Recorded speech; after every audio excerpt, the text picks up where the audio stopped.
We will be streaming until 3:15 this afternoon because I'm going to go see Animals as Leaders today. So, it's going to be a shortish stream. But, you know, we'll still get a good chunk of Dwarfs in considering it is only, 10:45? So, this fortress is a bit of, how do I put this nicely? Clusterfuck? We have not a huge number of dwarves in the fort. There's all of this blue sludge raining from the sky. I don't know what that is, Time and Draft. Oh, you mean the song CAFO? When you said that hopefully they play CAFO, I was just like... I was still thinking about on conventions. I was like, is that a game? No, okay, the song, yeah. Well, I mean, they're on tour for their most recent album, so who knows what they'll play. If I were to be like, man, I hope they play this song. If they don't play Physical Education, I might have to grab a pitchfork. But, like, CAFO would be great. I'd love to see that again.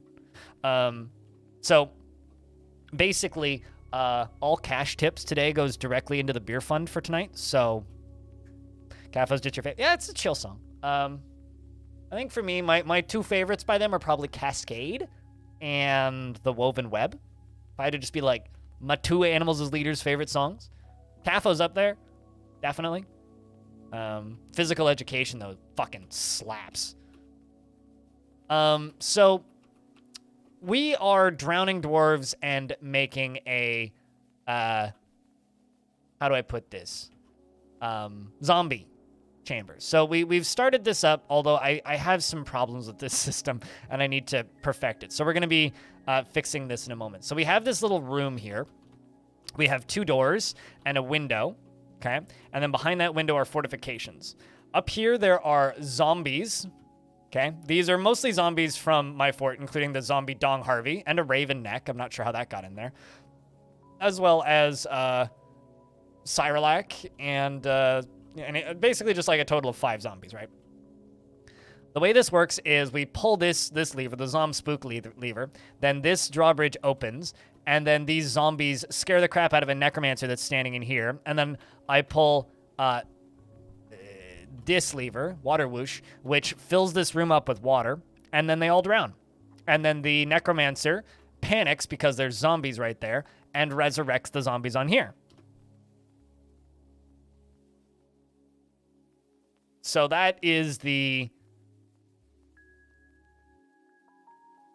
you know, kind of strat thing that we're doing in this fort to try and turn as many of my dwarves as possible into zombies. Currently in the fortress, we do have these 2 faded corpses. We have Athros, as well as Deep, 0x20. So we do have several success full attempts. We do, of course, have a bunch of poets who are humans and elves, as well as a bunch of children and a good number of swords dwarves and hammer dwarves, as well as engineers and cooks. The full list of named dwarves in the fortress currently are DJ Huxley, who's a captain of the guard, Stony, our miner. We have Rolf, Brabimo. Of course, we also have Soul Shinery and Athros, Dr. Phineas, and Wild Peak, as well as Russ Money, who's the Grand Clown, aka our mayor. Shoutouts to Russ. Followed by Deep 20, of course, as well as Wade Master, Zone Soldier, Frog for Hire, Fungus, and Listless Onion, and Net Jam Jr., who's a child. And if you would like a dwarf or an elf or a human in this fortress, give me a shout, because there are plenty available. As for the fortress itself, can you be named after a dwarf? Damn right. What kind of dwarf do you want? The fortress itself is pretty much this. It's this kind of little set of bedrooms with these little central walkways down here. We go all the way down. Up here, we were able to find silver. So we are mining silver out of this area up here and a little higher up. So we are mining silver. We do have silver. And then all the way down to here, all the way down to here, all the way down. Down here is where we are turning that silver into thwack hammers for bopping enemies in the head stuffs.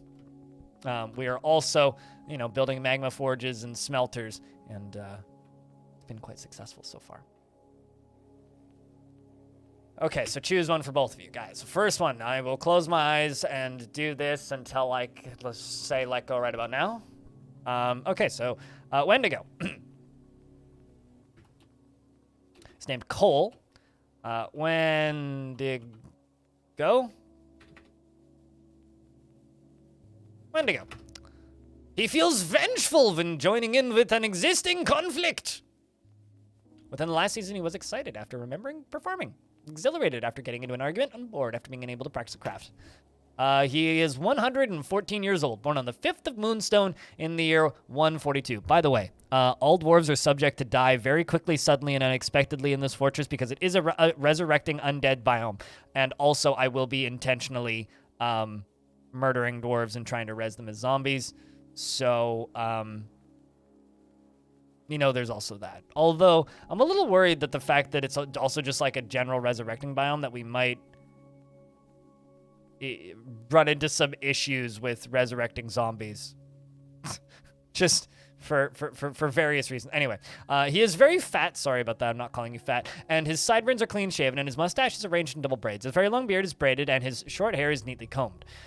His peach skin is wrinkled, and his hair is gray mixed with chocolate, and his eyes are bronze. He likes fine pewter, cherry opal, a giant kangaroo tooth, llama wool, and rings, and pea plants for their pods. And the sound of the fortuitous flute and the sight of the pristine berries. And when possible, prefers to consume blackberry wine and absolutely hates brown recluse spiders. Personally, doesn't feel strongly about the law and dreams of creating a grand work of art. Utterly fearless when confronted by danger, to the point of lacking common sense. Is impervious to the effects of stress after being caught in freakish weather in 254. I mean, it is, like, raining noxious ooze.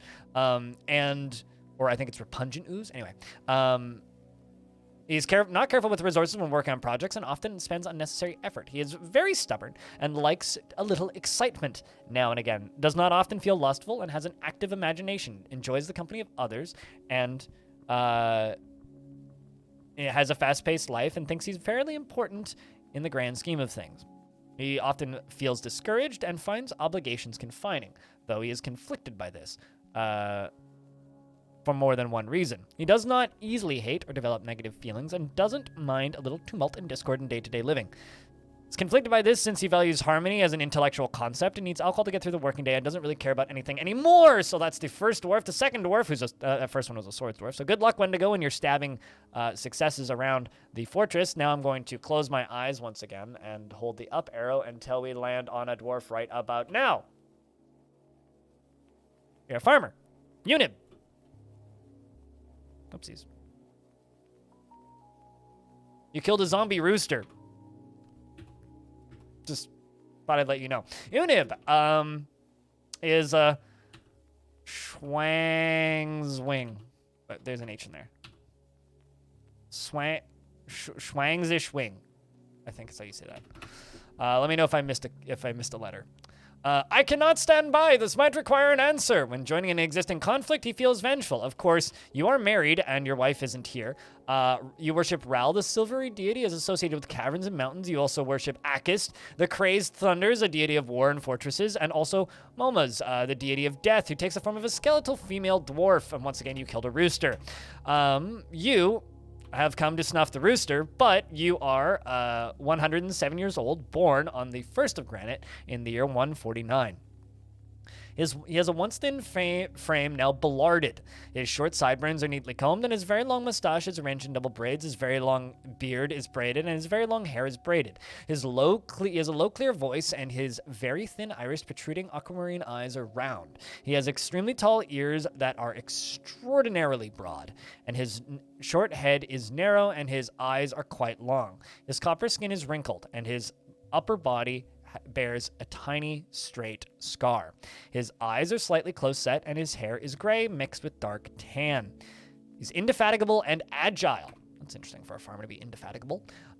Presumably, he personally deeply values introspection and artwork and dreams of mastering a skill, has a sense of duty, and is quite comfortable with others that have a different appearance or culture. I might just put you in the military.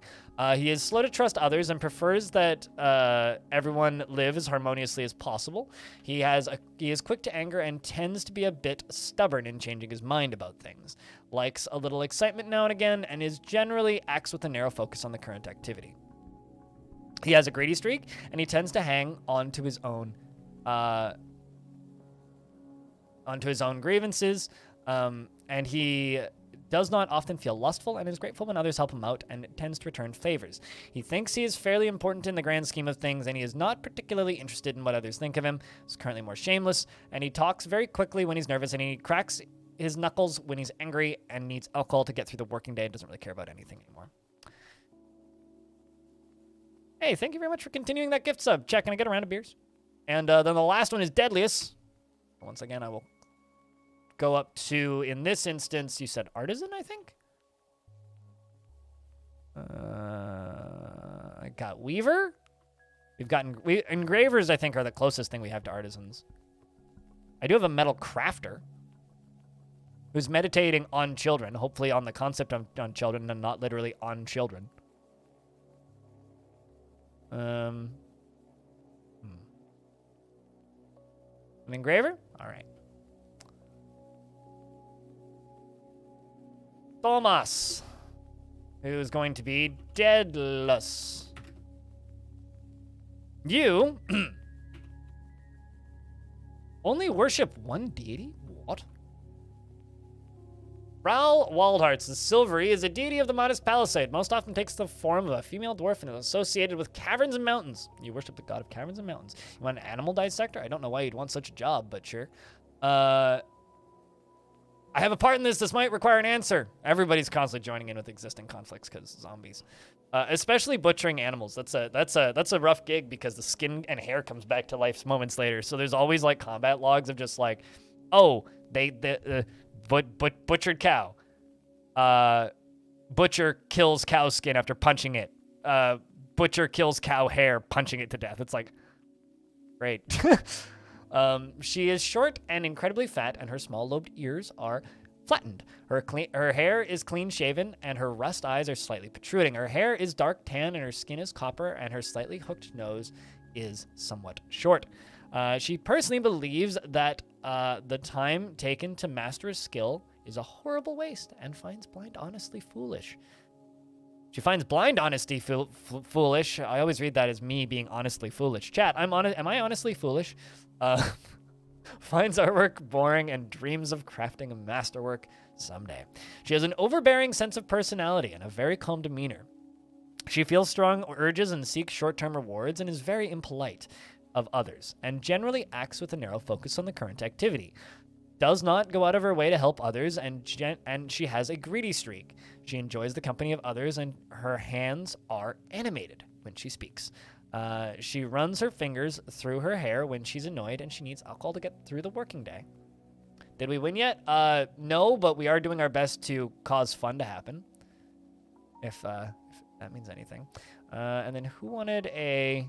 Pizza Frank wanted an animal dissector. Do you want a dwarf, Lazy? I might even be able to give you a general. Maybe not quite a general, but like a military dwarf. So do you want to be an elf animal dissector or a dwarven animal dissector? I got both. I have an elf who's an animal dissector and a dwarf who's several dwarfs who are animal dissectors. All right, dwarf, you've killed 5 goblins in your life. Pizza Frank. I think it's weird to put the in your name, so I'm just going to call you Pizza Frank unless you want the in your name, in which case then we'll go with that. You promise you won't stage a coup. Dwarves do that from time to time. Like, that might actually happen. Let's see. Who do you worship? Oh, boy. You worship the full pantheon, it seems. Deity of death, deity of caverns and mountains, deity of trees, deity of peace, deity of metals, and the deity of jewels and minerals. You have one friend who is in the fort and not dead, from what I can tell. You're not married. You do have a lot of siblings.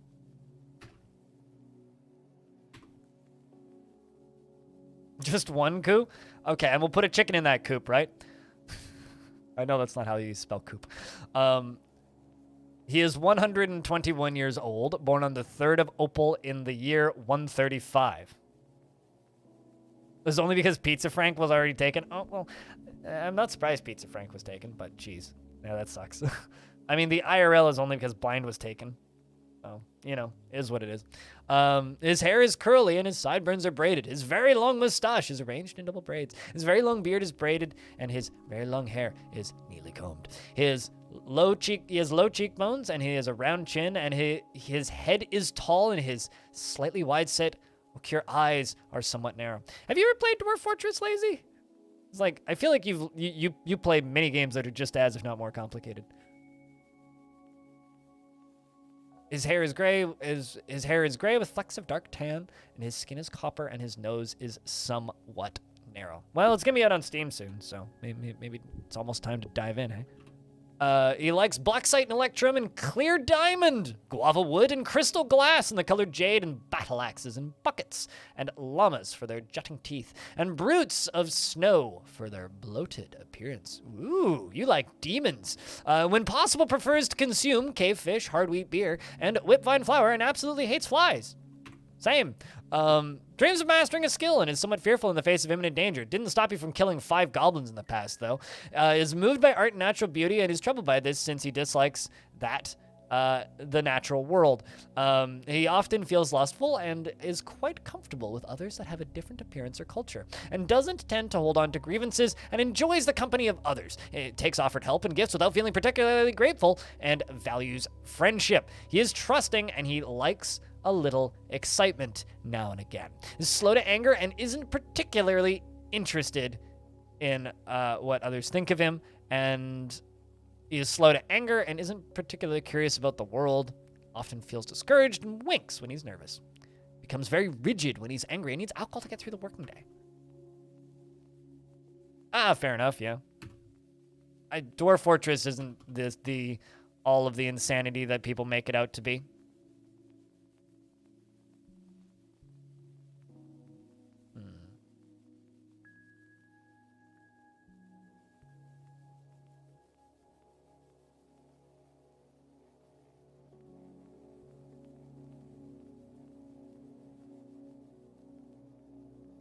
I think we're gonna make Lazy into a lady.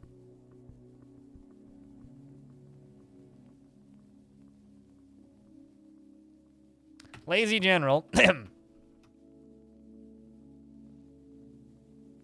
isn't married,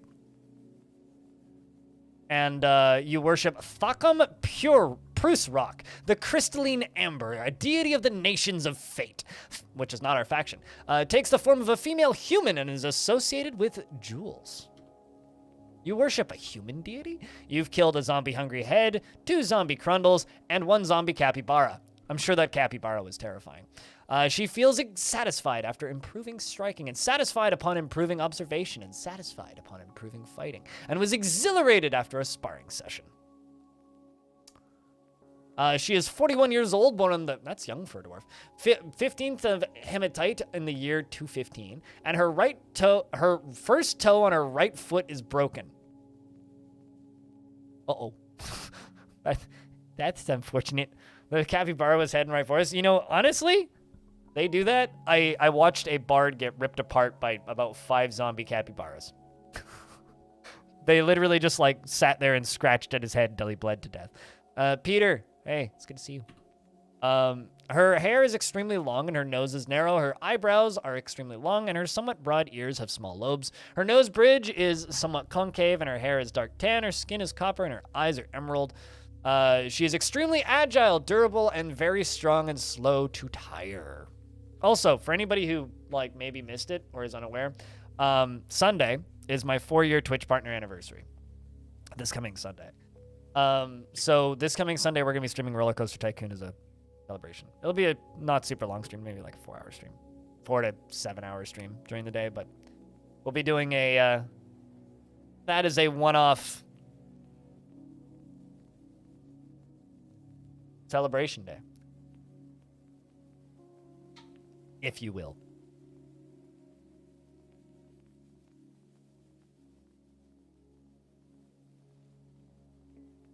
She likes chromite, aluminum, emerald, and cave swallow bone, muscle shell, sorry, and warhammers and figurines and ballista parts, and reindeer for the large herds, and giant eagles for their high soaring, and the words of the saffron of wonders and the sound of the fortuitous flute, and when possible she prefers to consume white-spotted puffer, peach cider, and dwarven sugar. And she absolutely hates oysters. She personally finds sacrifice to be one of the highest ideals, and thinks that the pursuit of skills of warfare and fighting is a low pursuit indeed, and finds eloquence and artful speech off-putting, and values tranquility, and has a peaceful day, and finds the pursuit of skill mastery off-putting, and dreams of creating a great work of art. Likes a little excitement now and again, and is conflicted by this as she considers tranquility preferable to tumult, conceptually. She does not often feel lustful, and she tends to ask others for help with difficult decisions. She does not easily hate or develop negative feelings, and she's not particularly interested in what others think of her. She tends to not reveal personal information, and when she's thinking, her body becomes very still. She needs alcohol to get through the working day and doesn't really care about anything. Good wins, Frog, indeed. Good wins, Peter. Oysters taste like snot. I'll be honest, I've had maybe like 4 oysters in my life. So, random combat's going to keep constantly happening. Also, if anybody else wants a dwarf, just let me know. But like I said, the goal of this fortress is to turn as many dwarves into zombies as possible. So the way that works is just put a whole bunch of them into a squad, put them into the gurgle room, and then make them gurgle. And that's just what we're going to keep doing. It's a little dark, but, you know, it's been fun, and we're gonna keep at it. So I need to change something about this setup. We need raising bridges that goes all the way across here. We're gonna just quickly make raising bridges that go all the way across here, because otherwise we have this problem where, oh, is the water too deep right there? Oh no, wait, no, it's colliding with the bridge. Okay, so let's just do a 3x3.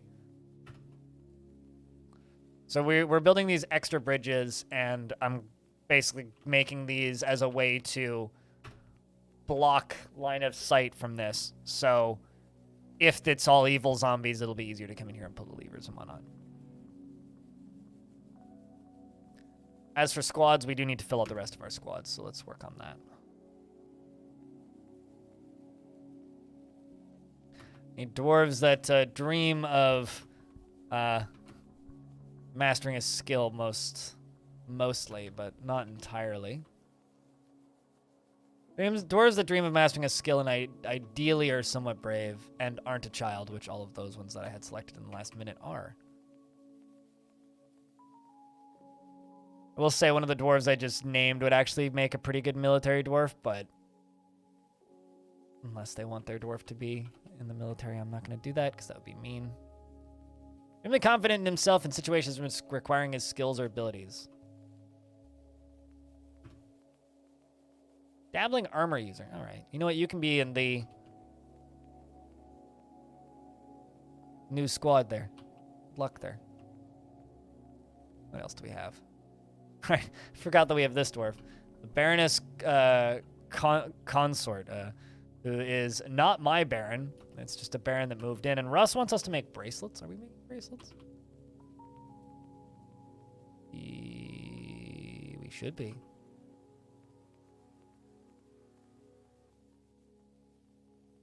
I need 2, so I'll just queue up 3. But like I said, the whole plan for this fort is to just make a pretty damn evil zombie resurrection nightmare hellhole. The problem is currently the surface is like too dangerous for us to really do anything up there. So all we can really do is go around it and pretend it doesn't exist right now, as far as the surface goes. But we, will need to go up there and do some constructing pretty soon, probably today even. And then while we're doing that, we need to improve and work on and perfect our zombie resurrection chamber.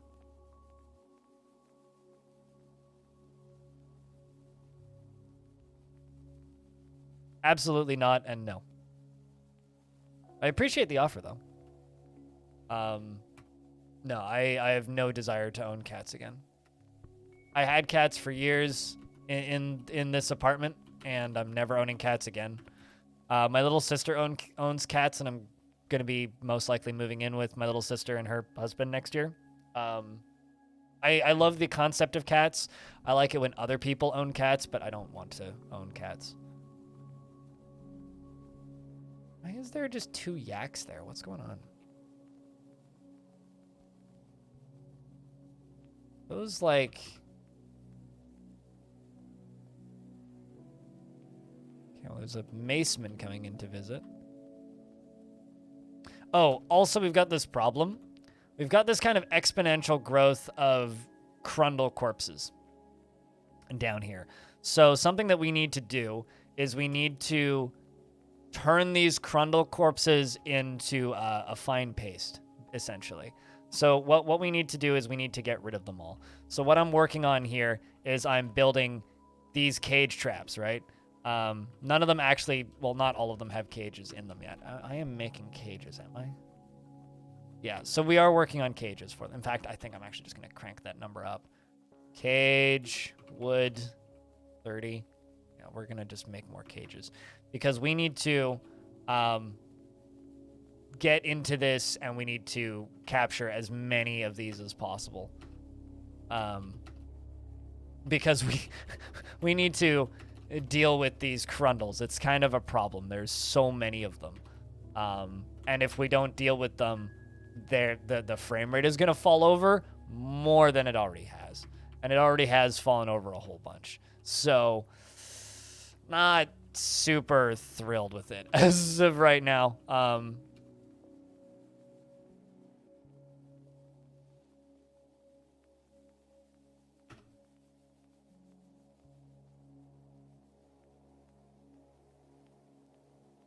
But we're doing our damnedest to make a safe-ish space for my dwarves down here. So I think what we'll do here is we'll dig a little room right there, and we'll put a lever right there, and that'll be the spot where we prop up that drawbridge. As always, if you have any questions about this fort or what's going on around here, just give me a shout. But, yeah, no, I owned cats for years in this tiny apartment, and I live in a 424 square foot apartment. It's too fucking small for cats. And I'm going to be moving next year, unless something goes seriously wrong, I will be moving next year. And moving in with my little sister and her husband, because we want to rent a house together. And, my little sister has 2 cats, so... I mean, even in the world where it's like, yeah, I mean, there's part of me that wouldn't mind owning a cat again. It's like it's still redundant because, like, I'll just be moving somewhere that has a cat soon. So, like, what's the point? It would just be kind of silly. More than anything.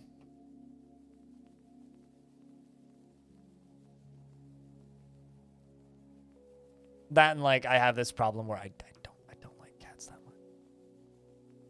Yeah, this is a pretty common fact, Animal. I will be moving next year, probably in August.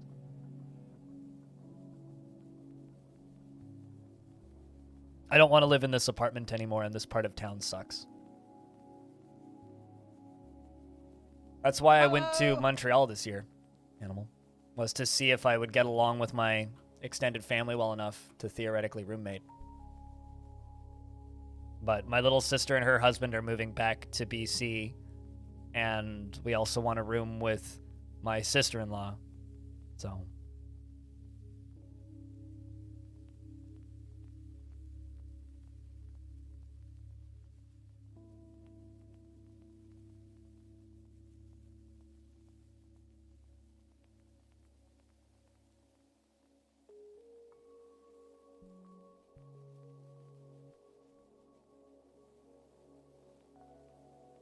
Although the thing that you should be excited for, Animal, is on Sunday this week, we're going to be playing... Oh, shit, the turkey skin came back to life. Well, that's unfortunate. Turkey Gobbler skin attacks stray kitten, but he jumps away.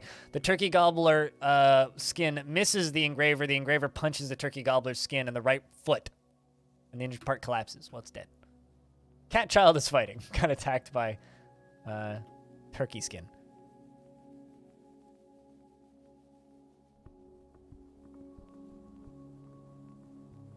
We got multiple buildings being constructed, so we'll just follow these. It's all fun and games until a turkey attacks back.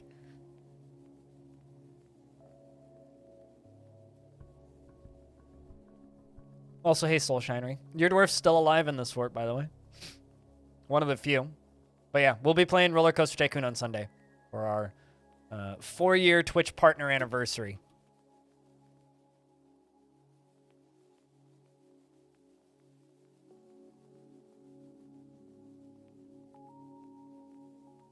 Sunday sus day? Yes.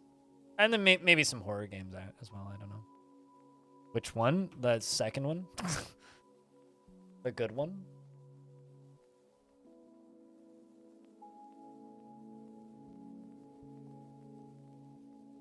Well, the thing... Actually, OpenRCT is the correct answer to that. Which is the OG one plus OpenRCT. Which just makes all of Roller Coaster Tycoon 1 playable in Roller Coaster Tycoon 2.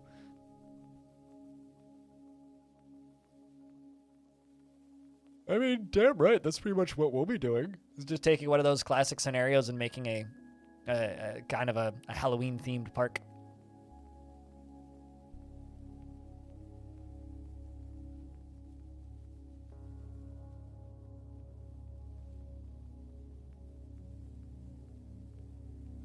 Dog Skin is fighting. Oh no. Dog Skin attacks the cat, but she jumps away. The cat scratches the dog skin in the lower body, tearing the skin. Even in death, still mortal enemies. I think I already answered that question, Shinran.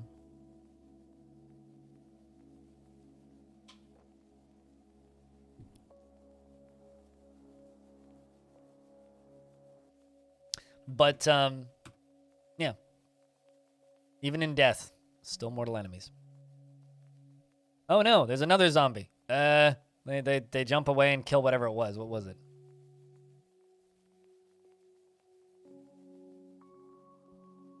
It was Nish Nazollorbam's right hand. The engraver punches Nazollorbam's right hand in the first finger, and with his left hand, and the injured part collapses. And I'm assuming that killed it. So a hand came back to life and was going, blah, blah, blah, blah, blah, and then they went punch and punched it in the finger, and its finger exploded, and it went bleh, and died. Dwarf Fort zombies are fun. It's like, what are they beating up? I don't know, turkey skin? We're just trying to dispose of bodies over here. But yeah, I will be playing OpenRCT. So I'll probably be playing Roller Coaster Tycoon 1 scenarios in Roller Coaster Tycoon 2. Fun fact, for those of you who don't know, large portions of Open Roller Coaster Tycoon wouldn't exist if it wasn't for this stream.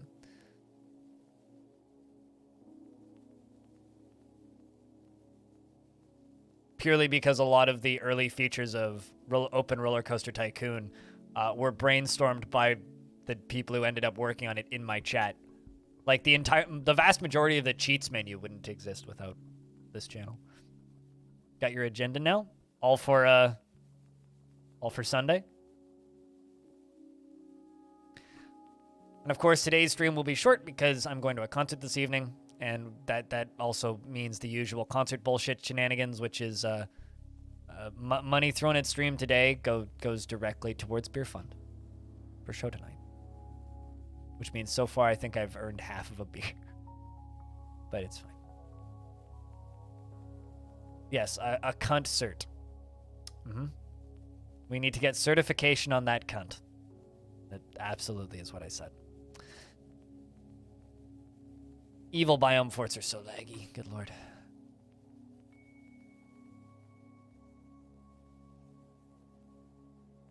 Hauling clothing out of here.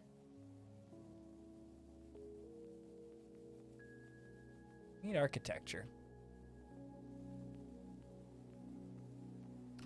Here, Miner, you take a job. There you go.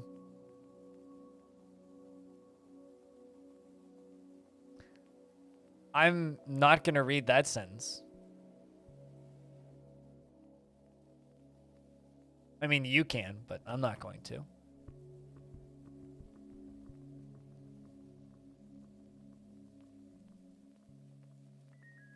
Continuing to make modifications to our lovely murder room in the back. I do need to deal with these corpses, though. There are evil corpses in here.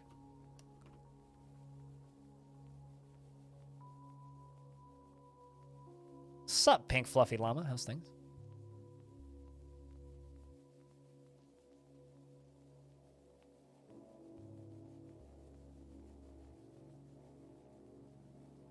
Yes, that is, this is a pretty minimal tile set. I actually quite like the way this one looks. I just wanted to play something that was very ASCII for Halloween, because people say ASCII's scary. As much as I disagree with that feeling. Just wanted to play something that was very ASCII. You're tired, but okay. That's good to hear that you're okay. Sorry about the being tired bit, but hopefully you come to a little bit.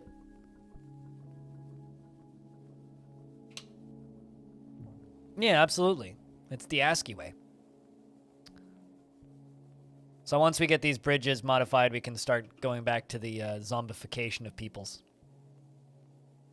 Best of luck with your kittens. When to go, and we'll see you when we see you. Thanks for keeping that sub alive. Appreciate it.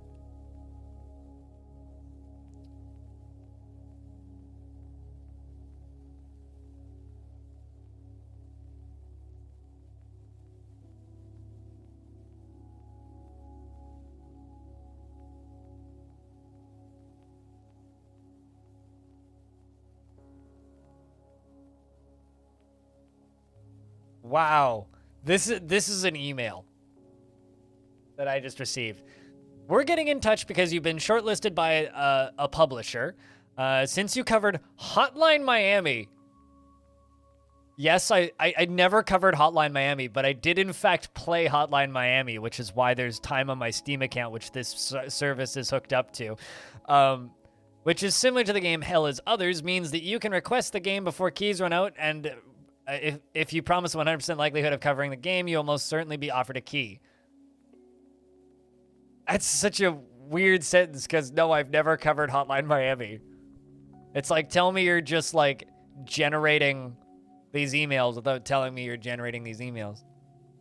They want me to stream it? Yeah. No, I'm not going to cover it, because I don't want to play Hell is Others. Hell is Others does look cool, though. But it's just funny that they're just like, because you covered Hotline Miami, it's like, are you literally just, like, going through my Steam account and being like, this person played this game once. Oh no, turkey hen's skin misses the engraver. The engraver punches a turkey skin in the head with his right hand, bruising the skin. Oh no, and then Deadliest screams, I was attacked by the dead. I shall not be upset by this. I cannot just stand by this. There is no need to feel vengeful. And then followed by, I finished up some work and that is satisfying. Well, that's good. Hope somebody kills that turkey skin. It's like a potato skin, but way more violent. It's fighting with the cats again. There's something kind of funny about the cats fighting, like, undead turkeys. That's just very funny to me. You need a nap? You'll be back unless you already ended the stream. Well, I'll be ending at 3:15. It's 11:20, so, or 11:30, I guess. We do have quite a bit of time. Although it is kind of funny to me when I say, yeah, I'm doing a short stream today, and it's, like, longer than the majority of people's streams.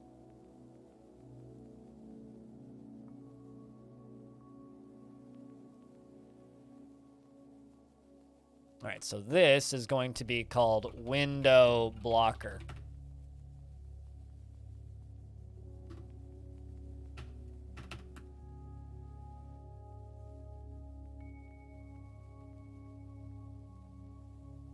You made chips / crisps? Like in the oven? Homemade chips, if you can, like, perfect the like oven technique or air fryer or whatever you're using in a frying pan. You can make some pretty good stuff. I like making chips in the oven. And we also need to connect to the slate bridge.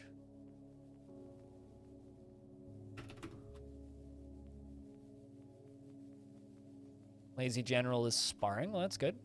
An Engraver beats the crap out of another zombie thing. And then afterwards, after dodging the turkey hen skin, punches the turkey hen skin in the head with a right hand, bruising the skin, which kills it, and then says, I finished up some work. That was not satisfying. But I was near a door. No, I'm not interested.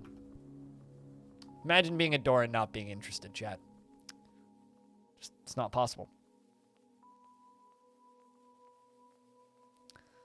Imagine you don't have iron in an embark area, so do you think it's worth to make copper weapons and armor?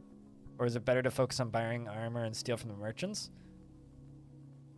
I mean, I don't have iron in this embark. I only have silver. I think, like, if you want this tile set, I don't have a command for it. Hold on, let me grab it for you. I think that, like, if you're focused on having optimal metals in every single playthrough that's boring as shit, I much more enjoy the... This is the shit that you get? Good luck kind of method of playing. That's the tile set that we're currently using.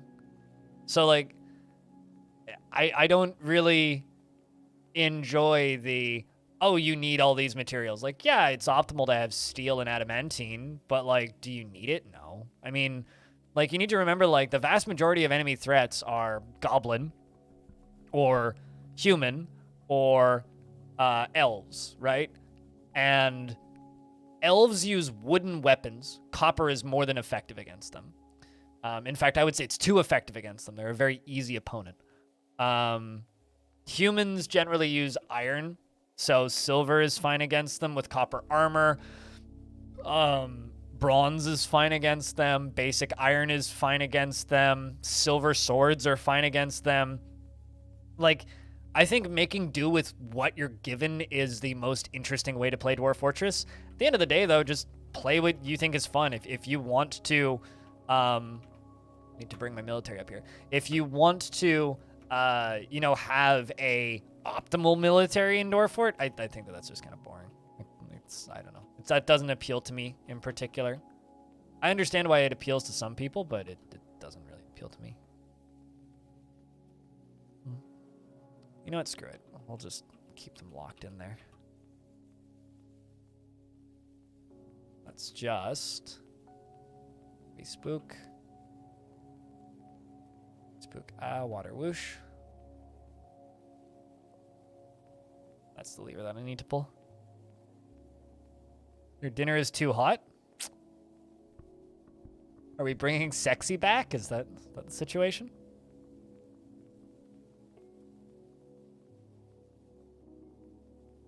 Or is it too hot as in, like, spicy?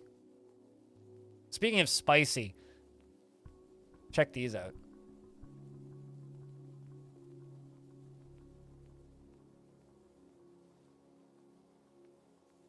Because, like, my final harvest of the year. I'm probably not going to get any more from my plant, but I've got, like, 8 or 9 handfuls of those all dried. Considering, like, the plants almost died this spring, I was so worried about them, but they've, like, popped back to life, which I'm very happy about. Okay, well, that one's all set up. That one's getting set up. Fitting that the Necromancer Chief Medical Dwarf is linking it all up.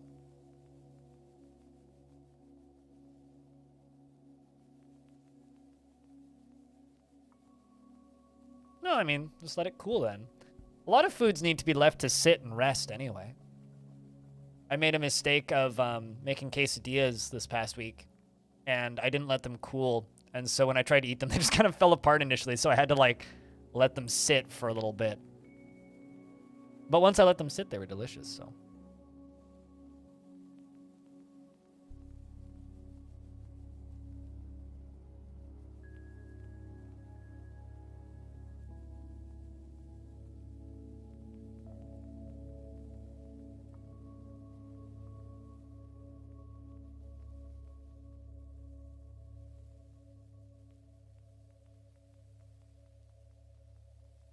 Kind of found a way to sustain your fort more or less without casualties, and now you always subconsciously repeat this building. You need to try to play more chaotically. The thing that I always tell people is, like, Like, every now and again, people will point at my forts and be like, you could do that in a way that's, like, less dangerous. It's like, yeah, but where's the fun in that?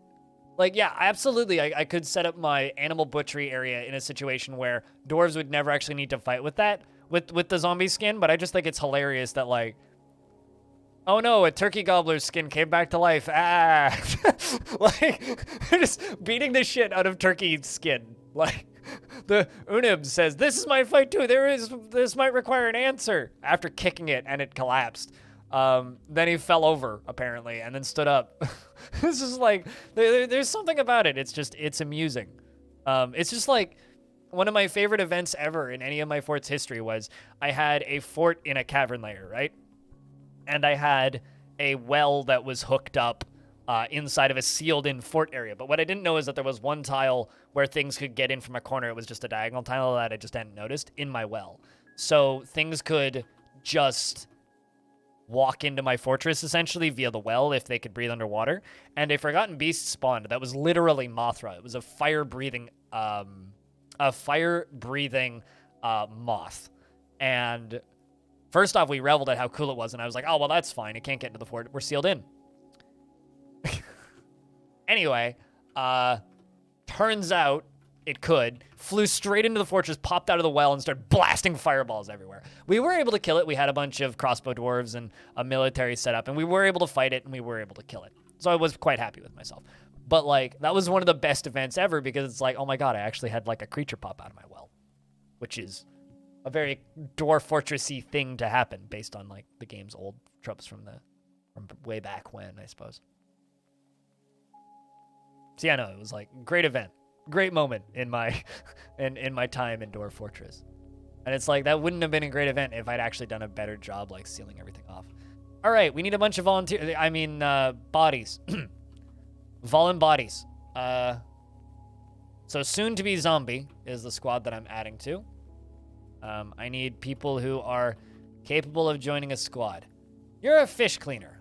How about you volunteer for the grand position of soon to be a zombie? Same with you, Sokzul. How about you join the soon to be zombie squad? An animal dissector? Damn right, you can also soon to be zombie. Can you hit the floor? Animal wants to hit the floor, so you want me to add a dwarf to the squad and name it after you?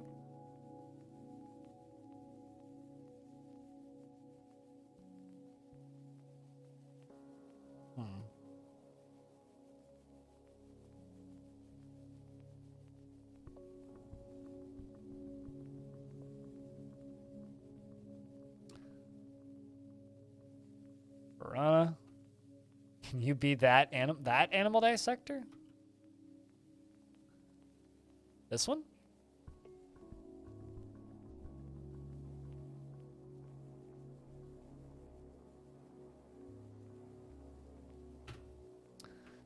She is frustrated after being unable to pray to Skullfate! Vakar Skullfate. Alright, who's Vakar Skullfate? You want to worship Vakar Skullfate, a deity of the Quakes of Haze, most often takes the form of a skeletal female dwarf and is associated with death.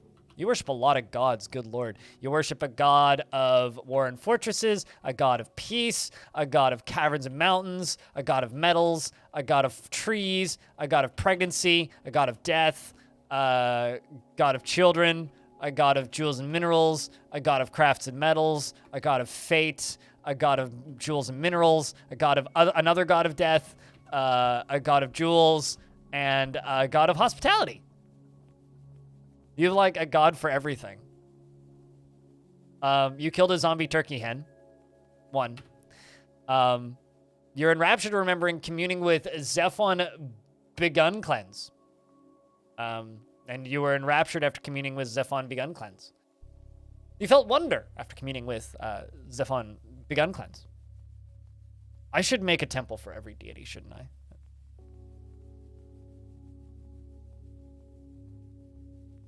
What is the chance you can get a dwarf, or am I still alive? I don't know if you've had a dwarf in this Fort Goldpoke, but hi, Goldpoke. You can absolutely get either a dwarf or a zombie. Or actually, I don't think I have any nameable zombies right now. All the zombies are currently already named, but I could give you a potential future zombie, but it is a pretty low dice roll chance that you'll get zombified. You may also just turn into a evil zombie, and then we'll just have to repeatedly stab you in the forehead until you die. So keep that in mind. Holy crap. You have a big-ass family. 84 years old, born on the 17th of Hematite in the year 172. Her very long hair is tied in a ponytail, and she has an angular chin. Her somewhat narrow, tall ears have very nearly fused lobes, and her cheekbones are extremely sparse. Her copper skin is wrinkled, and her nose is somewhat short. Her hair is dark tan with a touch of gray, and her eyes are a cure, and her eyes have slightly thin irises. One time I abandoned a fortress, and I almost immediately started a new one. Not so far away, and a lot of dwarves 50 from the abandoned fort came to the new one and just as visitors and chilled in the meeting hall. I love it when that happens. It's always great to see other dwarves show up, and then especially when they're super stressed and it's like, man, you've seen some shit. She personally sees the pursuit of a good craft dwarfship to be a total waste, and values loyalty and dreams of raising a family. And she is not the type to fall in love or even develop positive feelings. And she lives an orderly life, organized and neat, and tends to form only tenuous emotional bonds with others. She is stubborn and quick to anger, and she has a tendency to consider ideas and abstractions over practical applications, and doesn't mind a little tumult and discord in day-to-day living. She values parties and merrymaking in the abstract, and she is curious and eager to learn. She tends to not reveal personal information, and she doesn't really care about anything anymore. Actually, something I want to do. What is the population cap for this fort currently? I might actually do a real quick restart.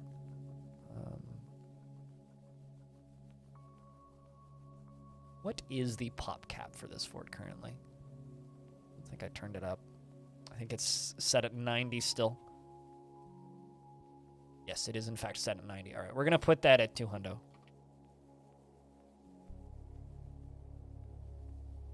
I'm going to restart the game after I finish reading this. She is not the type to fall in love or even develop positive feelings, and she lives an orderly life, organized and neat, and she tends to form only tenuous emotional bonds with others, and she is stubborn, quick to anger, and she has a tendency to consider ideas and abstractions over practical applications, and she is rarely happy or enthusiastic, and she is conflicted by this as she values parties and merrymaking in the abstract, and she is curious and eager to learn, and tends to not reveal personal information. She doesn't really care about anything anymore, and overall she is somewhat focused with satisfied needs. And I'm going to save the fort because we're restarting the game. But yeah, no, I love it when stuff like that happen, and I will intentionally like. Could I have a dwarf called Jim? Do I have to call it Jim? I try not to do that. I try to just name them like after the user, so I know who had what dwarf. Why do I have to call it Jim?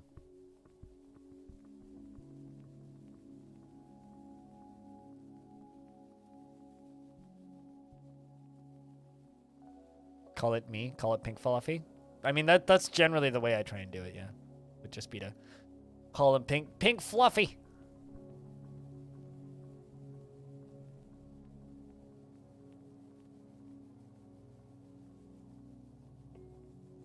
Jim was a whim. I mean, was that an intentional rhyme? Because it seems like an intentional rhyme. Follow the standards of society. How dare you go against the standards of society? Exactly, see? Makes perfect sense.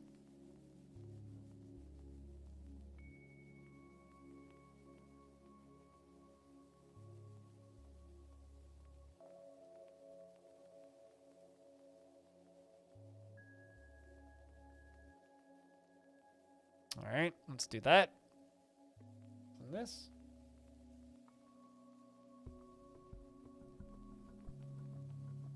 Skeleton Society? The soon-to-be-dead society. This is truly a skeleton crew. Especially for the turkeys.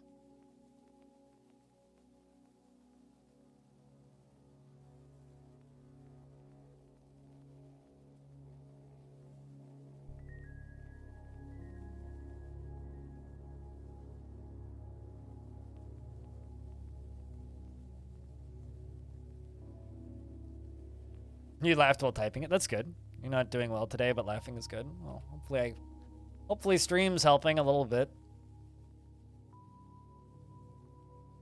Hang in there, mate. Population's been increased. I'm just gonna pour some coffee. And then we're gonna go back to making people into zombie. Hopefully we can be successful this time. So far I've only made evil zombies in the zombie chamber.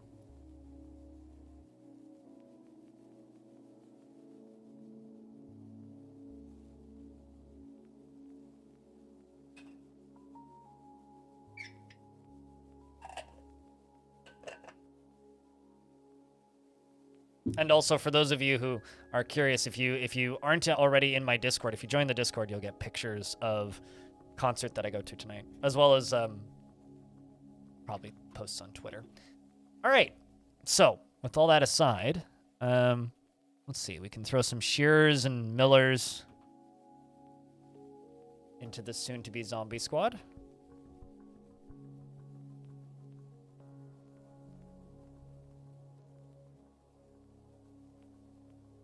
Go with a shearer. So in my mind, these dwarves are just being told by the captain of the guard and leader of the fortress that, no, you have to go into this room. This is how we achieve immortality. They probably believe that this is a positive thing, and they don't realize that they have to die to like complete the process. Let's unforbid these and unforbid that. 6 of them are going to go stand here. The necromancer is going to go stand here.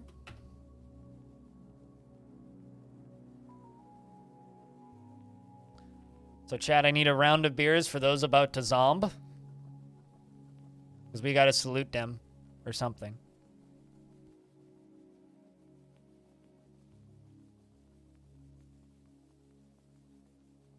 I mean, you got to put it somewhere. Otherwise, people just flood other rooms. But I generally think that any Discord worth its shit has a self-promote section. It's mostly just like a good way to notify me that you stream without telling me that you stream.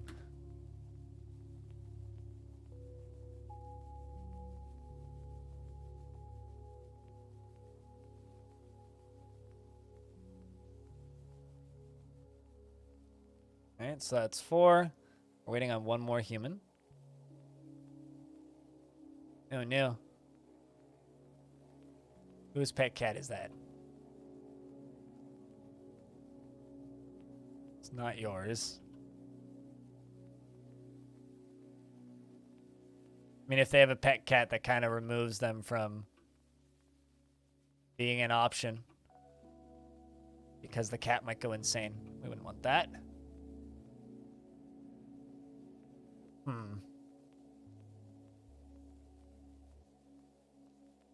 You know, I suddenly feel bad about this dwarf. Oh well. We're not going to drown their cat with them, though, so. That's a shame. Cat might go nuts, though. But, you know, worse things have happened. All right, so now we lock this.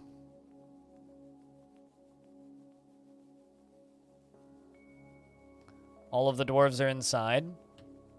So I remove the necromancer from being stationed. And I tell them to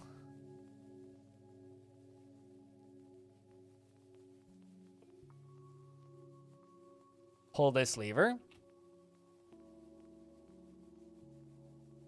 Actually, no, don't pull that lever yet.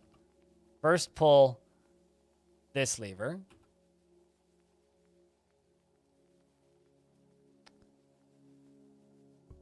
And then pull this lever.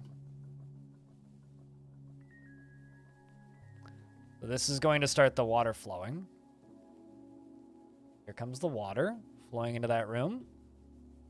And then I can station the necromancer up here, which is going to not quite make him tantrum. Is not freaking him out just yet. I need you to be panicking there, Necro.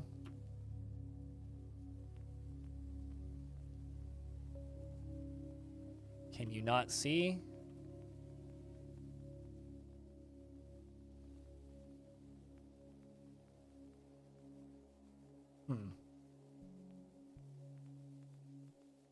By pulling that lever. Is it not lowered? It might not be lowered.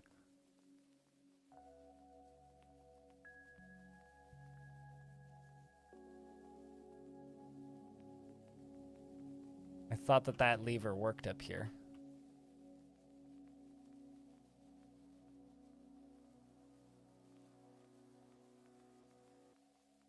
I suppose not. Somebody want to come pull that lever? Pull the lever there, Dwarf. There you are. Go pull the lever. It's okay. I mean, we're killing the cat along with the dwarves. I'm truly evil now. There we go. Now it's open. Okay, sweet. So he feels vengeful. So all of these dwarves are going to get resurrected as zombies. Some unholy things are definitely happening, like cat murder. So the necromancer feels vengeful.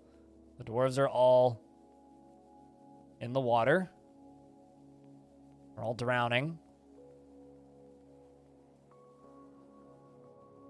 Fingers crossed. This all works. Oh no! One of them got out. Would you look at that? Well, that's horrific. That's truly unholy. Well, we got one of them. But it's not a friendly zombie. We got two of them. Also not a friendly zombie.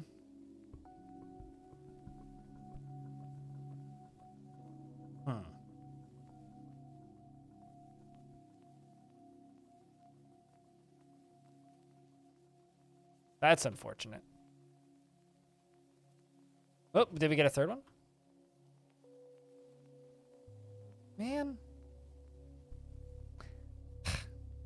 Necro guy needs some ugly helper for pulling levers, clearly. Anyway, the zombies appear to have gotten out and are now attacking the necromancer chief medical dwarf. Because apparently largely this fight has been like an abject failure. We need to pull this lever to slam the drawbridge shut. And we need to send the military up here to go fight these zombies. We also need to pull this lever and do that now. And you can cease being a military person because you got to run. Cat's been found dead after drowning. A bunch more zombies are probably going to get rezzed the next moment. But looks like our necromancer's just getting beaten to death, which is not optimal, I would say. Certainly not optimal. We also need to, just slam this lever shut, which may end up actually crushing a bunch of these zombies in a moment. Not entirely certain as to what's going to happen here. But at the very least, it's going to be exciting. My dwarves are booking it in here. And are now in hand-to-hand combat with a zombie, and they seem to have dispatched it quite quickly. The lever's been pulled. You can no longer see inside, which is pretty good. We're also going to slam the window shut.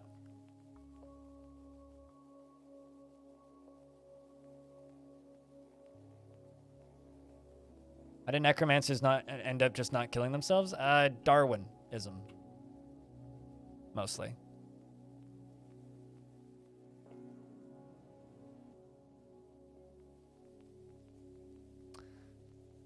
Well, all I gotta say is that could have gone a lot better. I mean, we now no longer have a chief medical dwarf because my necromancer died. Fortunately, we do have other necromancers. We have two other, in fact. This one specifically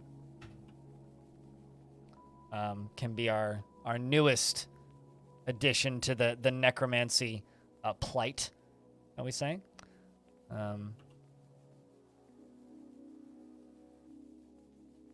We'll let him out to go do what he wants. There is also, I think, yeah, there's still one more zombie in here, which I'm not actually seeing right now. Where the fuck are you? This one? Dwarf Faded Corpse. Oh, maybe we do actually have a friendly dwarf. Oh shit, no, we did get a friendly zombie. Look at that. In fact, I think we got two. Although this one might be the one on the surface. Okay, so we got the one up here. So we were able to get a friendly zombie out of that. There's just this dude. This Dwarf Faded Corpse. As for who it is, not sure. But the rest all died, including like animal and whatnot. So we do actually have one friendly zombie. Unfortunately, unintelligent friendly zombie, so they're just going to live here now.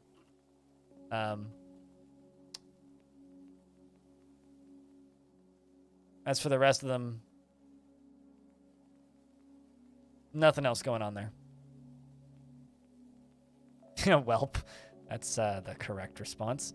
All right, so we need to drain this stuff. Water drain. Pull that lever.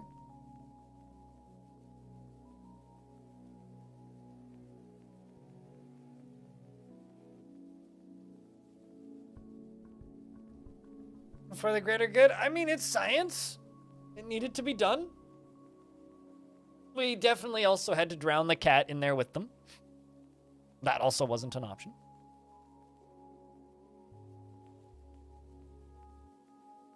Although I have an additional change that I want to make to this. What I'm going to do is I'm going to put a drawbridge in the middle of this. Or maybe actually just a wall. Yeah, let's just put a wall with a door in the middle of this so that they are forced in the area behind the window. So they can't get around it.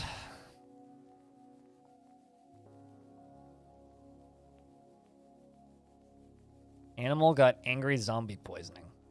I don't know what that means.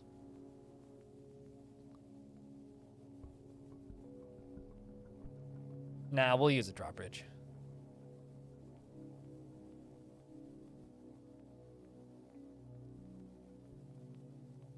We just need to wait for that to drain a little bit.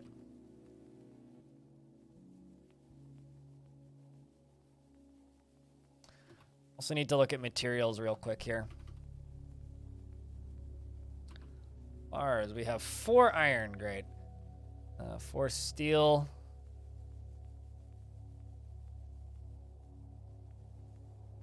Yeah, I don't have anything that's lava safe either. Like, the actual options for things in this fort are bad.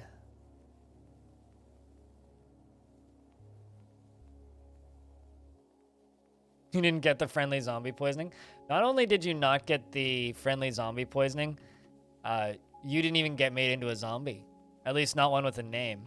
Because, like, you know, you always want to be a zombie with a name, right? But if that is you, well, we'll never know. There's Soul Shinery. If anybody wants me to put their dwarf into the next round of potential zombies, just give me a shout. Unless you're a kid, in which case I literally can't.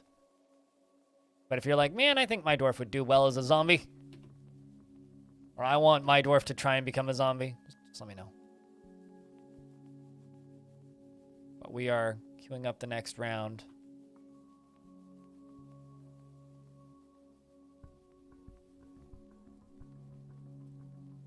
Can you be named and put in it? Sure.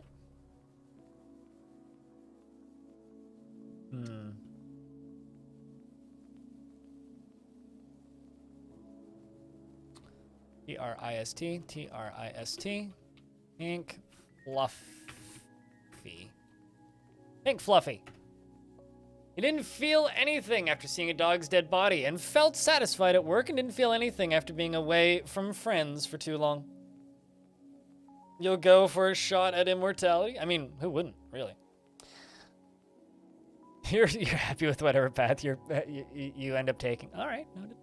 He's 24 years old, born on the 20th of Timber in the year 232. Very fat, short sideburns are neatly combed. Very long mustache is arranged in double braids. Very long beard is neatly combed, and his very long hair is neatly combed. He has a very deep voice, and his slightly wide-set heliotrope eyes are round, and his narrow chin and his head his head is very short, and his copper skin is wrinkled, and his somewhat tall ears are free-lobed, and his hair is dark tan. like sapphire sea nettle, jellyfish, parchment, paper made out of jellyfish. I don't think that's possible. Shields and the sight of the pregnant pantomime, and when possible, prefers to consume rattlesnake and bumblebee. And rattlesnake, rattlesnake, rattlesnake, rattlesnake. Or is it rattlesnake? Yeah, that's it. It's rattlesnake, rattlesnake. Anyway, did I say punk fluffy? That's almost better than pink fluffy. That was not intentional. No, I is right next to you. That was a typo. I will change that. Personally sees those that attempt to maintain dignified and proper behavior as vain and offensive, and values tradition, and sees dreams of raising a family. This dream was realized. He doesn't cling tightly to ideas and is open to changing his mind, like maybe die and become a zombie. He tends to be passive in discussions and does not often feel lustful. Investments are open, chat. He tends to avoid crowds and has an active imagination. And is somewhat focused with satisfied needs. All right, soon to be zombie. There you go. Let's just turn this on for a second. I'll find a dwarf who's already in the squad and we'll give it to Go Poke. Gold Poke.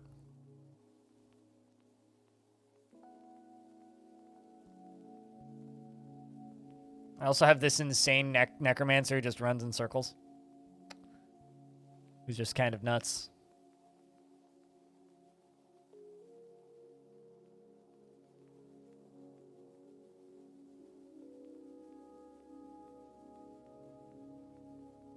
So you're saying you never win? So we should be wary of the ones that you invest in because your investing is bad? You friendly?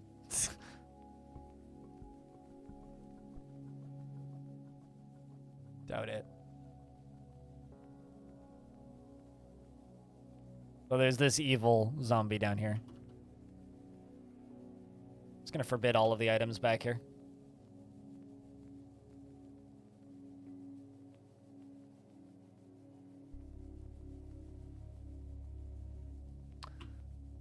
Now that squad's become a squad.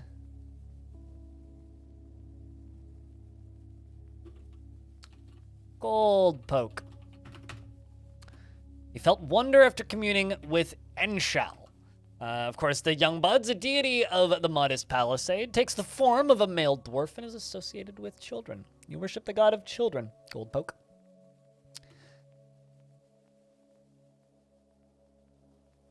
He is 86 years old, born on the 27th of Slate in the year 170.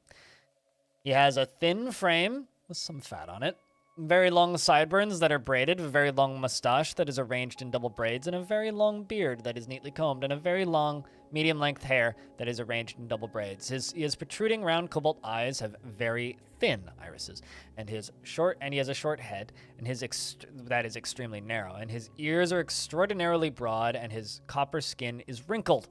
His hair is dark tan and with flecks of gray, likes brimstone and sterling silver, pineapple opal and the color periwinkle, cages in the words of the snarling leaves, and when possible prefers to consume finger mullet beer and absolutely hates mussels.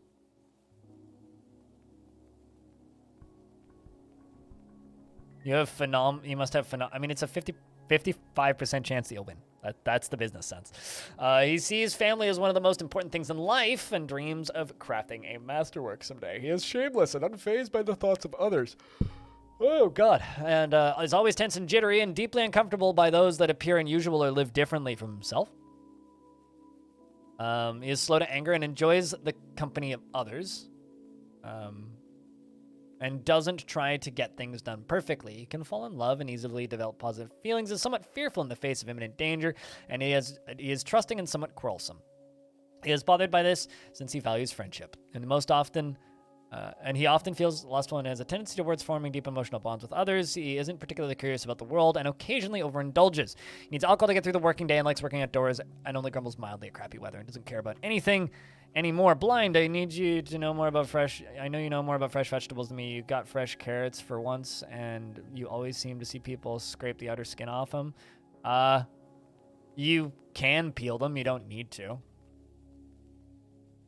Hey, one of my zombies wants to stay here permanently. Welcome.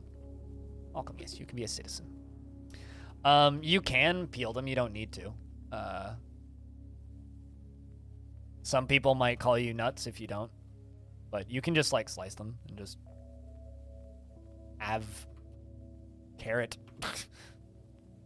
That might just sound weird, but, like, just cook carrots. They will be fine.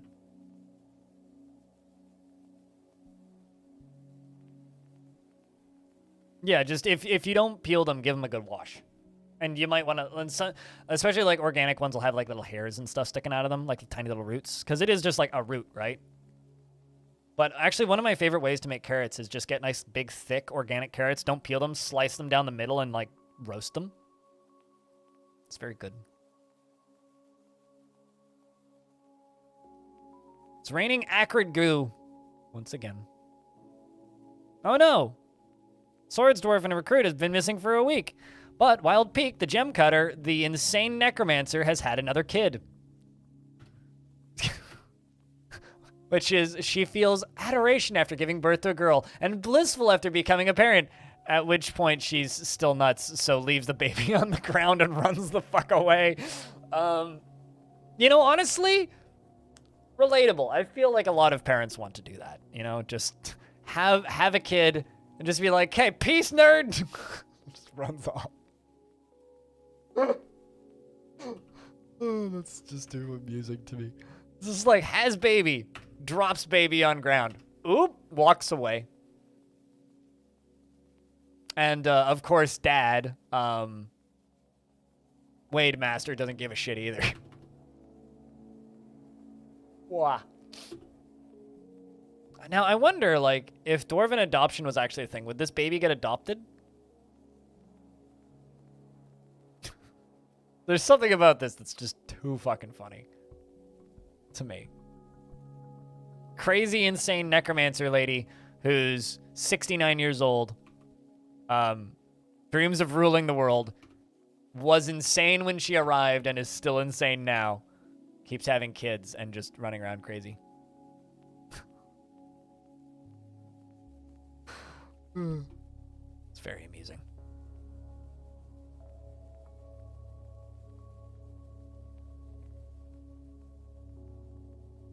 Is baby doomed? No, the other dwarves will give her food when she gets hungry and dump water on her head when she's thirsty.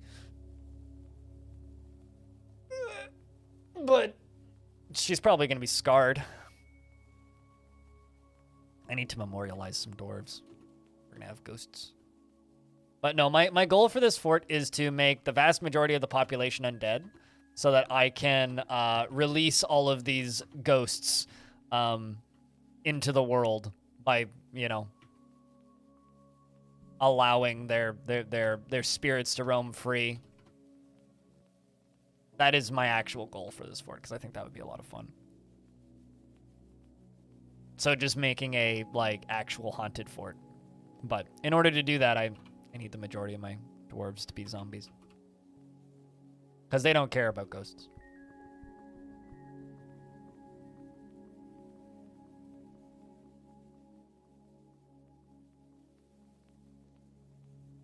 Then the spring trap? Dang it. Yeah, that sounds like a RimWorld thing.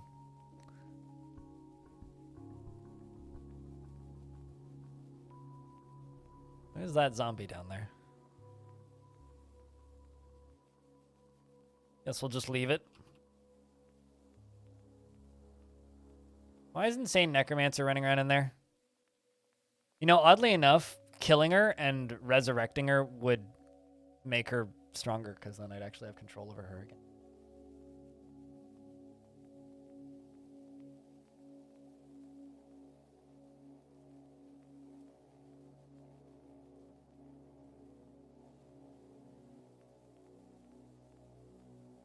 But although, actually, maybe a bit of a wider subject, I would say every dwarf in this fortress is kind of screwed. Also, a weaponsmith is going into a strange mood. Ooh. Wonder if we'll get an artifact hammer or something. Also, chat, out of curiosity, just because I'm like weirdly hopeful that we'll get a release this year. Where do you guys feel? Do you guys think we're going to get Dwarf Fort this year? Like, do you think it's going to release this year? I'm, like I said, weirdly hopeful that it will. But I'm also, like, not entirely convinced that it will. I'm, like, kind of in a weird, like, 50-50 spot where I'm like, I feel like it's going to release this year, but I also kind of don't.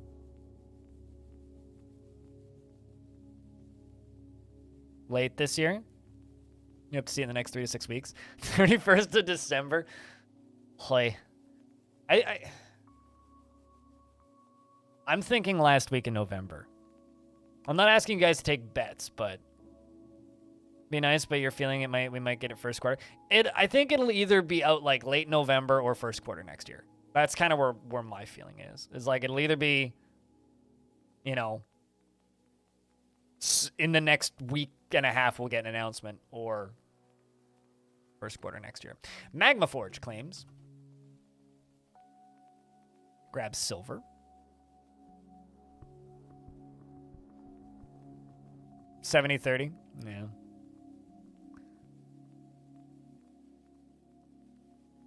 You think QA is a long cycle? You're not personally expecting it this year? You realize they've been doing the QA this whole time, right? They're publicly passing it around now. Like, they're posting screenshots of it, and they've moved from their QA people to just people who don't play the game. Like, Alexandra didn't largely play the game until recently. Like, she's actively learning the game right now to be able to stream it, which I don't think is QA. I think that's sending it, like, that's post QA. Like, once you're more or less done with QA, then you pass it to people.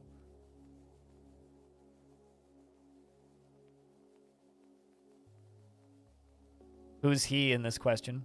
Well, everything that's been stated is that they're aiming for fall. And we're in fall. When fall continues until the 20-something of the 21st of December? 22nd?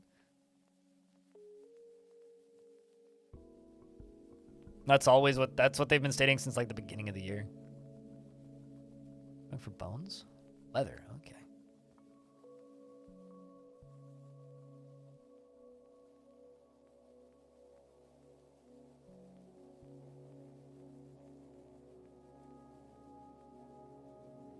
So the time between Halloween and Christmas seems promising. Yeah, we're in like the weird Spooktober sales.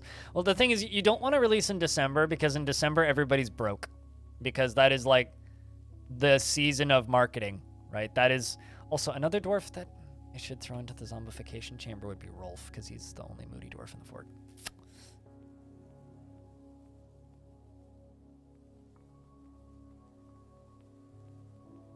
Why do you say that, Diamond?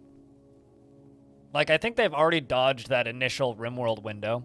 Like, I was worried they were going to end up releasing, like, the same week as RimWorld DLC, but I think they're already fine now. As long as they're, like, 2 weeks out of that, I think they're okay.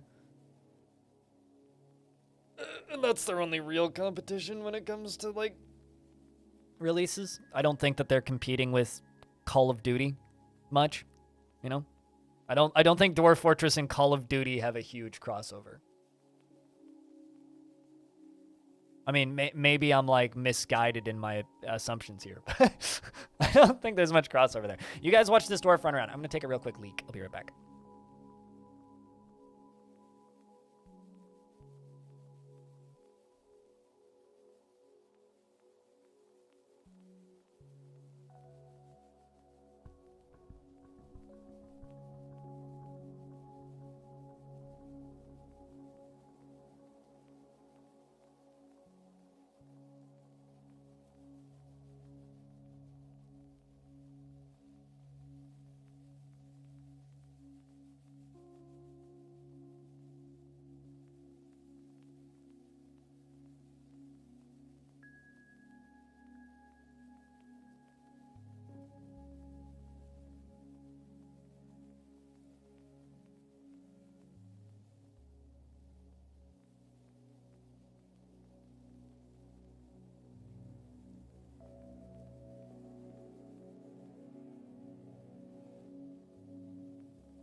Oh God, where'd all that miasma come from?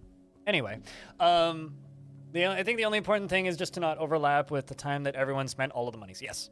Basically, it's like either, like, there's like a window between about December 15th. Well, not just 15th. There's a window between about December, like, 10th and, like, the second week of January that you don't want to release a game, basically.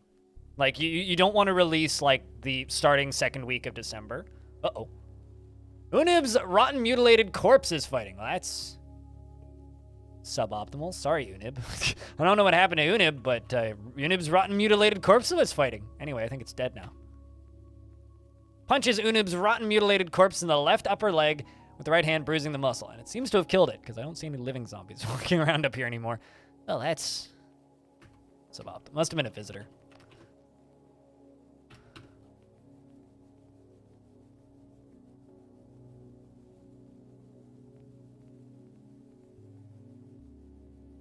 Yeah, Strange Mood Dwarf is still making stuff. All right, let's close the drain. Follow the Strange Mood.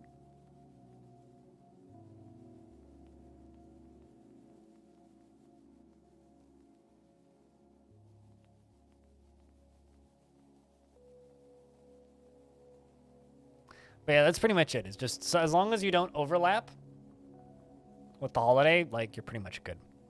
So, and you don't want to release during a Steam sale. Releasing a game during a Steam sale is suicide. But, like, remember, Vampire Survivors released, like, 3 days before Christmas last year. So, you know. You can release a game on a dumb day and sell millions of copies, like...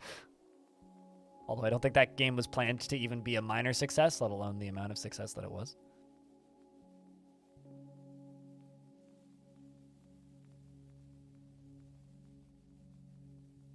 What year is it, chat? Somebody remind me. Because there's an Asterix and Obelix game coming out. What fucking year is it? Who the hell got that IP? What the hell? 2012? Fuck, really? I had no idea.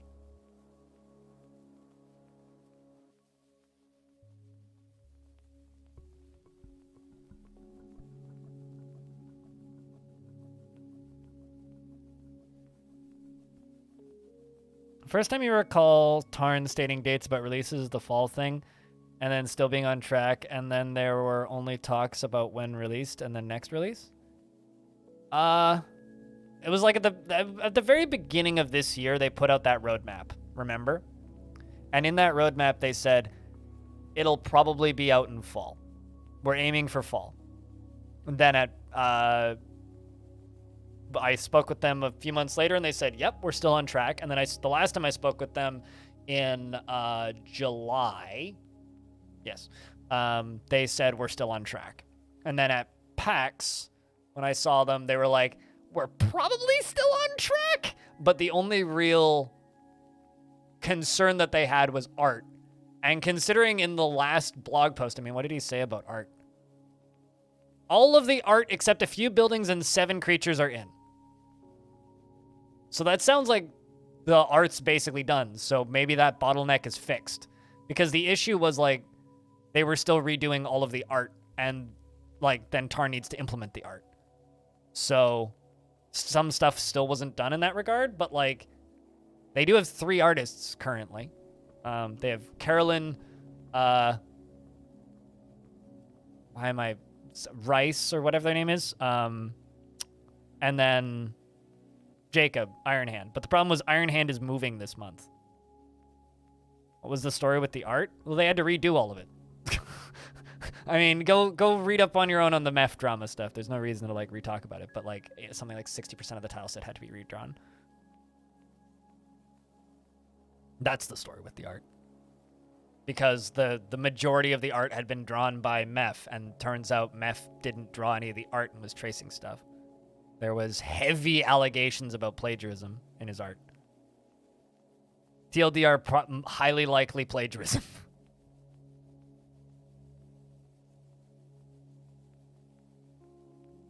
What monster do they still need to wrap up? I don't know. I mean, it just says 7 monsters, so, or 7 creatures. Feels like a bad use of meth. MEPH. Here's the thing, right? That drama sucked.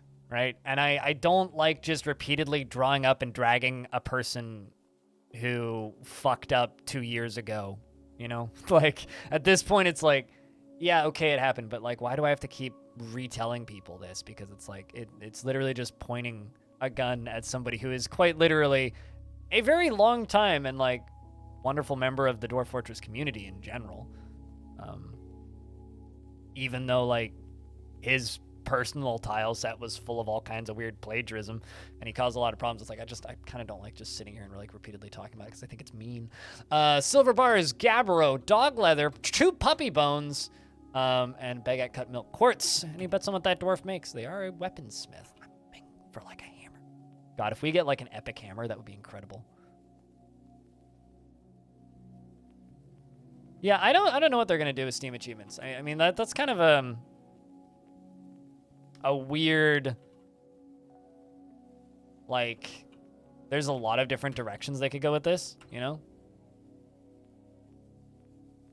So I don't know what Steam achievements are even gonna end up looking like, but they could be really cool.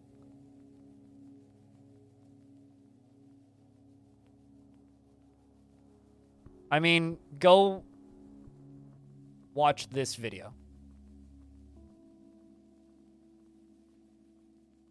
Give me a second. I made a video on it.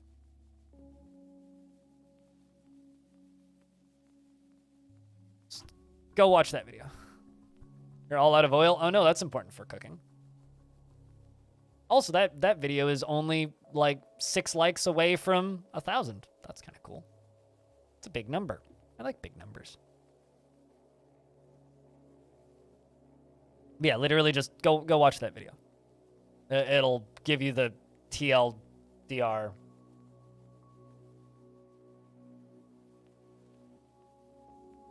You got a Call of Duty Modern Warfare 2 too. You know what's weird about Call of Duty Modern Warfare 2? Apparently that campaign's really good. I've been hearing like a weirdly large amount of good things about that campaign. Like suddenly out of nowhere, everybody's like, hey, yo, that campaign's like pretty good. Like just as far as like old school Call of Duty campaigns go. Call of Duty campaigns like aren't great video games. They're just like big. They're like Fast and Furious movies, you know? They're just big, bombastic, goofy, loud, hoorah, action movie type things, you know? Apparently it's a good one of those. It's kind of neat. Okay, we're just ripping up some flooring. Let's put in some fortifications. And then we can send in another round.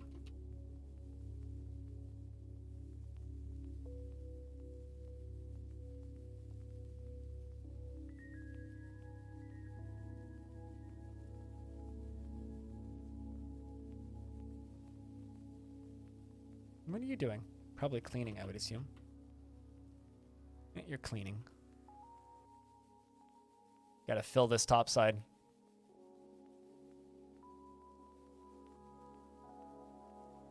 Kremlin for mayor. I'm pretty sure that that's not going to be an achievement, but I think there should be an achievement for naming your fortress Boat Murdered.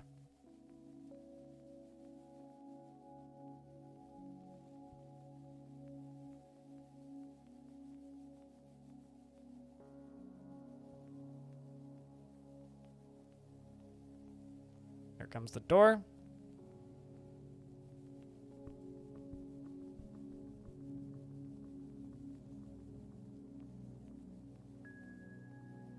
Let's give this a minute to fill.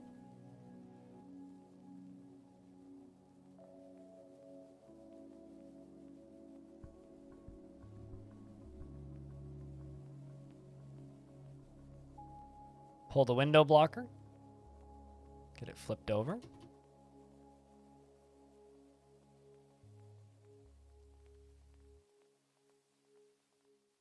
You're off to bed? We'll see when we see you, Rolf.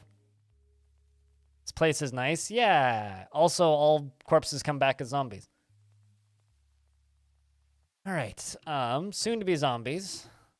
Basically, we're about as nice as the place we live, you know. We chose to live somewhere that was fitting for this faction's culture. That's for sure. Let's send the necromancer up here too.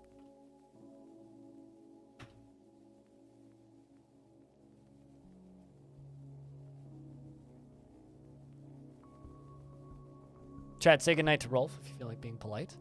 And we're going to need another round of beers for all these dwarves about to drown. I mean, obtain immortal life!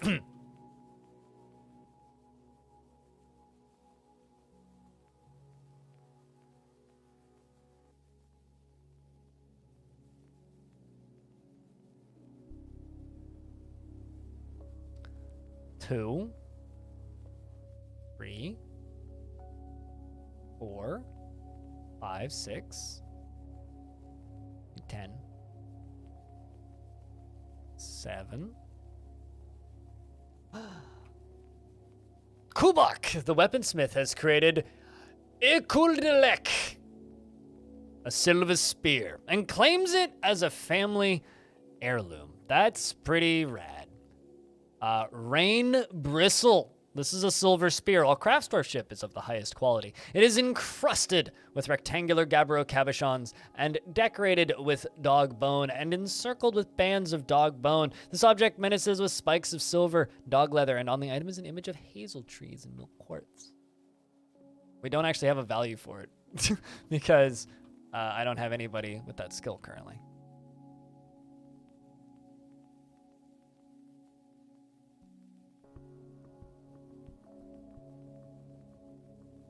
All right, are they all in there? Not quite. 2 more coming.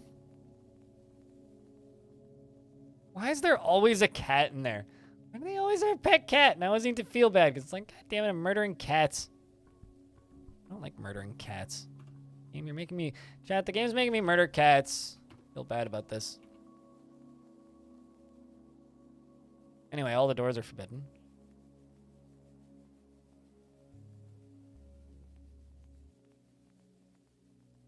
All right. Here it goes. I'm gonna lock that door. We're gonna pull this lever.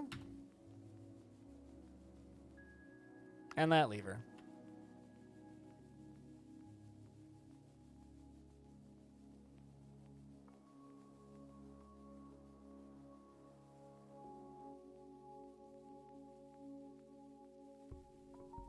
Oh no. Is this an evil zombie?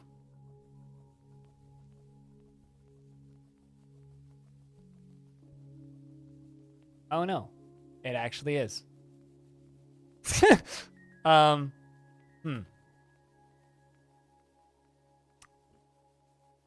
I'm going to cancel the pulling of that lever, unforbid this lever, and call the military up here to kill this zombie, because I've got a evil zombie here who's about to kill my necromancer. So let's help out this necromancer here. This is a problem. I didn't realize it would get out. Let's also, no, we'll leave them forbidden in there. This is fine. Let's also send these guys up here.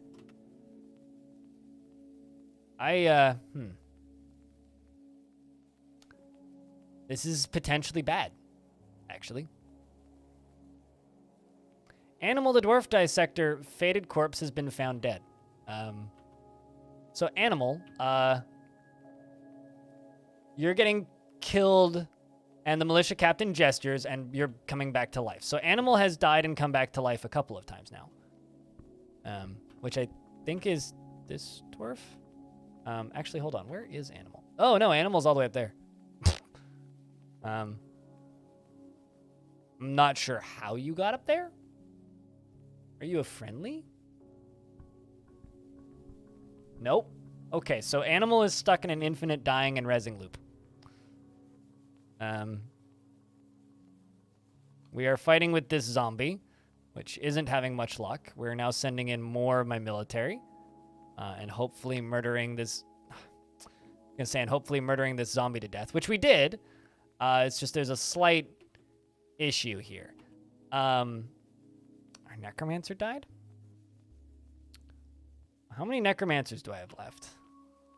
I might actually be out of necromancers, meaning we might need to go steal a book. Welp. Yeah, chat, so bad news. All of my necromancers are dead. Well,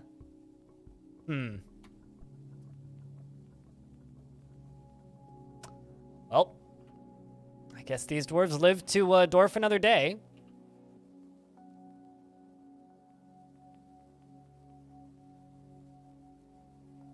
How'd you get necromancers in the first place? Those ones immigrated here, but I guess we're building a library. All right, which is also going to invite zombies to invade us, which is totally fine. I don't know what could possibly go wrong with that. Let's go raid copper pairs. We're going to send my 2 good squads. Good luck to the dwarves about to go raid copper pairs. Hopefully we can acquire a book of spooky origin. And we're going to begin building a library. Because... turns out, because my last necromancer, he was usable. I do have the one insane one, but that necromancer is useless currently. It's time to become necromancers, I suppose. I mean, if this is our only here option, I guess we must do it. There's a cat fighting with an undead mole man. Is about right.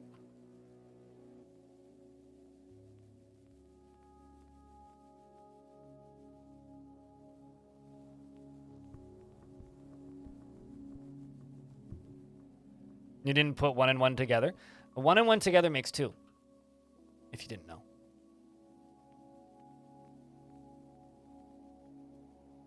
And found do you just like... So, I think... Animal's corpse might actually be friendly. The problem is... yeah, the problem is... It's surrounded by unfriendly zombies that just keep eating it.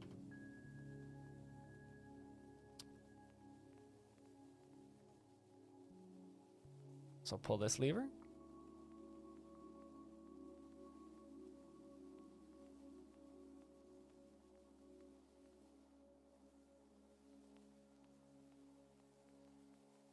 A really cool fort render.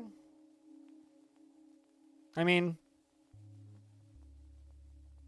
it's just stone sense. But yeah, it is a neat looking layout. It's a little village.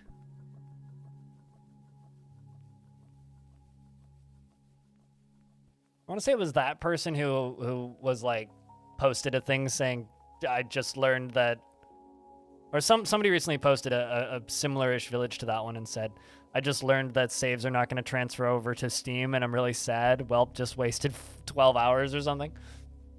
Like, no, you didn't waste 12 hours. Eesh.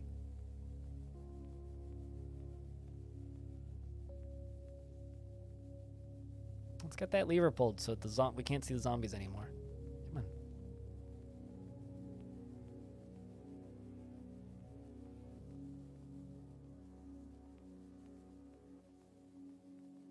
So they're all going off to raid copper pairs.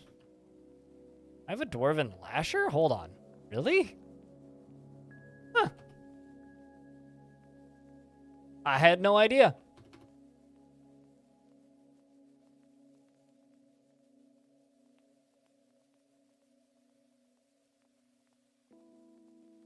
Anyway, they rolling off the map pretty swiftly.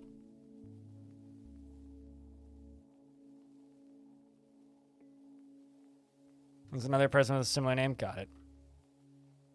Kind of sad, though.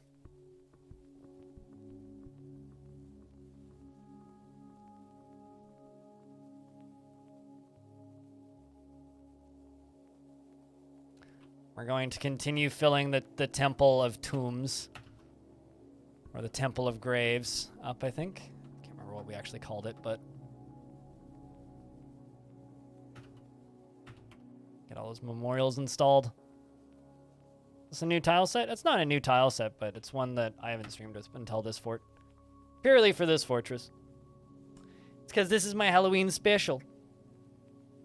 I wanted like a nice, soft, kind of neutral ASCII.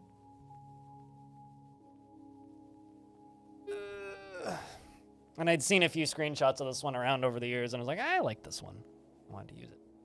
Yeah, it's like ASCII plus, basically. Isn't Halloween on the 31st? Yeah, but I'm not going to do the entirety of a fort on the 31st, and I also don't stream on Mondays except on Hyperstrange, so. But I'm allowed to do Halloween-themed things throughout the month. So that's why I'm doing a undead-focused spooky biome hunted fort, because it's Halloween. Get your... I mean, think about it this way. That's like saying, you can't put up Christmas lights around Christmas, not until December 24th. Fucking people have Christmas lights up outside right now.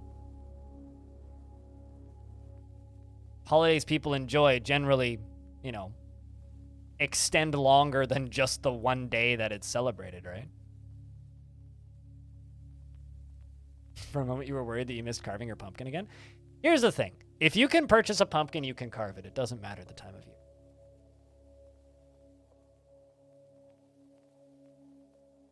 It's Spooktober.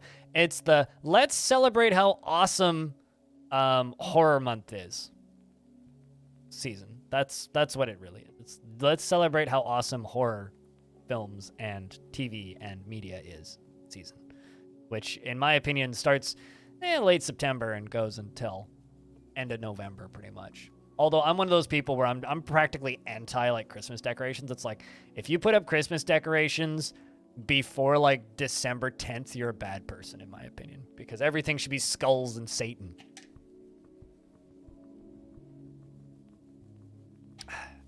But, you know, some people prefer to focus on other human myths to celebrate. You know, that's fine. I prefer Halloween.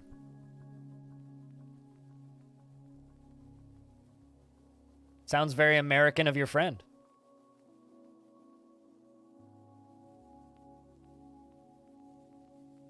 That or Russian. It's the one thing America and Russia has in common is red, white, and blue.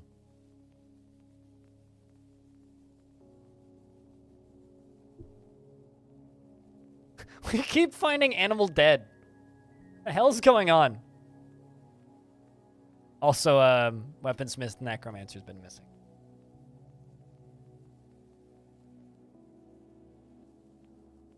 Really hope those dwarves have a successful raid on that library. Can we, like... Oh, it's been missing. Okay, there we go. Well, that was found dead again. I was sitting there going like, how?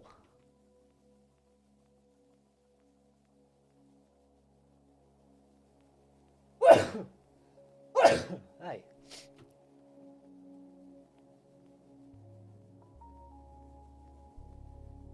But no. October for me is just like metal season. It's the season that all the good bands come to town. Thank you, Arrow. I need to sneeze some more.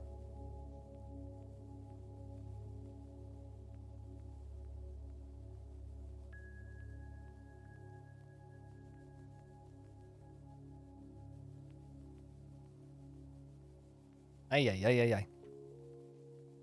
Animal is still missing for a week. Turns out. Happy whatever. I'm not happy whatever.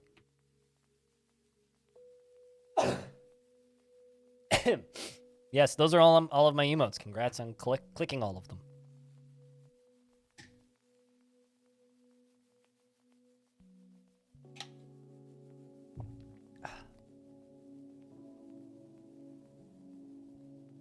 But don't forget the illustrious wide as well. I see Diamond's got you.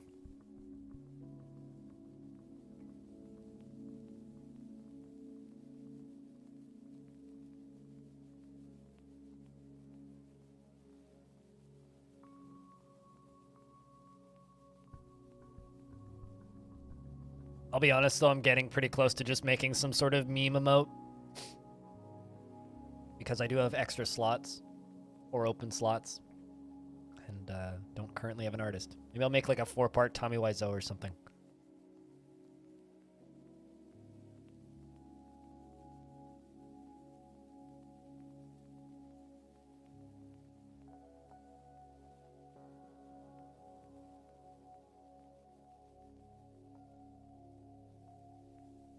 I mean, kind of like what Diamond has with Wide Pog 1 and 2.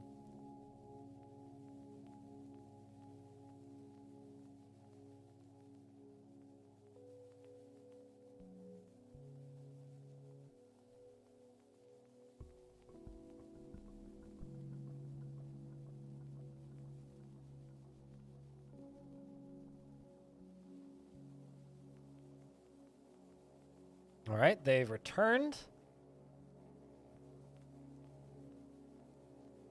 The modest palisade attacked the voracious bolts of an unknown civilization at copper pairs, and the dwarf Edom, lazy general, led the attack, and the defenders were led by the dwarf necromancer Uzul, seat raid.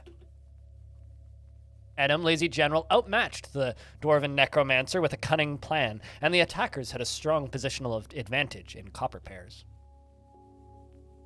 The fights appear to have begun. Wow. We had, like, immediately struck down a necromancer, immediately struck down another necromancer. Seems like lazy general got one.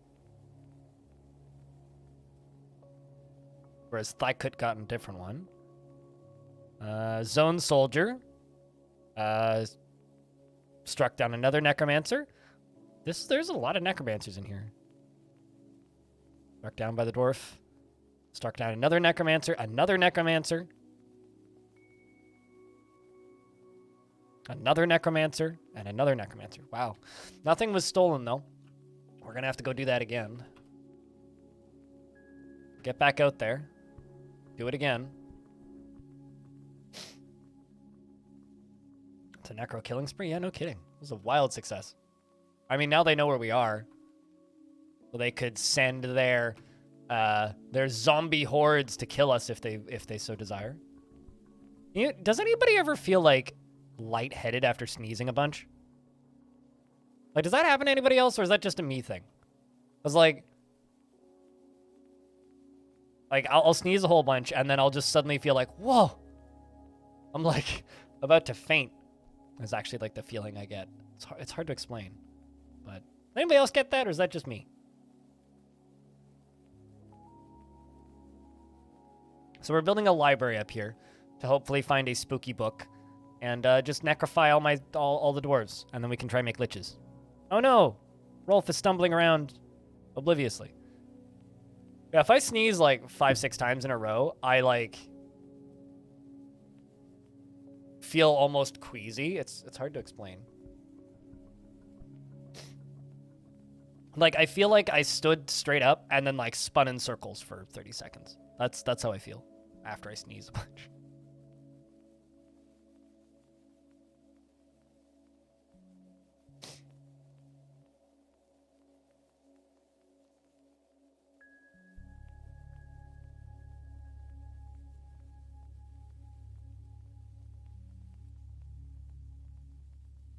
I guess, like, the answer is if you never thought about it, then no.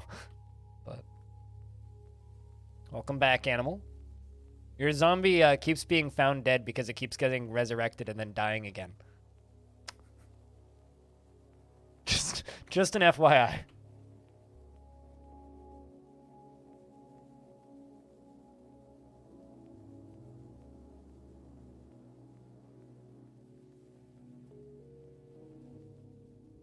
What, life, I know, right?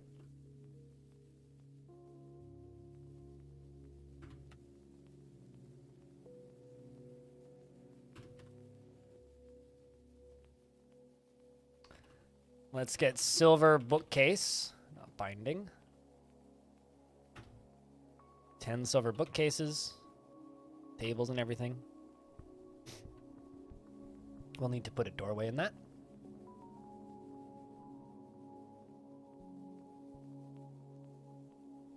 Owned a cat for 20 years now. Before you realized that you could take medication for it, you'd have sneezing attacks that would have you doubled over with stomach cramps. Oh no. Why do you put yourself through such horrendous things?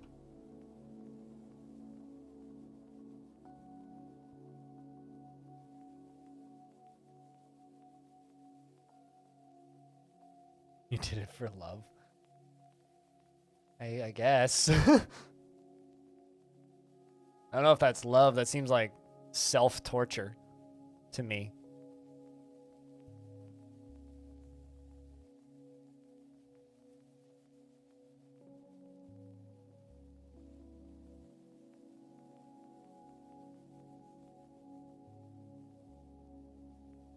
Also, I tweeted this out earlier today, but fun fact, my YouTube channel has obtained 1 million views this year so far.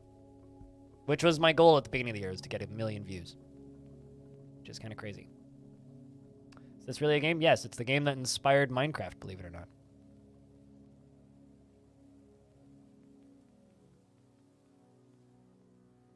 But clearly you never took comp sci algebra.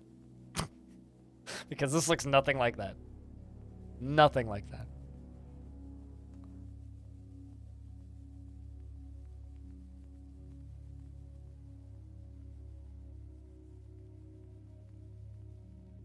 It inspired basically every single colony builder, or modern colony builder, yeah.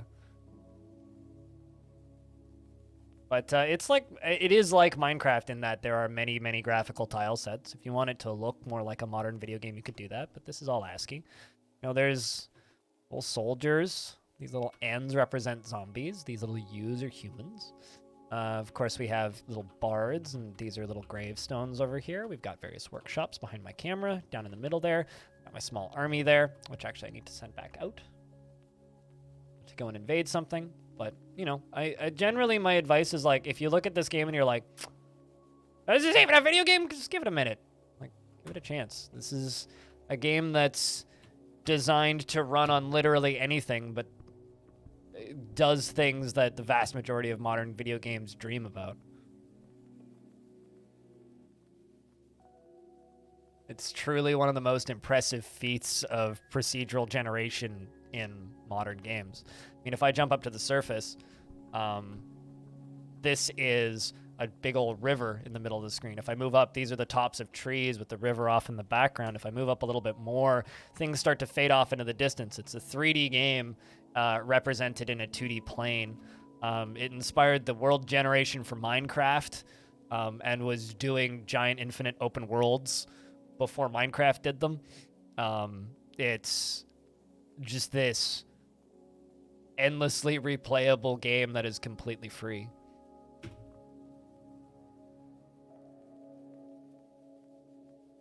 What the fuck is this? Why is this? I mean, like, I don't know. I always point at, like, if you look at Dwarf Fortress and your initial response is, what the fuck is this?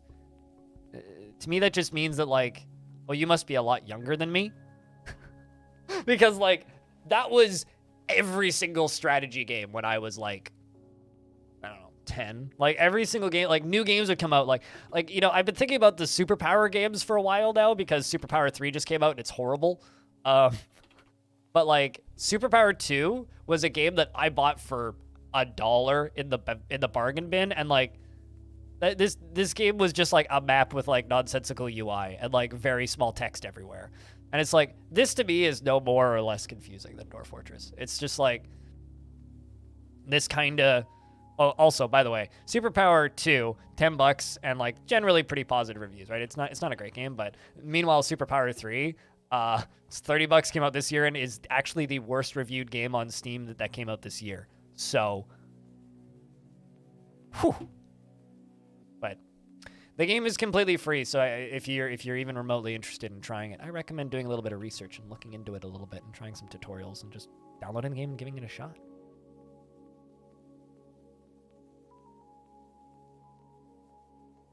Attack an archer on a hill or something? Because your dwarves see them. I don't have direct control over anything that's happening in this game. The game does it.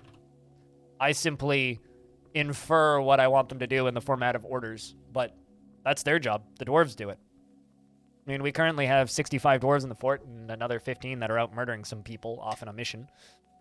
But it doesn't matter. So there's three formats of play for this game, right? There's the world generation, which is kind of its own thing. And once you've generated a world, it doesn't just print you a map, by the way. Like, this is the world for this current playthrough. Once it's generated you a world, it doesn't just generate the map. It generates factions, religions, guilds, forms of music, forms of poetry, musical instruments, beasts, wars, dynasties, families. Every single individual character in each world is tracked and like kept up with. So currently this fortress right here, which is our fortress, which, like I said, has 65 people in it right now, plus some visitors. This is a dwarven fortress that's just to the west of us, and they have 200. There's another one up here that has 50. There's some monastery. There's a monastery right there. Interesting. There's some human hamlets that all have like small populations. Is there any cities around here that have like large populations? No, nobody's there. They're all dead. If I hit N, we can see news and happenings. You can see armies moving around on the surface. So it looks like the goblins are actually invading the humans a whole bunch up here. And there's actually camps of refugees and armies camping. So there's an army camping right here. And these green spots are usually either things that have been taken over or groups that are fleeing. Yep, looks like multiple power shifts have happened in this area.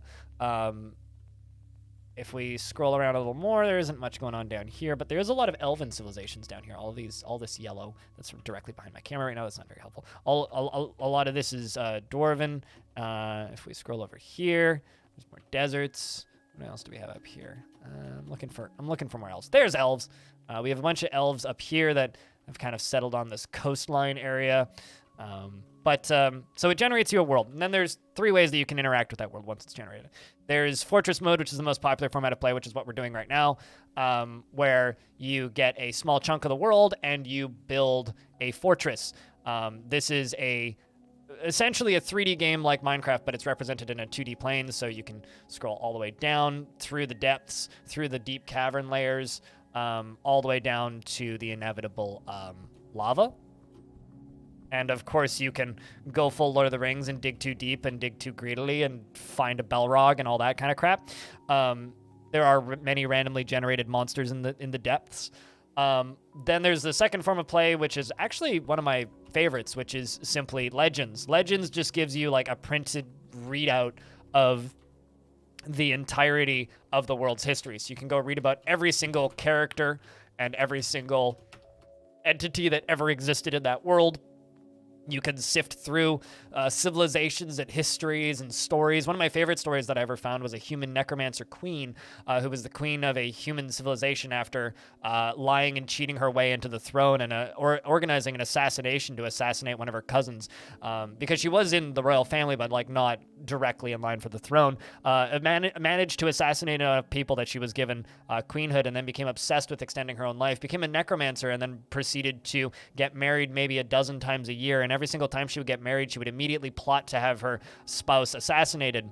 And then after having many, many partners in this way, she would have them all assassinated, and then they would all be, she would resurrect them from the dead, and they would be added to her armies of cronies and immortal forces of evil. And this ended, of course, with her having like a couple thousand undead spouses that were all in her army, and this went on for hundreds and hundreds of years. Just getting married multiple times. Then there's a third format of play outside of Legends and Fortress, which is called Adventure Mode, where you can take control over one character and play a top-down, turn-based, procedurally generated infinite RPG in the world that you generated. It's a world simulation called Dwarf Fortress, yes.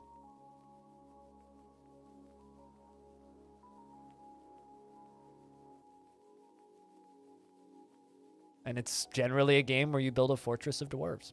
And in this fortress of dwarves, we are trying to slowly murder every single one of my dwarves and turn them into zombies. I don't generally play super evil, but we're playing super evil because it's October. Of course, you know, you could slay dragons. You can summon the armies of the depths and fight with them. You can fight the hordes of the undead. You could go after elves. You could be friends with the elves and buy giant elephants from them. You can set up on the coast and like capture whales. There's all sorts of weird shit you can do in this game. Mission: raid copper pears. All right, so we attacked the Necromancer Tower a second time. Looks like most of the threat there is dead. Or actually, no, we made it in undetected, so good job. Which means we searched the ghost and searched copper pears, which means we've looted a whole bunch of books, most likely. I'm working on that, yeah. But making your own necromancers is difficult and requires inviting a lot of dangerous threats to your fortress. But we're working on making our own necromancers, yes. This game is also in development and in behind the scenes in this game. The development team is actually working on a, shall we just say, procedurally generated magic systems. Sup, Zaximus? Yeah, same. I can't wait for a lot of people to get back into this game. But also, since you are new here, this game is coming to Steam soon, TM.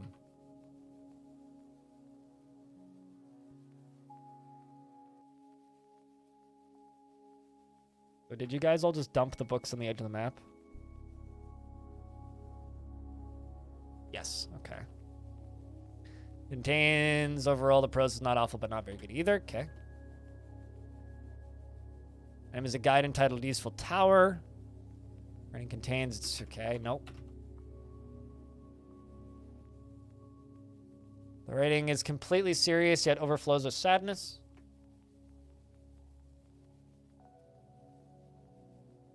"123-page guide of the journey into the..." Okay, it concerns the mountain halls. Concerns the tower. Concerns the tower. All right. I'm waiting for a very specific book, a certain Necronomicon, if you will.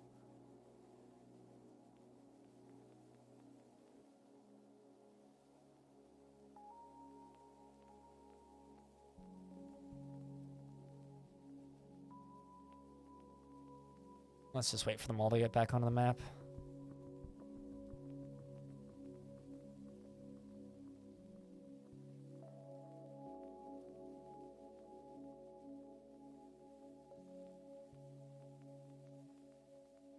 What does that matter, Animal? What's the point? Are you saying I should go make clickbait for this game? Let's go raid that tower again. Oh, more books. The Great Group.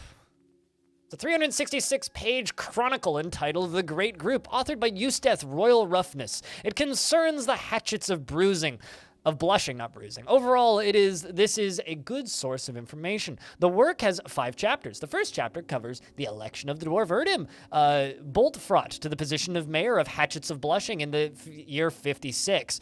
The second chapter covers the rise of the Hydra, Middor, renowned start, the esteemed as an enemy of the Hatchets of Blushing in the early summer of 67.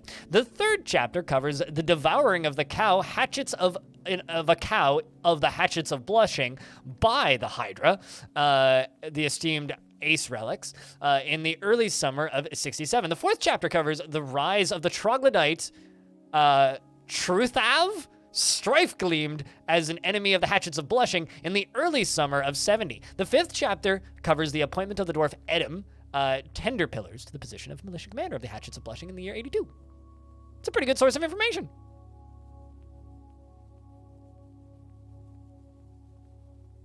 But it might get a lot of views on YouTube, which gets played a lot then, I guess. I mean, Dwarf Fortress will do extremely well when it releases. A lot of people are going to suddenly be very surprised that this game exists.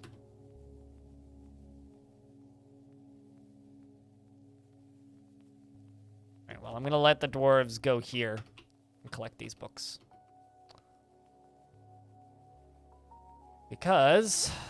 where did my bookcases go? Yay, we have bookcases. Sweet.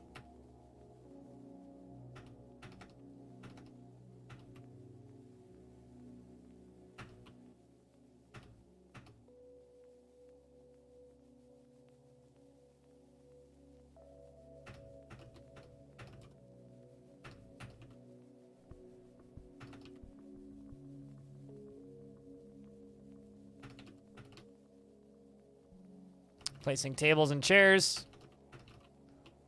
Because what kind of library doesn't have tables and chairs? Apparently I ran out of chairs. That's fine. We can make this into a little flow zone. So this is a room. Add it as a library. The Geared Library. It's a fine name. Nobody's officially set as a scholar or scribe yet. I don't even know if we have anybody with such tasks, but you know what? Let's give Rolf the job of scholar, because that dwarf's kind of nuts, and I feel like it might help. Yeah, I don't feel like attracting people with a short attention span. Says the guy who uploads shorts to his YouTube channel sometimes. But yeah, no, I mean, if you're like more curious about Dwarf Fortress than anything and not interested in playing it, what I would recommend doing is going and listening to some of the talks that the developers have done with this game. I mean, I have the developers on my Twitch channel once every 4 months or so. They join in and we chit chat about this game. But like, really, Dwarf Fortress is just kind of one of the most important games of the last several decades that not enough people have played. And fortunately, a lot more people will get to play it, hopefully, in the next few months.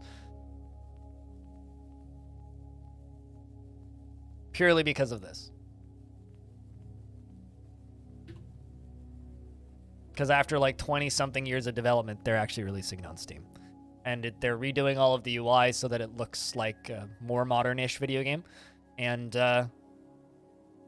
it's got pretty graphics if you pay for it. But there will still be a free version that doesn't include the pretty pixels. So if you don't want pixels, and you don't mind your game looking like this, you'll play this.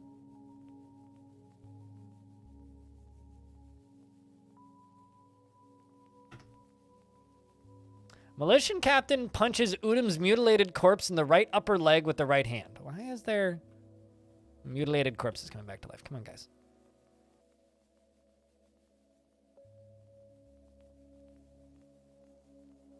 Finally engraving animals. Slab. Memorializing more dead. Really is a shame. Constructing a lot of buildings.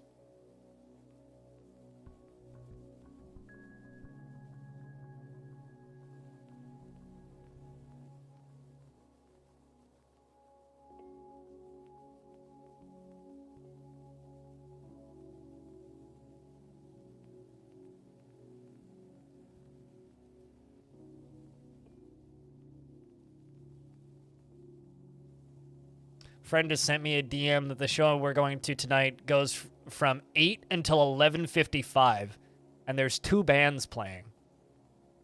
That's a long fucking set. Shit. I'm excited. It'll be fun. Bugbat left lower arm is fighting. Oh no, poor Bugbat. But yeah, if you do have any like further questions, I can elaborate on things with the F2. But it's always kind of fun when people who, you know, don't play Dwarf Fortress stumble into this stream. Because it's always like a, oh god, I ended up in the weird part of Twitch, didn't I? Kind of thing.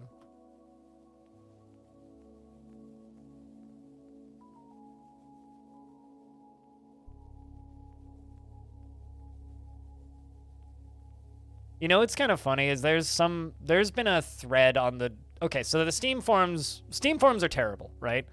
There's been a thread on the Steam forums for forever that's just basically, is this just some stupid RimWorld clone?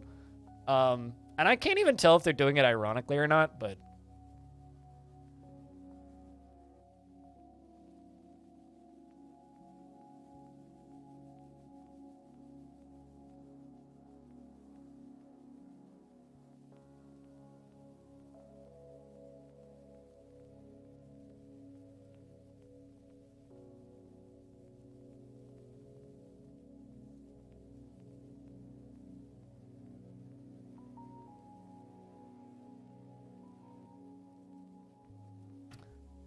all right, let's see how they do this time. The forces of the ghost market searched. Okay, so like they didn't even have any resistance once again. It's a weak necromancer tower, I gotta be honest. One raid just kind of did him in. Where the fuck did you spawn?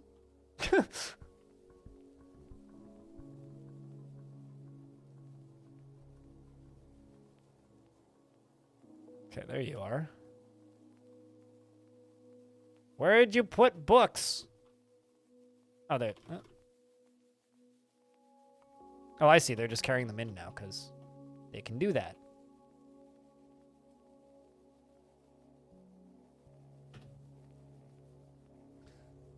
The writing is organized and it contains some asides.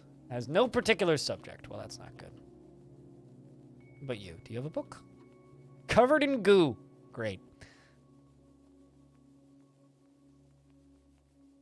The mountain home and other travesties. It concerns the mountain hall. Mine helpful. Must not have been very helpful. Considering it's a travesty. Let you and your scroll walk by.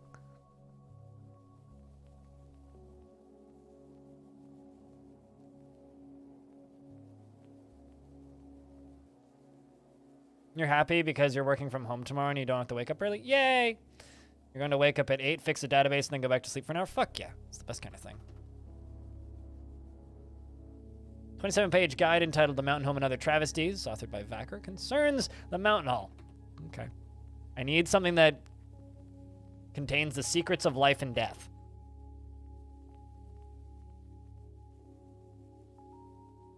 New Human is the name of this particular item. It concerns the Carillion Fellowship overall. It is a good source of information. The work has 2 chapters. The first chapter covers the appointment of the human Rushan, breakfast page, to the position of Chamberlain of the Carillion Fellowship in the mid-spring of 99. The second chapter covers the appointment of the goblin Stolzu Lyglumnus, the position of grain administrator in the Carillion Fellowship in the year 141. Quite a helpful, useful source of information. I like when books are just like, and it's quite a useful source of information. Like, oh, well, really now? You don't say. A course on the tower. It concerns the tower. The writing has a rare but particularly exquisite turns of phrase. The prose is splendid. Well, I mean, it's well written, but it's not what I need. I need a book about how to turn dead people into less dead people. Unusual. Rubcride. It's a guide entitled The Unusual Rubcride, authored by Coolcap. It concerns the town of Rubcride. I don't want a Rubcride, chat. That's a concerning one.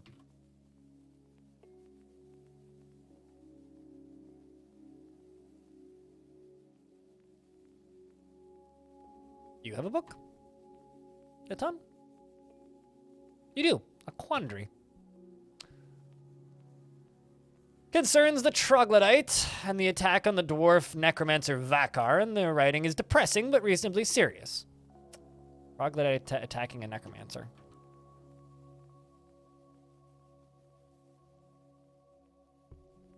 True dwarf. Okay. Literally, no secrets of life and death.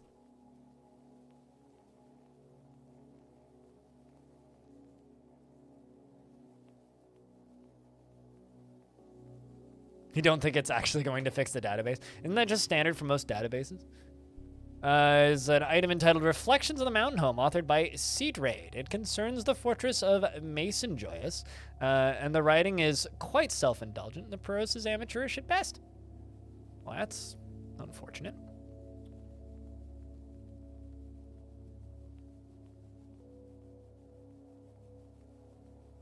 You're our whip wielder. Copper Pears in the Age of Myth concerns the settling of the dwarf necromancer Lore Death Copper in Copper Pears in the early summer of 130. The writing is cruel, but the prose is not awful, but not very good either. That must have been their first book after they founded the tower. I'm pretty sure that is the dwarf that founded that tower. The Lucid Standards and the Universe. It's a 150-page chronicle entitled The Lucid Standards and the Universe, authored by Cog Smithwist. Smith Twist. Sorry. And it concerns the Lucid Standards. It is a good source of information. The work has a single chapter, and it covers a ceremony held by the Lucid Standards and the Ingenious Tours, and is part of the Festival of Daggers in the mid-spring of 61.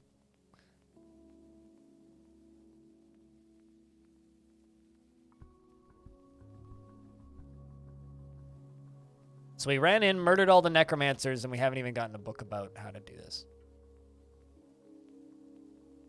Great. So the last fort I tried to build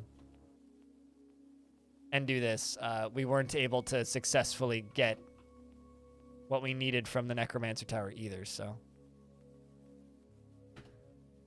let's send them back out.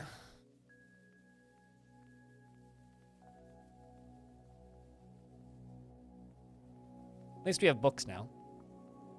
The dwarves are able to read books.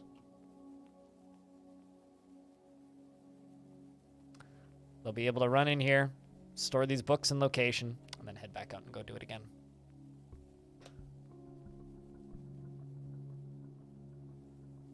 Chat, does anyone in fact have a good book recommendation for optimizing large Postgres databases? Please let Pink Fluffy Llama know. I don't know what any of those words mean. Chat, does anyone know what any of those words mean and can help Pink Fluffy Llama?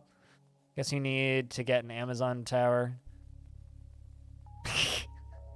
Yeah, I have to get Amazon Prime to be able to get Secrets of Life and Death. But I mean, if you have Amazon Prime, then you could sub to this channel using Amazon Prime. Just saying. Today's been a 2 resub day. It's been a slow money day so far.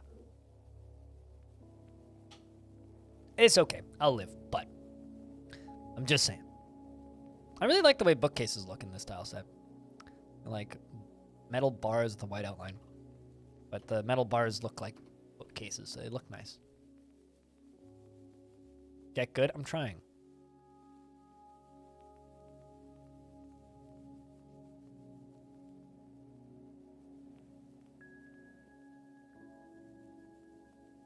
Should go again tomorrow? Hell yeah.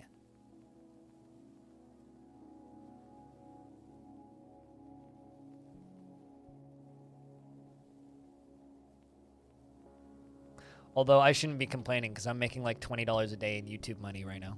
Actually, not quite $20 a day. I think it's like $9 a day, actually. Yeah, we got like $20 on the 23rd and then $9.96 on the 24th. So probably like, I don't know, $12 tomorrow. Just means I don't get much of a beer fund tonight. Such is life, though.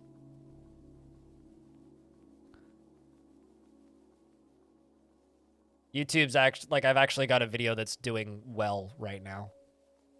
It got 10,000 views in the first day, and it's, like, still rolling hard, so. Like, this morning it was getting 350 views an hour. Now it's down to 180, but hopefully it'll go up again. Yeah, it's got 18,000 views, and it's been up for, what, 3 days? Which is a lot for me. Apparently, it's, like, the #1 thing that pops up when you type in Dwarf Fortress in Google right now, which is kind of whack, actually.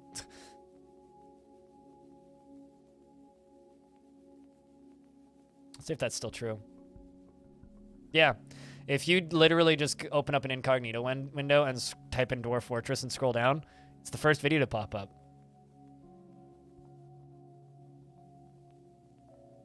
Hold on a second. People leave Google reviews of Dwarf Fortress? Oh my god. We should read some Google reviews of Dwarf Fortress. Well, I just found content for the future. I didn't know that you could do that. Apparently you can. Anyway, 4.8 stars. It's pretty good, I think. Out of 5. Should be 4.9.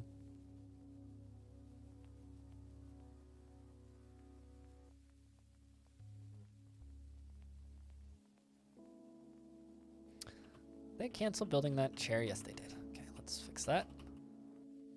So let's see if I can get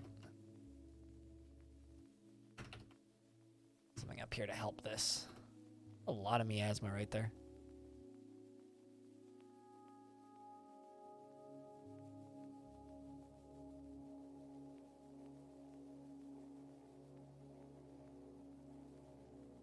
I mean, the only person who I know who actively works in databases and is public about it in this chat is Frog for Hire, I think.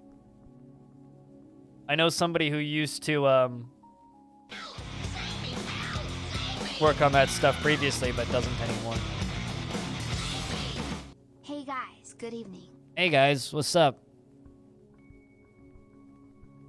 Thank you very much for keeping that sub alive for an 8th month. Welcome back, Reinhardt. Chat, can I get a round of beers for Reinhardt keeping that sub alive with Twitch Prime? That's the 3rd resub of the day and the 3rd notification of money today and the 1st resub in 3 hours. Congratulations, you just added a 3rd onto my today's income.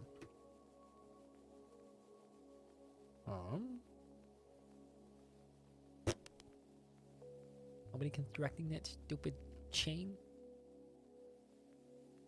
Construct building there. Oh, nope, you're bringing a table. That's not what I needed, but okay. I'll watch the table construction then. So yeah, the kind of tricky spot that we're in right now is I literally can't do much. There really isn't much I can do until I get another necromancer. I do have the one, but she's completely insane. And just like runs around with an exclamation point above her head. I'm looking at something right now too. It's called a monitor.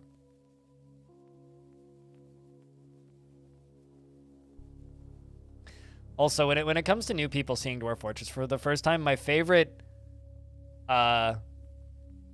question I get is, how do you see what you're doing in the game? And I'm like, well, clearly with a monitor and my one working eye. Because how else would you see what you're doing in game in Dwarf Fort? Turns out you learn things pretty quickly. Another cool thing that we could have happen in this fort would be, I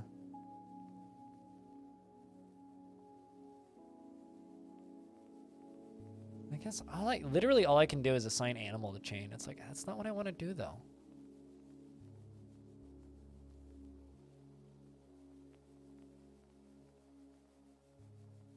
Just wish I could assign a dwarf to a chain.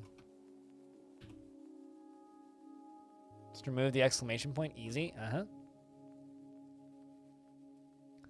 It's a national holiday in Austria? Really? I didn't know that. What's the occasion? Reinhardt.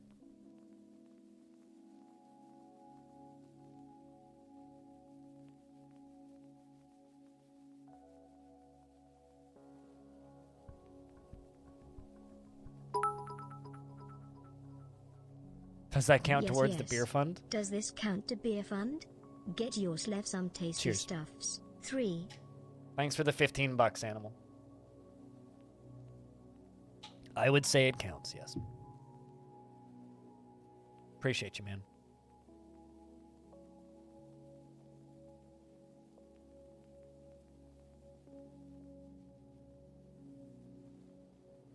I mean, at the end of the day, any money that goes into my pocket sort of is kind of, even if not necessarily directly, goes towards the beer fund. So there we go. We got that last table created. Now, chat, can I get a round of beers for Animal being kind, as well as Reinhardt and the national holiday? As we continue to raid the necromancers with the hope of maybe receiving a, zombie creating dude in response. That, or we just wait until spring and hope we get another migrant wave. Theoretically could. I mean, how many dead are on the map? 1,500? Yeah, we're good. Not that many dead.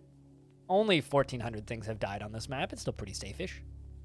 Thanks for the $1, Pink. Appreciate you. And the 2 more. And the 3 more. And the 2. And the 1. Thanks for the $9.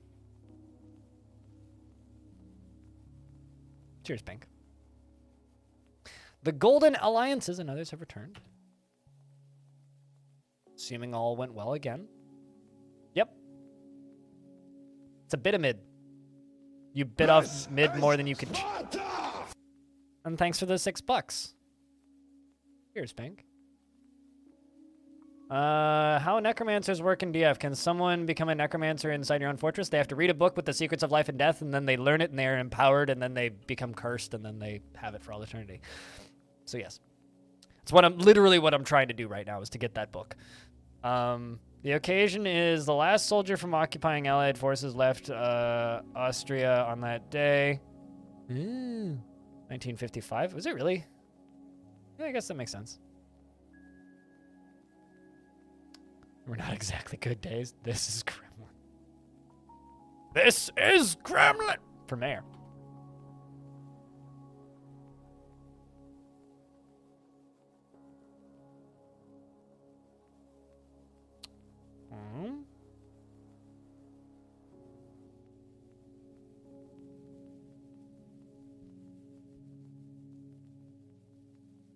Gotta keep blind juiced up on Burr. Well, it's more like gotta keep blind juiced up on rent-paying dollars. It concerns the tower. Copper papers. Okay. Nothing interesting on that one.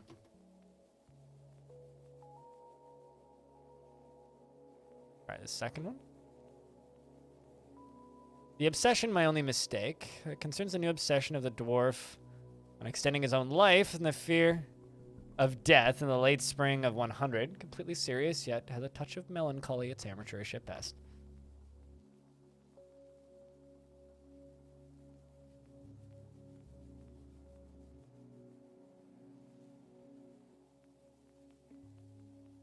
Patient of the tower. Concerns the tower. Okay. Interpretations of the something.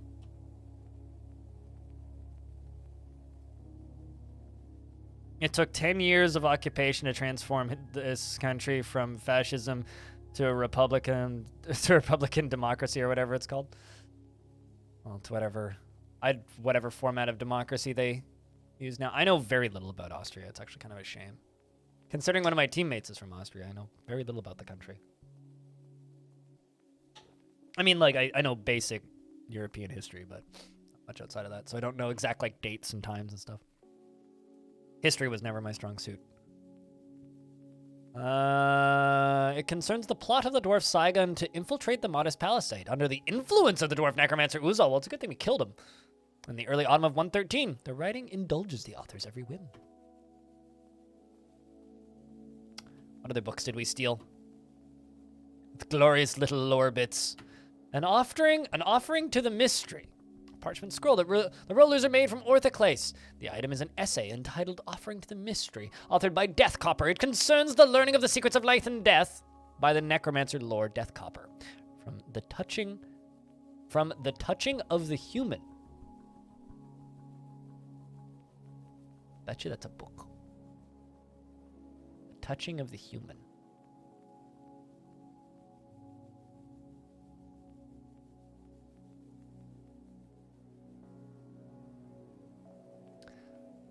The Gamble, fact or fiction, concerns the disastrous gambling of the dwarf necromancer Eustace Royal Roughness in Law Channel, in the Diamond Chestnut in the early, I guess that's a tavern. In the Diamond, also chat, 40 seconds left on the hype train, probably costs about $10 in bits or 3 gift subs to level it up if anybody wants to. In the Diamond Chestnut in the early winter of 73, the writing is very rigid and is somewhat self-indulgent. All right.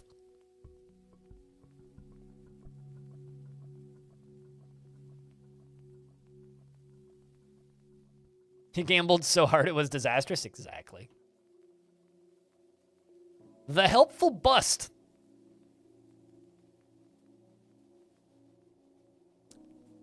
The Helpful Bust is a slate-bound codex, a 201-page chronicle entitled The Helpful Bust, authored by Eustace Royal Roughness, the gambler. It concerns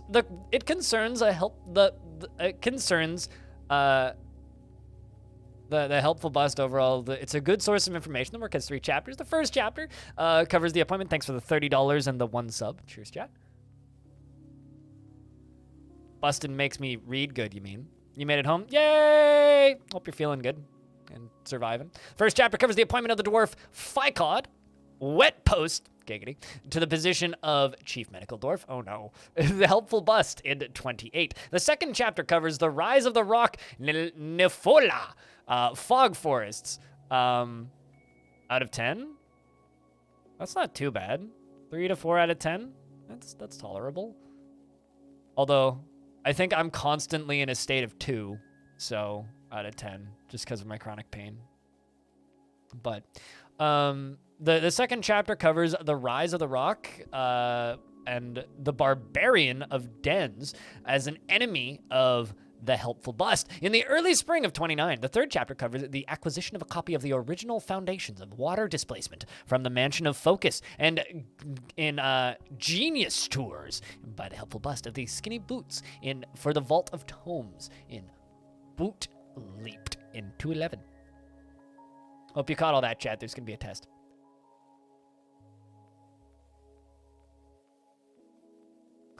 Excuse me, madam, do you have a Helpful Bust for me? That's a question. Reflections on copper pairs. It concerns the tower copper pairs.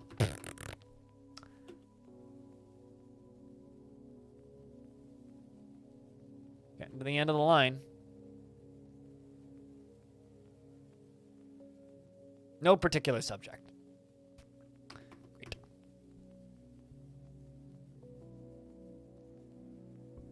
As in they invented pipes. It's probably a book that had the knowledge of that. Do we understand loss? It concerns the secrets of life and death.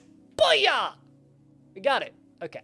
So the written portion consists of a 105-page manual entitled Do We Understand Loss? By Cog Smith Twist. It concerns the secret of life and death. So if a dwarf reads this book, they become a necromancer. Well, that's all hunky-dory. Fantasticals. Any more?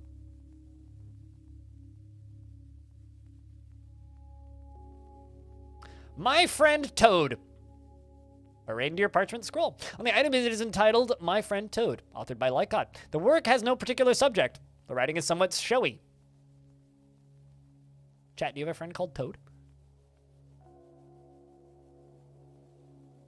The nature of loss is resurrect them as a zombie, clearly.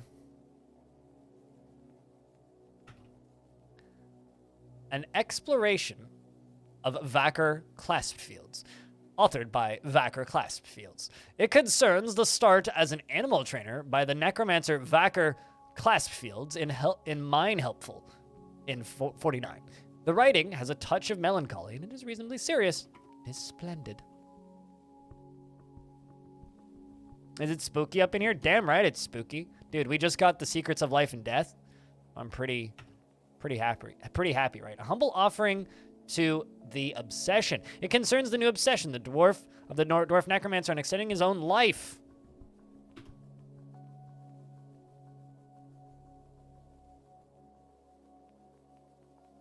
So we have now obtained the forbidden knowledge of the secrets of life and death. Necro, pretty much. It must have been temptation. I mean, must have. It's a short story entitled It Must Have Been Temptation, authored by Kubak Fankol. It concerns it has no particular subject, and the writing is stunningly self-indulgent. Like most writing in this world.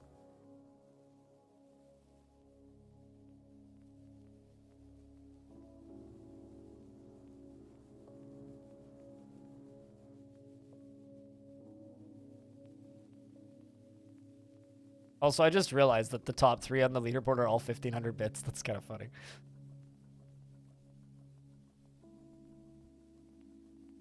Omnicron, no Necro, Nomicon, not Omnicron. I'm still waiting for them to, like, name a COVID wave after a Transformer, though. I'm not gonna lie.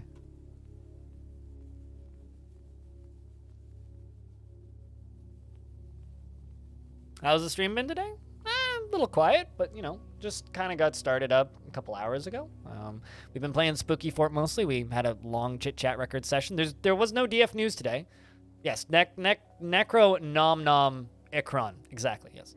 That's definitely what it says. So today's been kind of chill. Like,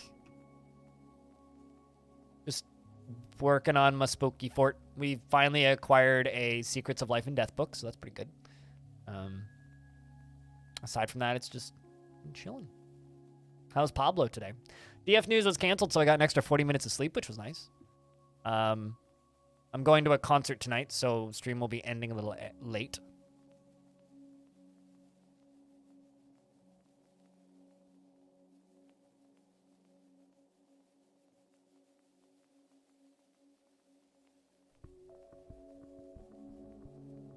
Wavy stuff on the floor, blue sand? Oh no, far grosser than that. No, it's a pool of acrid goo. This is a haunted biome and it's raining acrid goo everywhere. The dwarves get permanent mood debuffs when they touch it. And most of my dwarves are coated in it. We're just gonna start suddenly having necromancers pop up left and right. I'm trying to figure out if I should just let them all read it, or if I should forbid it after one dwarf reads it. Haven't decided yet, but we'll keep an eye out. as necromancers start appearing. Why do they touch it then? It's impossible to not get rained on. Okay, like, why do you touch... So when you walk outside while it's raining without an umbrella, why do you touch the water? Why don't you just step out of the way of the rain? It's the same thing. Like, if they go outside, they have to touch the rain, which is why we're all permanently burrowed underground.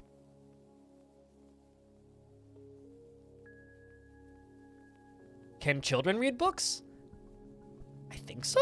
I know babies can't. Children can? Actually, I don't know if you can make a kid into a necromancer. I'm just going to be honest with you. I don't know. Actually,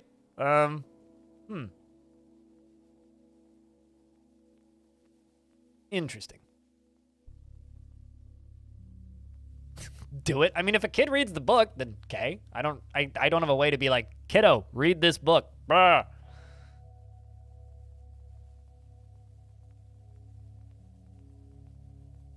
Now, what was the name of the book?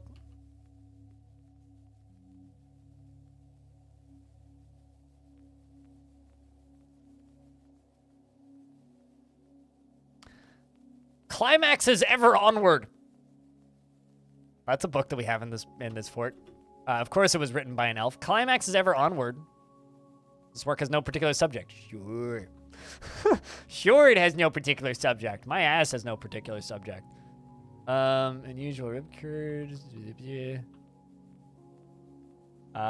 Submerged springs.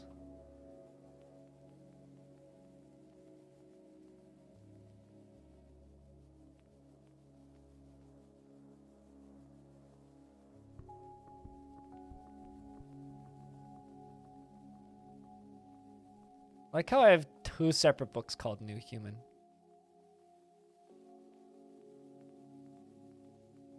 I'm literally just trying to like spot the... Oh, I see. It's probably just not in the library yet.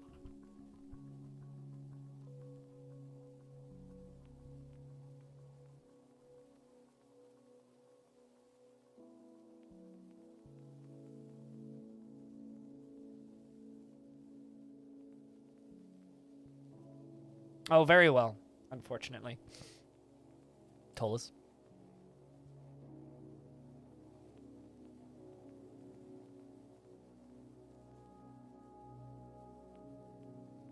And Gorlak left lower arm is fighting. Good luck, Gorlak left lower arm. Working harder than the rest of that Gorlak, clearly.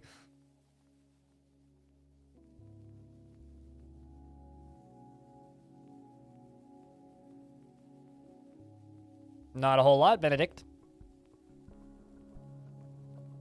We just need some eggs. How's the weather up there been treating me this week? So it's been raining basically since Thursday, which has been lovely. Raining on and off, not like heavy rain, just like pretty light rain, like but on and off raining. And it's, to put it bluntly, been kind of lovely. I mean, we've gone from like summer weather and like, yo, it's like hot outside to, yo, it's like 5 degrees Celsius outside. And it's been kind of wonderful. It's been really nice. Much more the kind of weather I want. I want cold, dreary, cloudy, below 10 degrees ideally.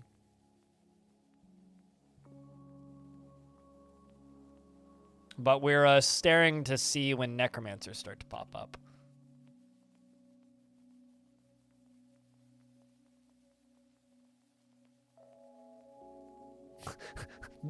Read about the helpful bust. Yeah, shoutouts to the helpful bust, eh? Yeah, I don't think the kids read books, or at least they haven't yet.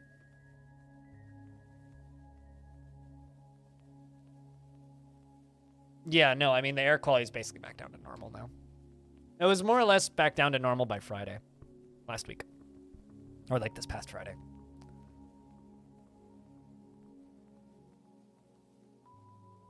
But it's like all uphill from here, it feels like. Seen any necromancers appearing just yet? Waiting for them to read those books. That the one with the... My friend Toad. Yep. You dread cloudy weather? I dread the summer, and it's not because I don't like summer. Like, there's things about summer that I like. I like camping in the summer, but I prefer camping in the winter. But I like camping in the summer. I like hiking in the summer.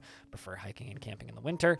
But, like, there are things I enjoy. The naked, crazy necromancer ladies on the table. I repeat, the crazy necromancer naked ladies on the table. Now she's leaving. So I do like elements of summer, but I basically prefer everything about the winter. The concerts are better in the winter. The nightlife that I enjoy is better in the winter. I still enjoy camping in the winter. I enjoy hiking in the winter and snowshoeing. I like the weather more. I prefer the rain. Question about preparing carefully. What would your point distribution for a dwarf that you want to be an expedition leader? Give them speaking and like social skills, but also don't. Because they might not necessarily be the expedition leader. My advice is embark, right? And then hit N, okay? And then there's this button that they don't tell you exists. It says replace. If you don't like the dwarf that got expedition leader, replace the one that got expedition leader with the one that you want. Give them useful skills. Speaking isn't really a useful skill in game, and it's just a skill that they'll learn over time anyway. If the dwarf that you want to be the expedition leader, literally just press replace and give the one that you want the job, add the job. So don't worry about skill allocation. I mean, you could like tweak the skill allocation, but like just give them useful skills and then just give them the job once you get in game. So just hit N, select the expedition leader, press R.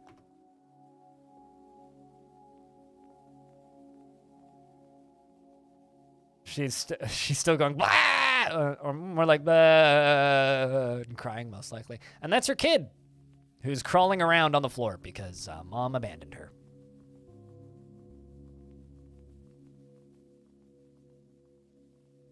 So that was the book, right? Do we understand loss? Oh, there we go. We got a dwarf reading. Do we understand loss? See that? You see this dwarf in the middle? They're going to read, do we understand loss? And then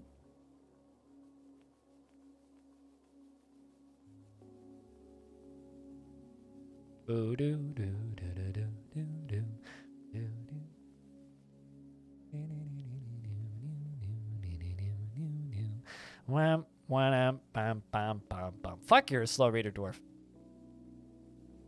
Ain't no party like a necro party, I know, right?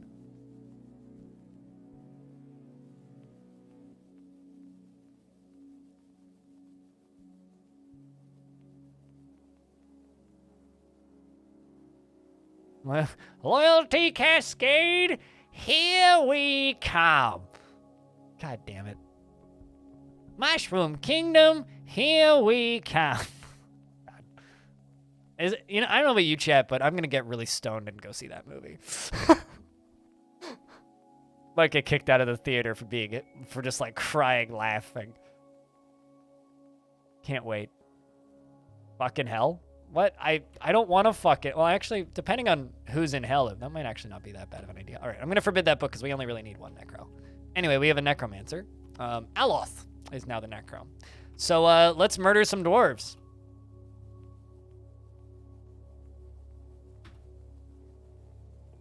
Send the soon-to-be zombie squad up here. Send the necromancer up here.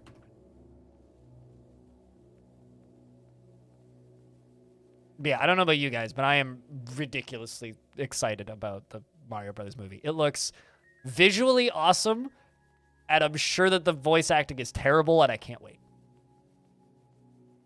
But visually, that movie looks fantastic. Here comes the Neko. Why are you carrying books? Please tell me that Necromancer's, like, carrying the book. Nope, just a bamboo leather mitten. Oh, yeah, literally brought the book up here and left it up here. That's fitting. They're going to F it up somehow? I don't know, I like Jack Black. Honestly, Bowser main character, fuck Mario. Like, seriously, Bowser looks fantastic. Jack Black looks like his performance is going to be great. That's what I'm looking forward to. I'm looking forward to Jack Black and, like, Seth Rogen in that movie. Don't really care about Mario. Keep the cat locked out so we don't Drowned the cat.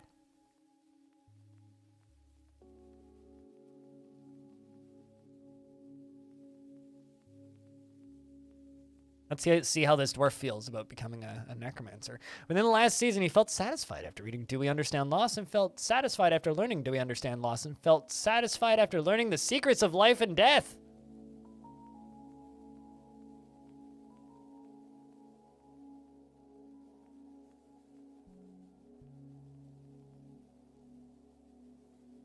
So hopefully this works. Still waiting on some more dwarves. Hopefully we start having more success with our murder chamber. Still waiting on a few more dwarves. Chat, since we're waiting on a few more dwarves, could I get a round of beers?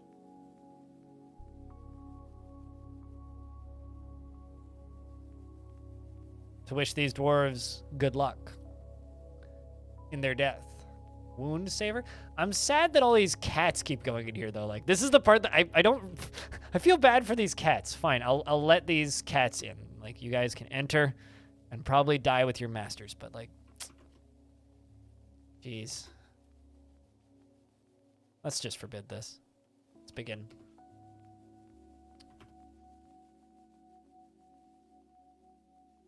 Don't mind the zombie at the back of the room. He's friendly.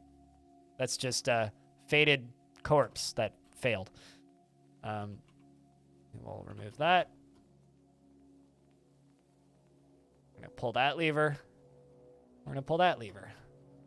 So Necromancer's going to pull a real close one, assuming you do in fact have lever operation.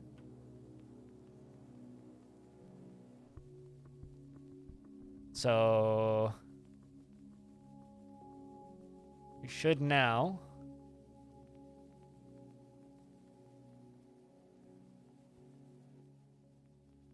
Did I not tell you? Oh, I see. We pulled the wrong lever. Pull that lever and pull that lever.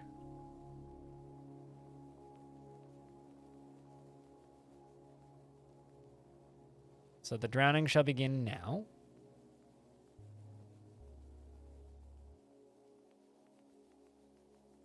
And Necromancer's terrified, which is what you want because they don't resurrect zombies unless they're terrified. The water flushes in, and the dwarves that are trapped begin drowning. The air slowly begins escaping from their mortal realm. The tab of my stream muted itself? Huh. Maybe it's because I said, Mushroom Kingdom, here we come, too many times. And you know what? I don't blame it. I would mute myself too if I had to listen to that. Okay, well, one dwarf managed to get out of the way. That's unfortunate. But unfortunately, we're drowning cats in this process, Clino. But we are doing our damnedest. Pablo. How goes the search for more mods, Clino? Hope you've gotten some applications. I'm sad that news got canceled today, man. Like, I didn't know what to do with myself this morning. Like, I went back to bed. Found dead, drowned. Oh, right. Okay, we got a zombie cat. Well, that's good. Excellent. Off to a good start. So now we have Asked Goldpoke. Juice! Goldpoke is alive! And a zombie! And on our side. Sweet. So we're off to a good start so far. Let's see. We've got a second one. 2! Fuck yeah. Okay. So we now have a fell butcher. And what are you?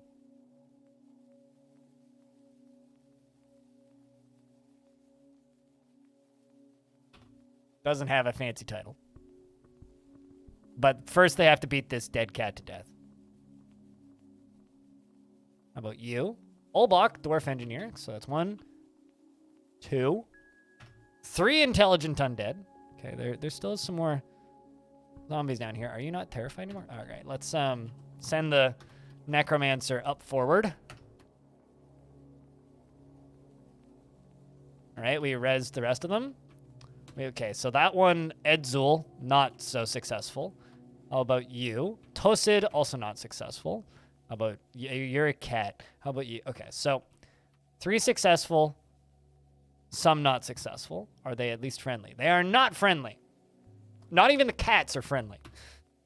Well, on the bright side, I would say that was quite the success. On the sad side, well, we lost some doors. I'm gonna take a real quick urination break because apparently my body is malfunctioning. I'll be right back.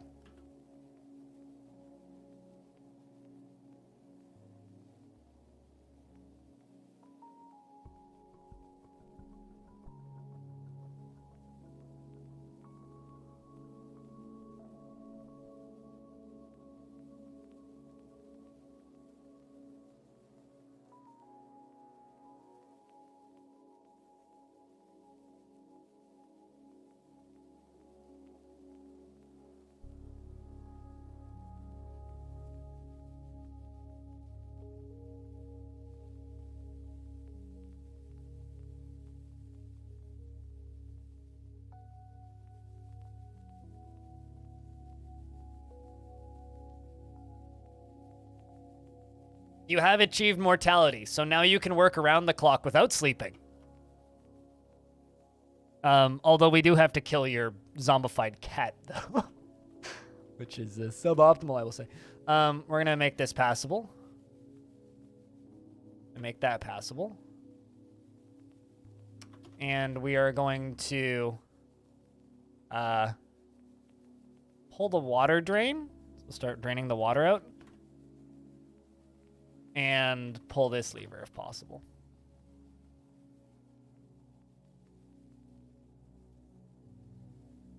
So this is not that optimal, I will say.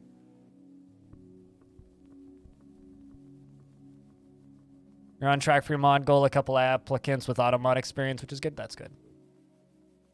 Honestly, if I had experience modding subreddits, I would offer, but I don't.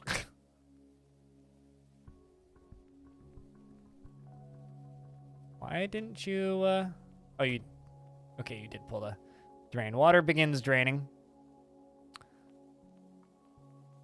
So let's just,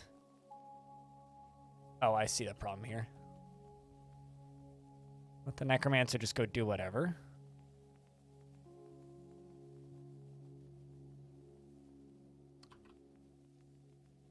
Could you please pull that lever?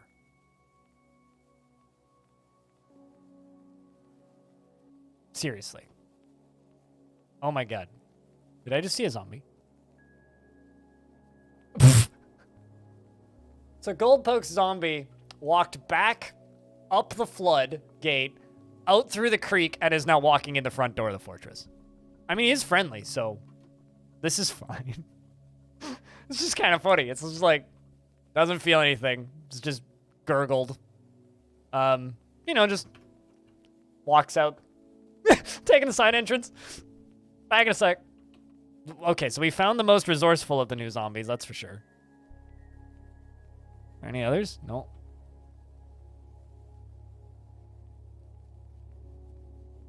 Looks like the cats are trying to exit the same way.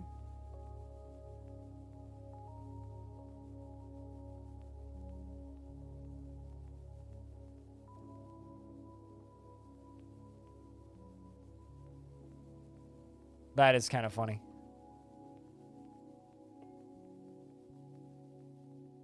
Obviously a link to my stream. Pablo, come on.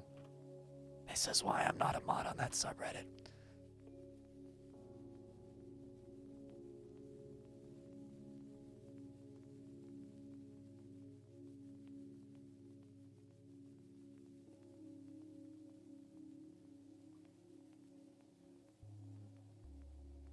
All right, we've also got the evil zombies now dueling with the necromancer. Fortunately, we can make more necromancers as needed. Oh no, but we need the military up here stat. Are we gonna lose another necromancer like right away? That's kind of funny actually, if that's the case. I think so. I am in fact sending the military in. Spooky comes running in and starts beating up the zombie, or trying to beat up the zombie. Come on, Spooky, you got this. I mean, we do have a book about this. Oh no! We lost another necromancer. Well, this is a true shame. Here comes the military. Better late than never, I suppose.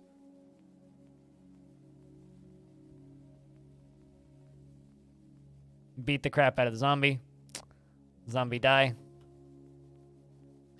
Well, I guess we have to unforbid that book so that somebody else can read it. Oops. We'll just leave the military in here until the water's drained enough that we can actually go back in here. Because currently it's pretty full, and it looks like Rith is walking out.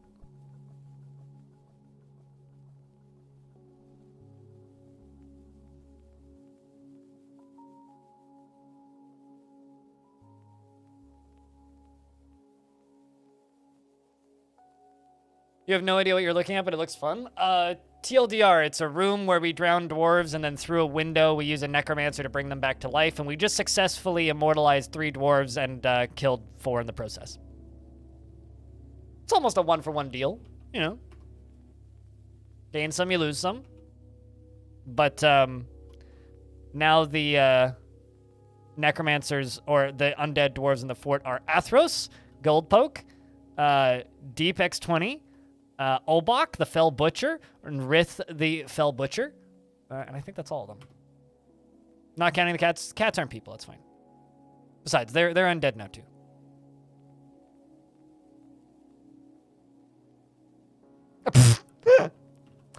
I just got a dwarf stuck up here. That's kind of funny.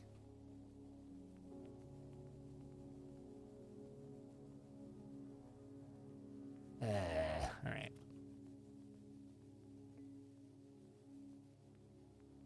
Need someone to pull that lever.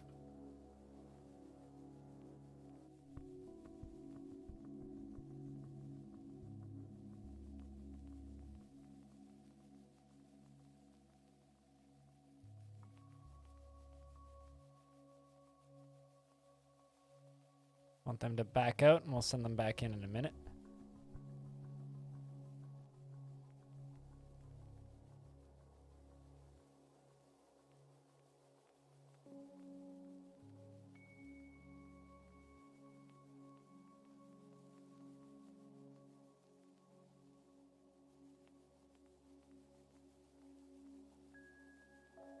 Okay, lever's been flipped. Meaning we should be able to actually pull these levers now. Without them freaking out due to there being zombies everywhere. Oh, nope, they can still see the zombies. Zombie cats are making it impossible for us to pull a lever. That's cool. It's real cool.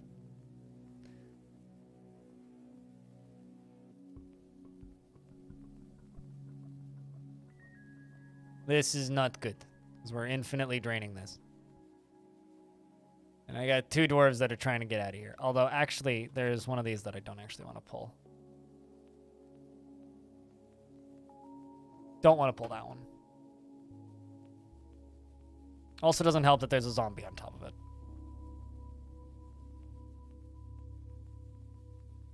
It's just a zombie cat. Why are you so scared? Like, legit.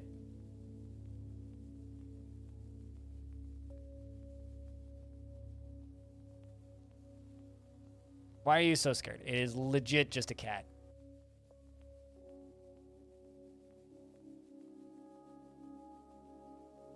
All right, let's just forbid... Actually, hold up. Are you coming to pull the lever? Nope. Just hit the wrong button. I'm going to forbid this door.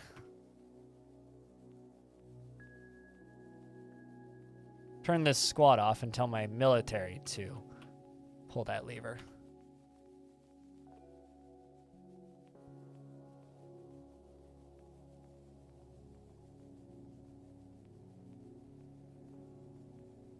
Can anybody pull that lever? Or can we let the cat out?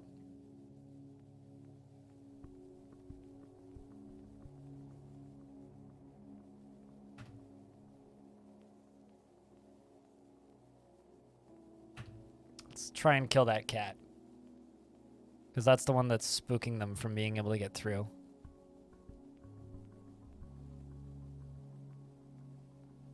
Dog walk time. You have a good walk with the dog.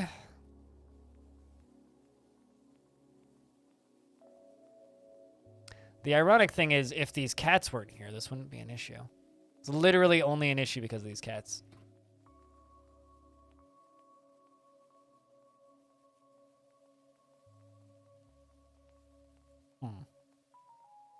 There we go. It made it out. That's one of them.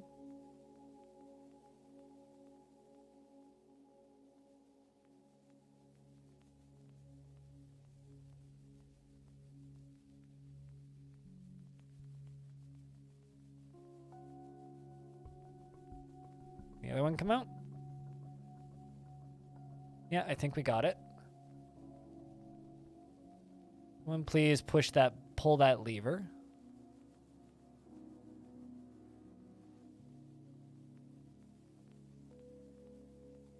Pink Fluffy's been... Also, it looks like Pink Fluffy was one of the ones that didn't survive.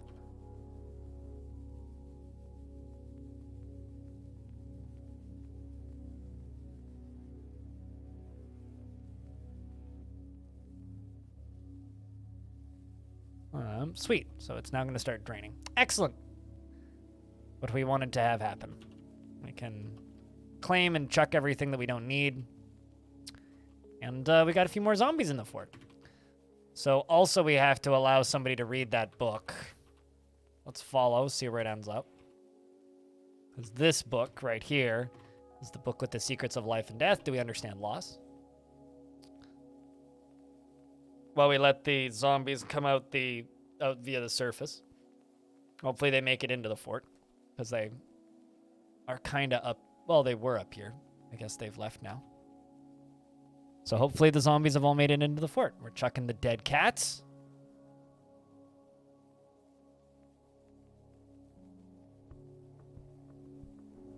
But yeah, I know this fort's a little slow paced, but hopefully you guys are learning some fun tactics to murder things in creative ways.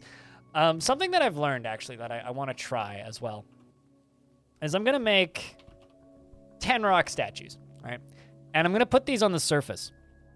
And something that I'm going to do right now is I'm going to go invade some goblins because I want to try something, right? Now, the thing that I want to try is, ooh, that's a pretty big... Okay, let's go after this one. Hit them with the 2 squads. So I've learned that gods will curse goblins that topple statues in temples. So what if I just have like a big old statue garden up on the surface? Yeah. And then just be like, oh, hey, a siege just showed up. Guys, guess what? This is now a temple. This is now a temple. I want to see if we can like make them die to their own were infestations when sieges start. I want to see if we could do that. I want to curse my enemies with the power of gods. Of course, like, they'd need to send in, you know. That's genius. I don't know if it'll work. But I know we need them to topple those specific statues. But, man, if it works. It works. Comedy will ensue. Because then we'll have undead... you know, critters running around, right? There we go. Soul Shinery is storing the book with the secrets of life and death. I wonder if you're going to read it after you store it. We'll find out. Maybe Soul Shinery is next for the Immortal Realms. Mayhaps.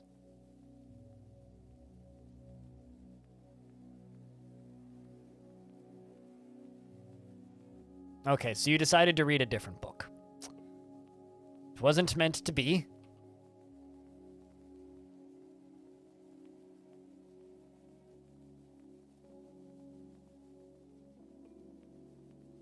Do we understand loss as the book? I mean, I could forbid all of the other books in this bookshelf.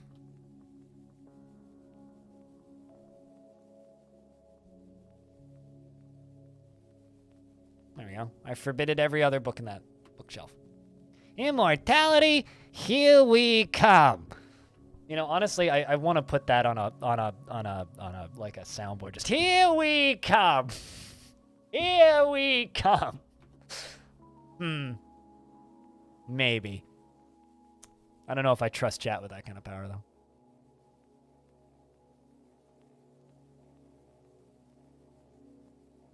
Also, speaking of sound commands that none of you guys know exists, to the subs, I did sneak a secret one here recently. Over here, he has a sword. Is now a sound command if you want it.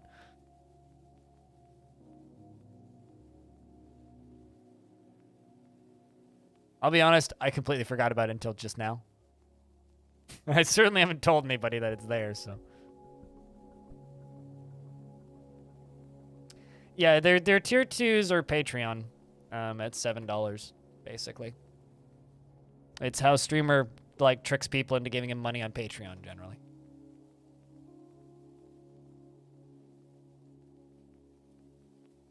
It's a big, long, hefty sword. Over here, he's got a sword. I just love how annoyed she sounds.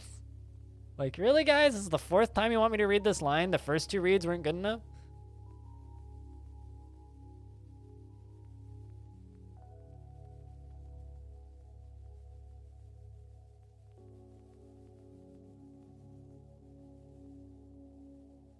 Trixie streamer? I mean, someone's got to pay bills here, and it's certainly not you guys.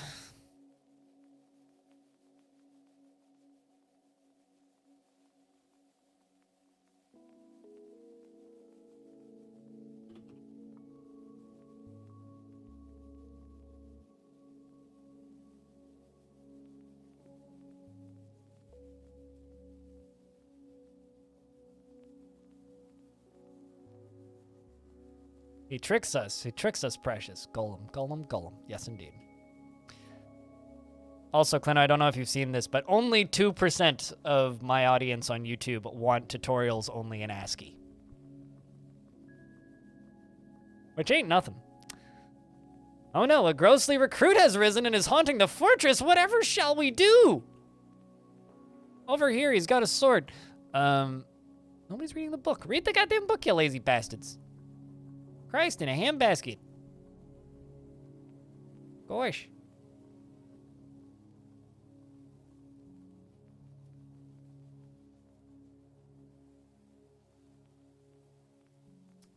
Hey, Darren. What up? Bzz, bzz. Why is my phone vibrating?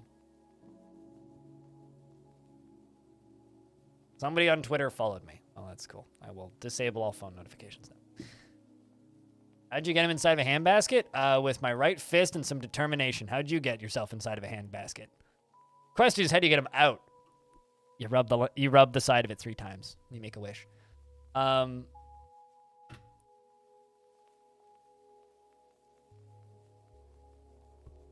Good lord. Instagram model Twitter spam is like wild right now. I'm getting like 5 followers a day that are all just like, yep, that's a bot. Yep, that's a bot. Yep, that's a bot. Yep, that's a bot. That's definitely not a person. That's definitely not a person. That's definitely not a person. By the way, did you know that account that just followed me? Definitely not a person. Speaking of handbaskets, how you doing, Finian? Hello. How things? Anybody reading the book? Nope. Nope. Nope. Other books, yeah, but not that one.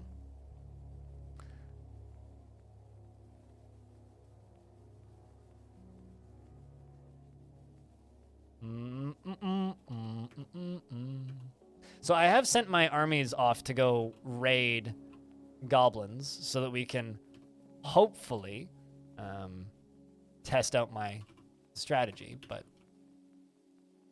Wait, what? I've got too many random jobs. Let's remove a lot of these. Those. That. We'll just keep the brew drinks job up and running. I mean, it holds the secrets of life and death. I don't know if it's a good book. I feel like the book with the secrets of life and death is just going to be super duper duper like uninteresting to read and like self-indulgent and like obnoxious.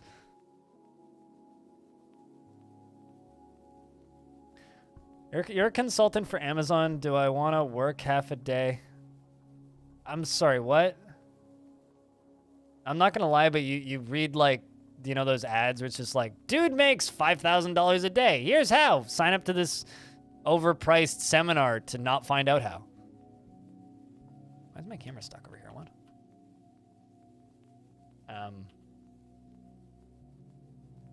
Game?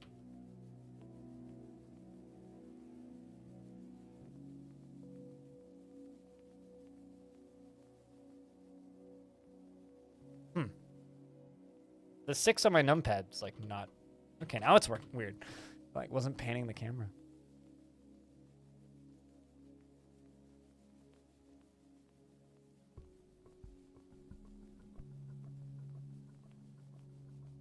It's basically a big-ass manual for necromancy. Yeah, it'd be like reading a medical textbook. The DF super fans you find yourself associating with are so weirdly biased towards ASCII that you have to remind yourself sometimes that's a freakishly tiny minority. Oh yeah, no, it's like, even within the Dwarf Fortress community, it's like a very small thing.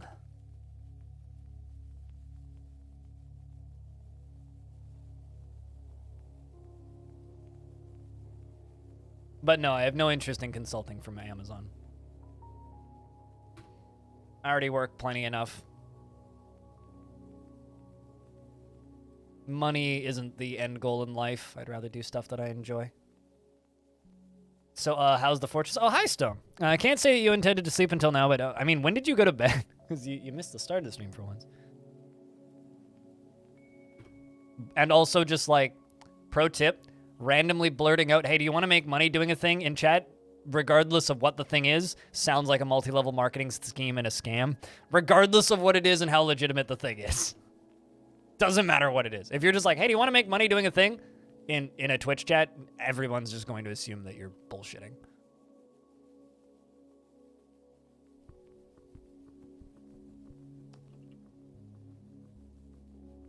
Wish I still had that book just titled Welcome to the Jungle, because for a while there in an old fort, I had a book called Welcome to the Jungle. Okay,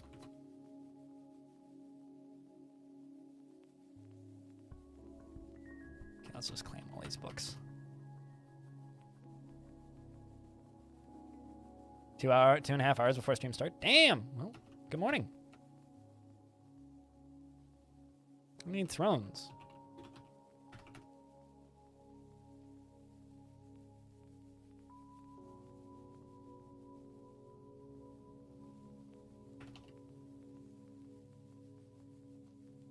Putting down statues.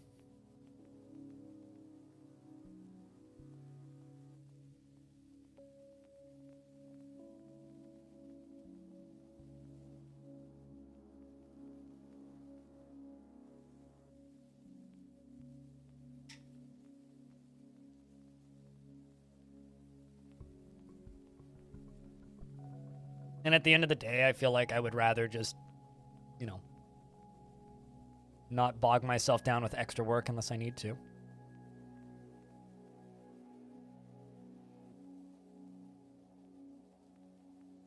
What the fuck? Man. Pink Gorilla got broken into with at gunpoint. That's fucked up.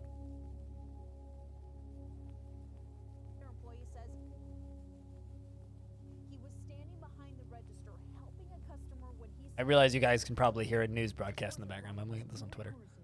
Pink Gorilla, if you're not familiar, is a very famous, like, used console and game store in Seattle.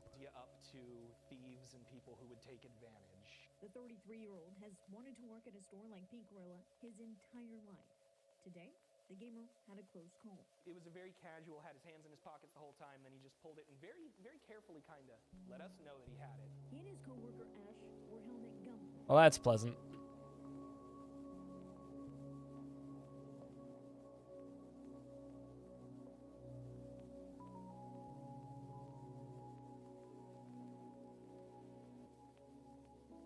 They're literally throwing around that they might relocate. That's fucked up.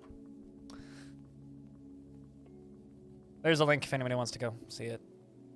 They have a booth at like every PAX West. That sucks. They're literally a tourist attraction. Olbach wishes to join GraveHarvest. Absolutely.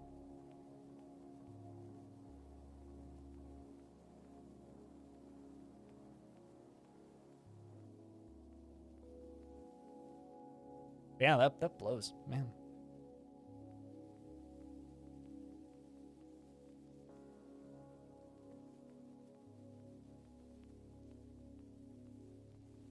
It's like one of the most famous like video games related stores. Also, Rolf, we're gonna throw you into the soon-to-be zombie crew. No offense, but you're not gonna live much longer like this. Drain is done. Means we can pull the water drain lever.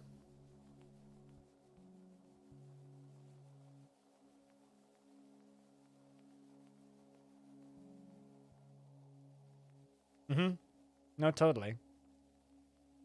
Back from Halloween D&D. Hopefully you had fun. We're making zombies. Although I do need a dwarf to read a book before I can make more zombies.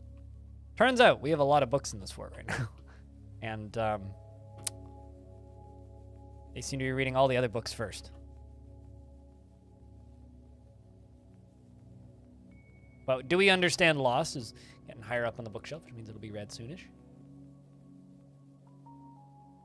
No, it's fine. You're allowed to lurk. And I completely agree. Like that, the whole situation. Like I completely agree with your take, Frog. The whole thing sucks. Hopefully they don't have to leave, but if they have to leave, it makes sense. They should. I was like, it's their second time getting robbed. But Pink Gorilla is kind of a Seattle landmark, and the city should do what they can to try and keep it there, because it literally is a tourist attraction. Like whenever I go down to Seattle, I try and at least visit that shop. Like, I've been in that shop, like, maybe a dozen times. Just sucks to hear that they were robbed at gunpoint. I mean, when I worked in fast food, I got robbed at gunpoint. So, like, you know, it's like, it happens, but it sucks. Also not something I'd wish on anybody.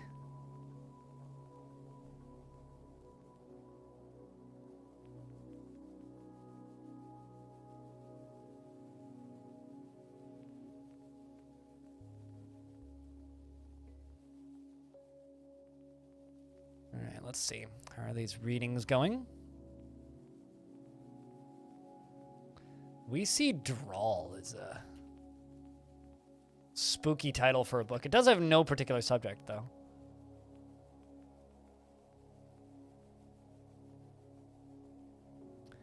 One of the things that I like to tell people the most about when I worked in fast food is there was a portion of town right behind where my location was.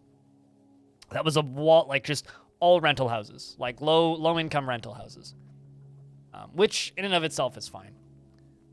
But the problem is kids would just get left alone by their parents there for really long periods of time. And after a while, what started happening was we'd have big house parties over there.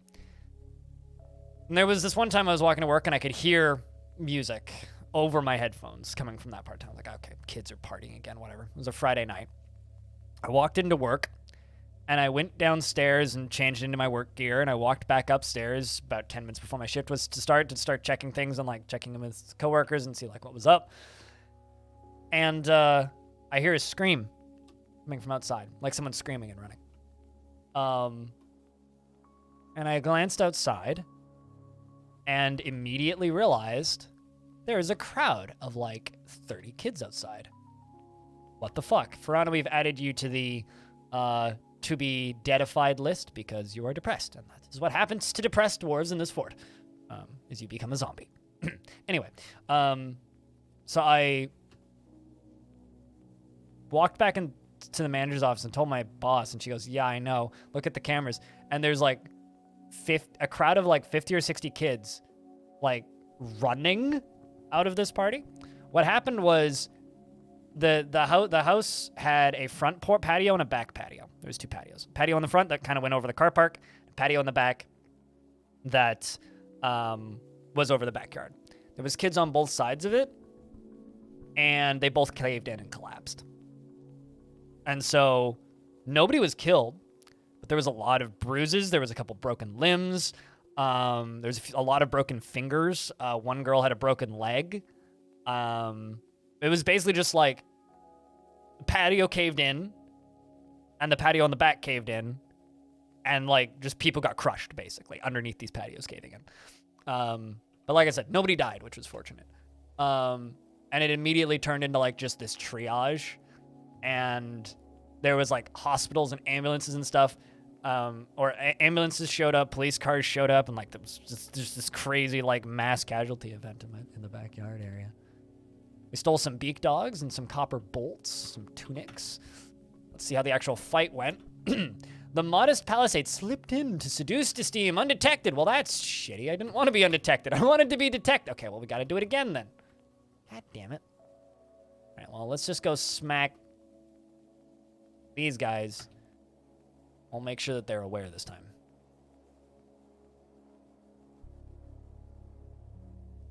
This time we're going to openly attack.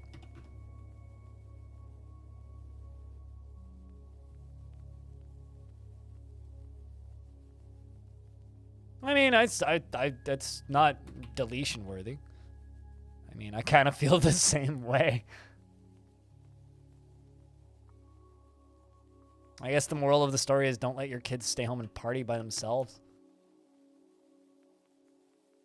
You know, it's kind of, I was never the kind of kid that did any house parties, and in my entire life I've ended up in one, and it was like kind of on accident.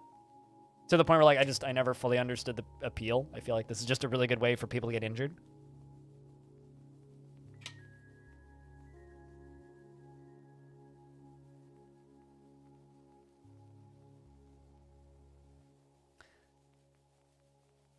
One of my biggest pet peeves about this industry is the rebranding of like paid time and sponsorships. It's like it's a paid advertisement. Don't call it anything else. But for some reason, they love to call them quests. It drives me bonkers. All right, well, we need to lock everybody inside. Can I remove? I can, in fact, remove that mission. Get back inside. Get back inside. Okay, we are under attack by what appears to be goblins and beak dogs. Please bring some trolls. The sad news is I did not get that, I did not get those statues set up. That's the bad news. But even though I was able to schedule this, I wasn't actually able to get them out there. So that sucks. But they did send us trolls, which is a good sign.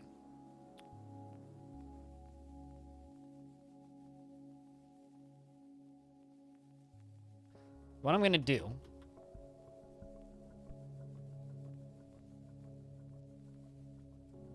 is we're going to dig over here. And we're going to dig a little room out right here.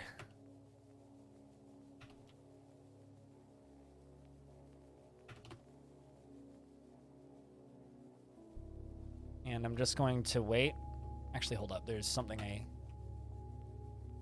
area I need to erase from this, I think. Along this wall somewhere. Can't remember exactly where.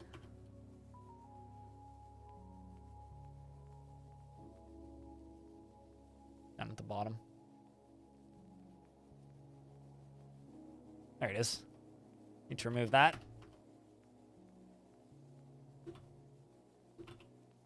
Then I got a lever I got to pull,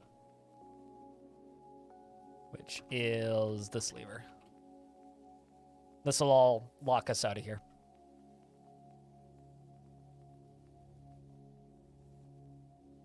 Are we gonna go slay a bloody dragon? No, we're gonna go play video games for money. Yes. All right. And then I guess we'll loop up and around this.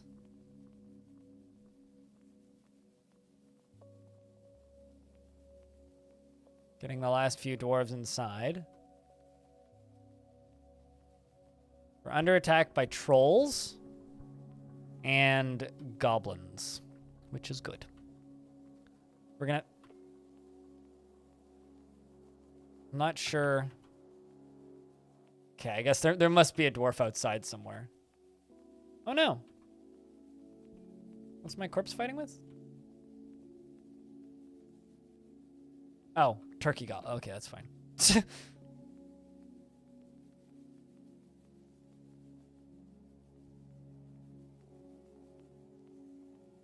No, it's just they want to rebrand sponsorships so that it's more obvious. It's not really multi-level marketing. It's like the actual thing that they want you to do is nothing related to multi-level marketing, but I just don't like it when people rebrand sponsorships as something else. It just bothers me. All right, so there is a bunch of goblins on the map now, as well as trolls and beak dogs. That's actually a rather large army. That's not too bad. Could be worse. So we're going to try and curse them.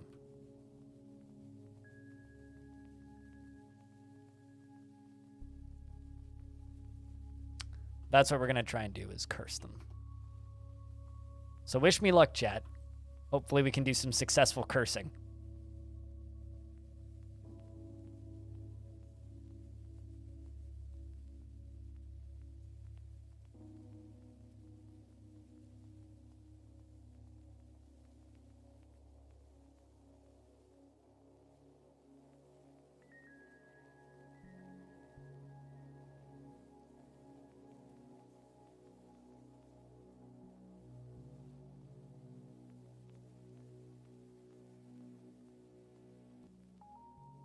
Can I talk about that publicly? Because you did say it's in the announcements channel.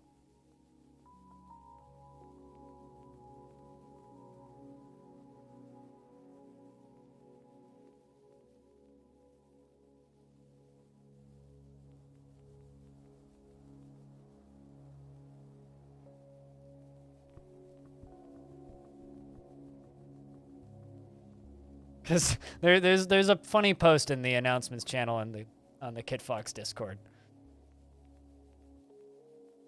Basically, it's this is the announcements channel in the KitFox Discord, and Tanya, who's captain of KitFox, posted this, which is reminder that we are not really emailing Dwarf Fortress keys or links to random folks. Our testing group is extremely small, and we will not be coordinating a public beta.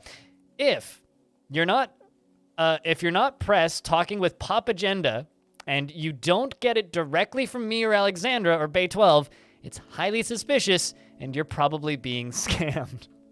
So is someone like trying to send out phony DF keys or something? Hey guys, sign up to this very important link, and you will fill out this survey and send me 1 Bitcoin, and then you can have a key to Dwarf Fortress. What?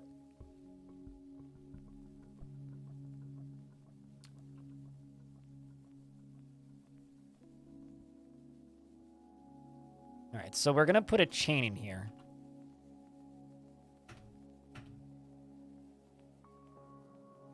Just simply to tempt them, because there's going to be some sort of animal attached to it.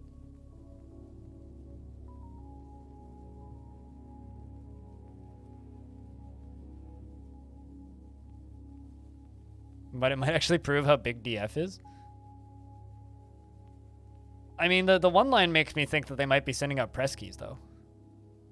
Hey, Blind, if you want a DF key, you can check out this site. Oh, really? GremlinFromAir.com has keys for Dwarf Fort? Well, that's fantastic. Sounds like a very legitimate website to me. Gremlin always has keys for Dwarf Fortress. And keys to your levers.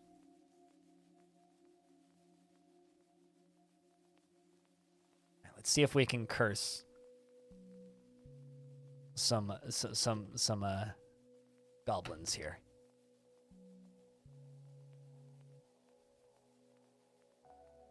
Oh shit, there is actually a dwarf outside.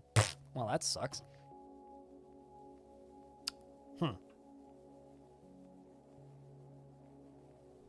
We're gonna open the door, I guess. Even if just briefly. See if we can let Lytest back in.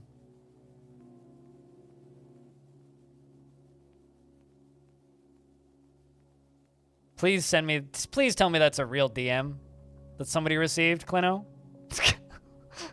Also, it wouldn't be that obvious. It would be like, oh, I see, cot fix. I've totally read that as Kit Fox.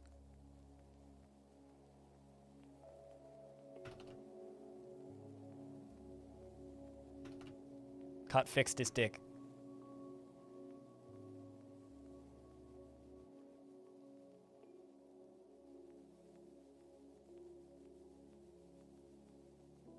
Oh, never mind. Don't want to pull that lever.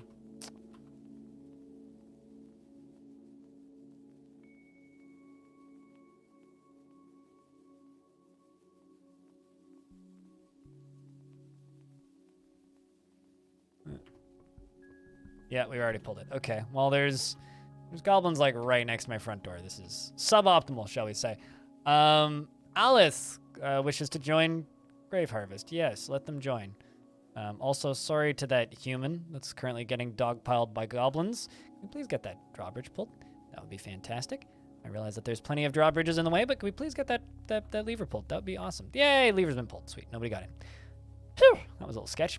So now we're just waiting on temples.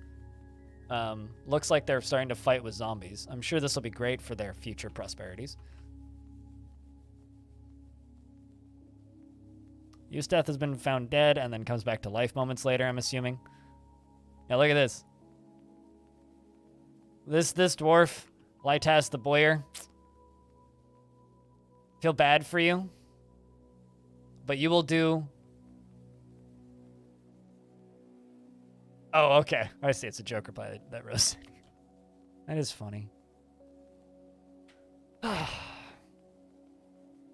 Although, someone needs to go register cotfix@gmail.com if that... Or yeah, gmail.com. I read that as hotmail.com initially, but someone should go register cotfix@hotmail.com if you can. Or Yahoo, even better.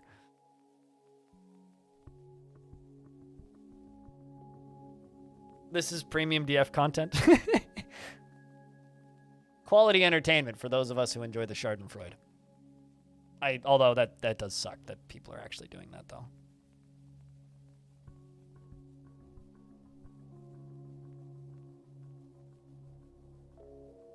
Also, you got to keep in mind, this is the second message they sent out about this. They sent out one on the...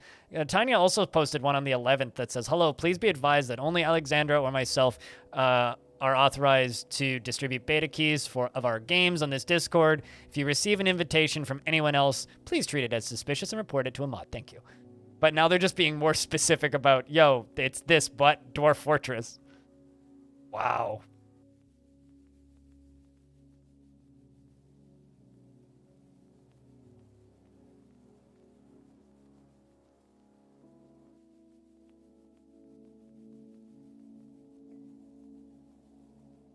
No, they're not sending beta keys out. Did you not read the message?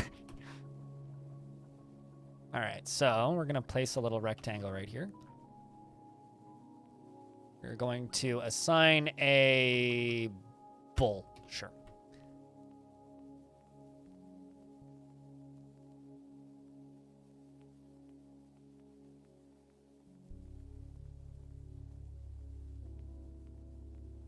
Then there's one more thing I need to do. Oh no, they toppled my wagon. Man, I should have made the wagon into a temple, damn it. Didn't even think about that.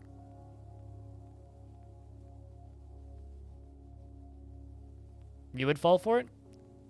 Just note that they're not doing an open beta, so. I'll tell you this.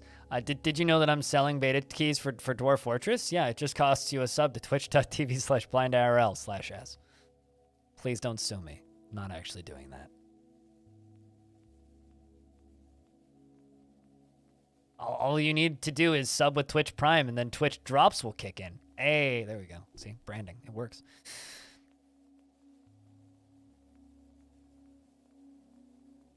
All right, let's get that mined out.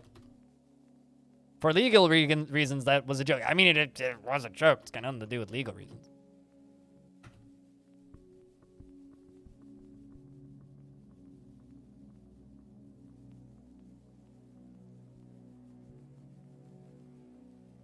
Oh, literal reasons, yes. Obok the hunter has been found dead. Dwarves are dying outside. Oh, bunch of my military dwarves apparently are outside and they're all dying. I didn't realize they didn't make it back in. Well. F's for lazy general, who's been found dead. That's a damn shame. Rip in peace, you lazy general.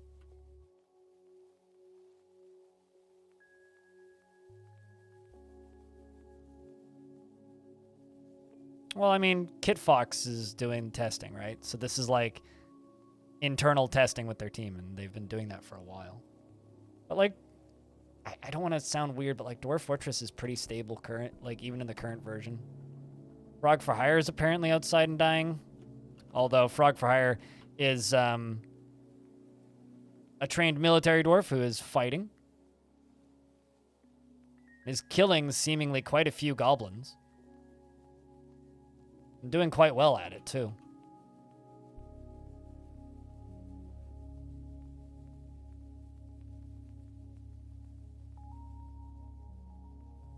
Hang in there, Dwarf. You got this.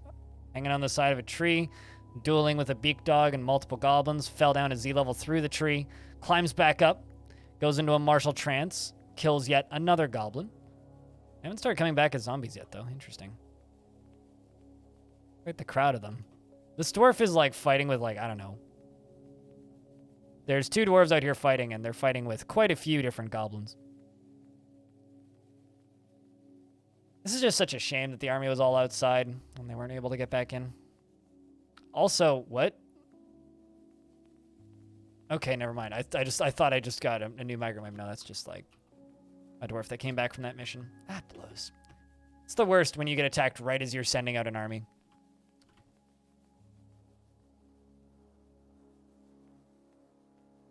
Hammer Dwarf has been found dead. I'm going to turn them off and hopefully they can run back in. We're going to remove this zone from the allowed areas. Zone soldier's been found dead.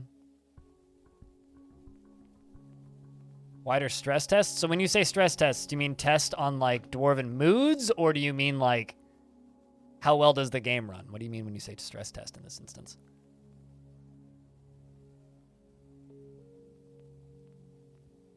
Sign location. Temple. No specific deity. The Purple Eviscerator. I like the name.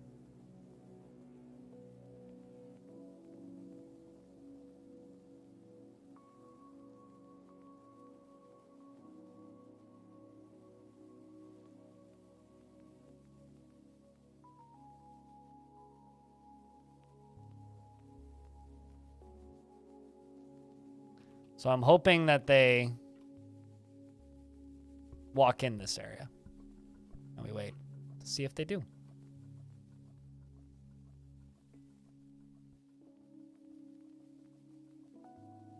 Let's just queue that up, and I will let them start constructing it, and then I'll forbid it.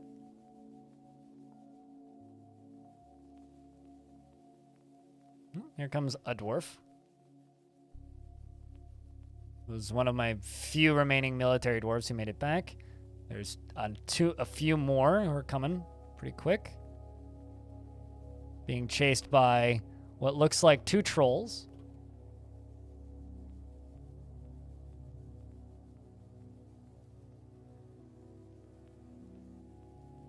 Where the hell are you going? Oh, you're the outpost liaison. Well, good luck dying.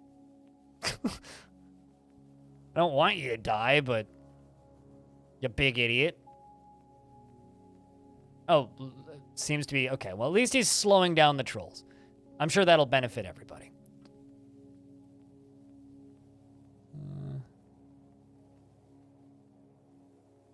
Let's hope that they get distracted by this human who's also exiting.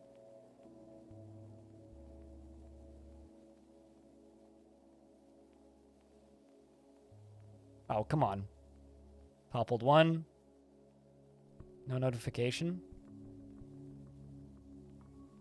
Trying to curse trolls, but I don't even know if this works this way. Looks like this human is doing some work. Russ Money's running down here with a block to try and seal off this door. Seems like they've toppled 2 now. Maybe this isn't going to work. Well, that's a shame. This is science, after all.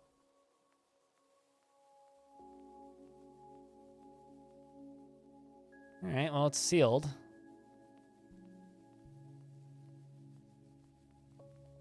Yeah, it looks like they toppled all the statues already. I think that there's a dwarven child up here, actually. Well, that's a little fucked up. Whose kid is that?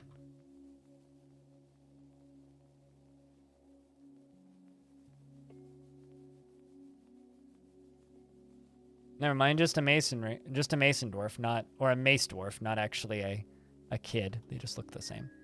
Same color.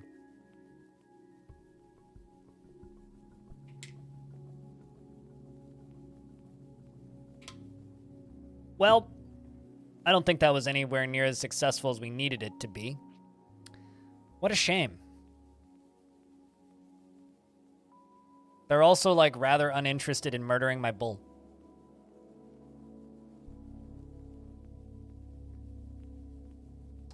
I did make this into a temple zone, but I didn't see any pop-ups about whether or not they became cursed or anything, so I guess that means that it didn't work. Well, that's a shame.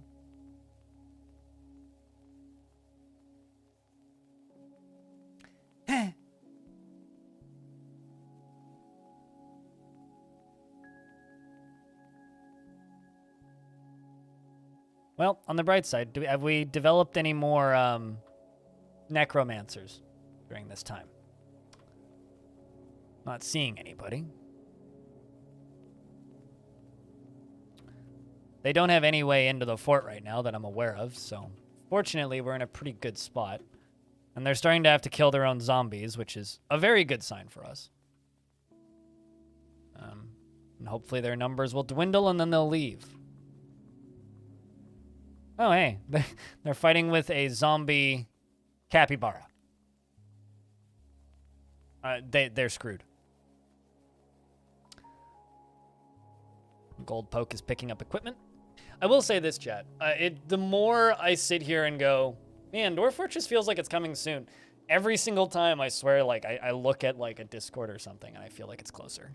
Like, the way Kid Fox is talking, the posts that are being made, the public posts that have been plopped onto Twitter and stuff, it's just like, it's close. It's close.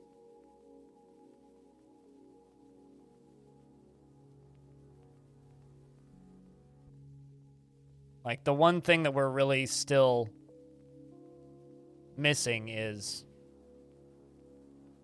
a release date. I don't know about you, Clino, but, like, people be getting excited. That's cool. And, like, if the interest in this video means anything, people excited. That's a lot of views on one video for me. So, you know, just sitting here, fingers crossed. I don't know how I'm going to deal with this siege. I feel like we had a pretty safe chance of being able to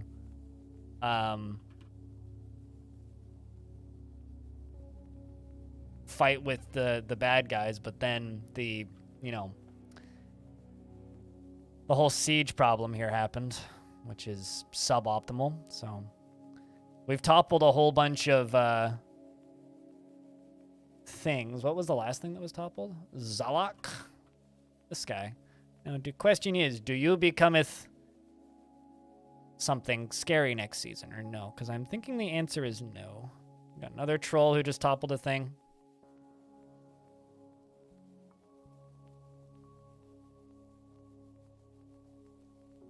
I will say, today's stream has been, like, weirdly quiet. Today is one of those days where I feel like I've had to just like work to keep chat moving.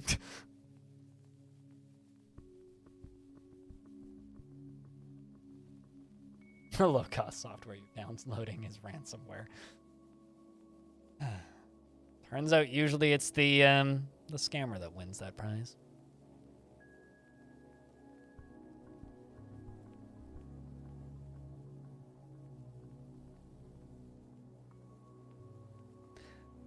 So, guess all that we can really do right now is just wait for somebody else to read that book. Then send more dwarves into the meat grinder. She replied soon on TikTok. People keep asking me in YouTube comments when Dwarf Fortress releases, and my only response has just been soon, soon, soon, soon, soon.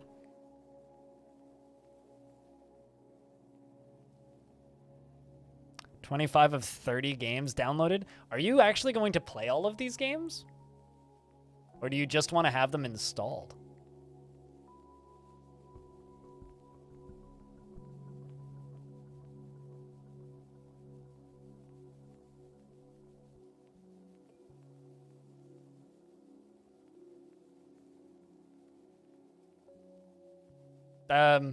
Genuine question, so I'm asking you. Because I don't think you're going to play any of them. Maybe one of them. How's the fort going? Pretty terrible, but that's fine. I lost a good chunk of my military a minute ago because I sent them out right before a siege showed up. So I'm kind of just waiting for this siege to end. This is a necromancy-focused fortress, but I lost a bunch of my necromancers, so I'm trying to make more, but they refuse to read that book. Hopefully they'll read that book. I'm just waiting for people to read a book. I was experimenting with cursing trolls, which also doesn't seem to be going so well. We also have a little zombie over here that's, beating up some trolls and other things. So, it's been fun. How's you been, though, Prismatic? It's been a minute. Hope you're doing well.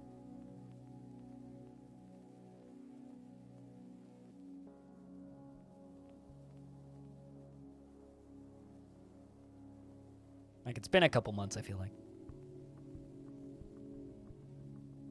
But forts that matter are doing just fine. This is a seasonal fort.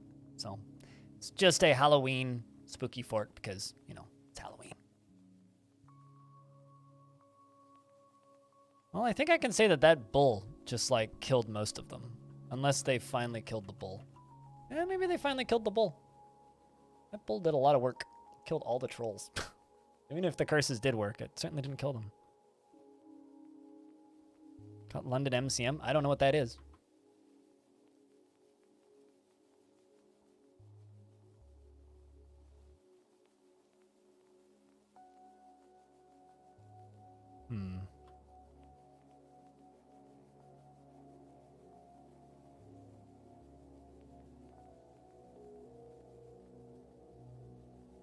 Oh, it's a Comic-Con. Gotcha.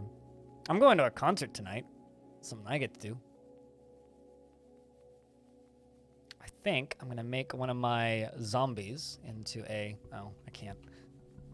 I think I'm going to make you... Yeah. You're literally just a full-time everything farmer. Storing items in barrels. That's not what we need. We need drinks, my guy. Kind of music. Animals as Leaders and Car Bomb are the two bands I'm going to go see.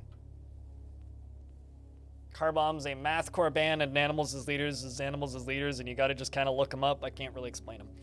Let's just say they play 28-stringed guitars. Should be fun. I saw them last in 2019, so it'll be nice to see them again. And last time I had to get on a plane to go see them, too. Hey, Deep, how about you? Give you brewing. Although I'm starting to think I just...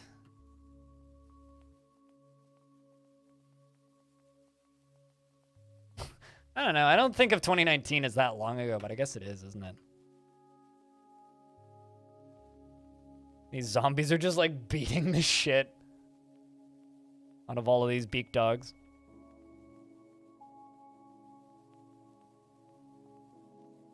is just kind of amusing to me.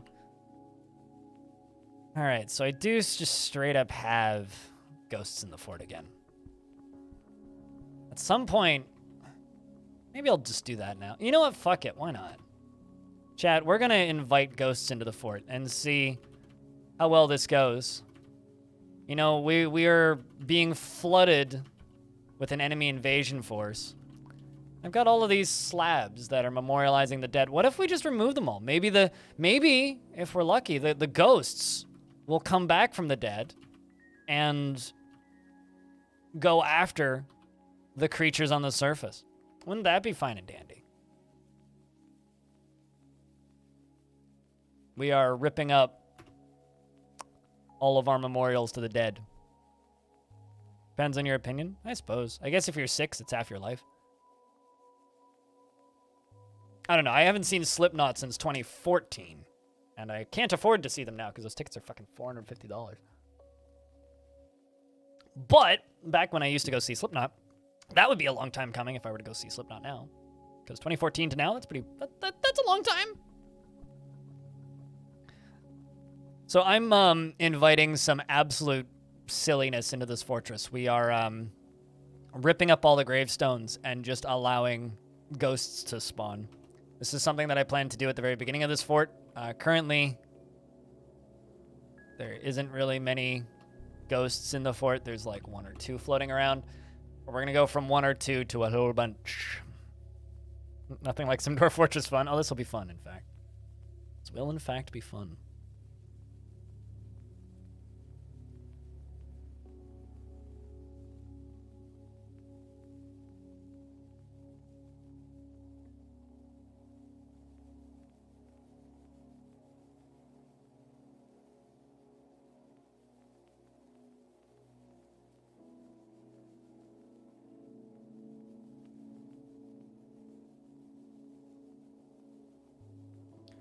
But yeah, I'm hoping that we get more like hard news about what they're thinking about when it comes to release dates.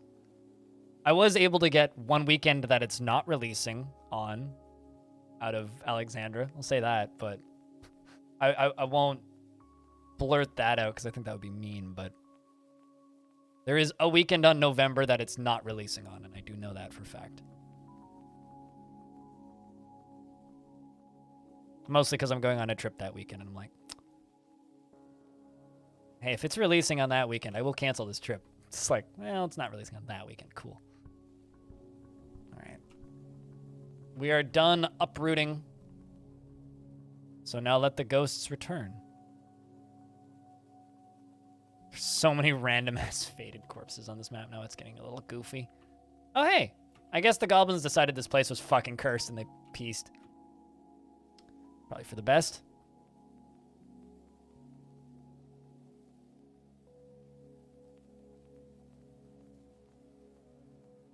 But in the process, I lost my entire military, so that sucks. You're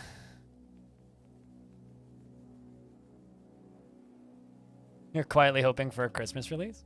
Releasing games in December is bad. But I don't blame you for quietly hoping for that. I'm just quietly hoping for a release. I don't specifically care when. I know that's like similar-ish, but there's still just like this zombie right here. Just it's a beak dog corpse beating up a bunch of goblins. Oh, one down. There's gonna be so many zombie goblins on the map by the time this is done. There's gonna be so many. There's gonna be so many. Why? I mean, like, here's the thing. This is just my take as somebody who knows too much about this industry. If they're thinking, we're going to release mid-Christmas, they shouldn't. They should release in January. Because Christmas season is like one of the worst times of year to release a video game. The only one that's like actively worse is during a Steam sale. You don't want to release after like the 10th of December. Like, you really, really, really, really, really don't want to.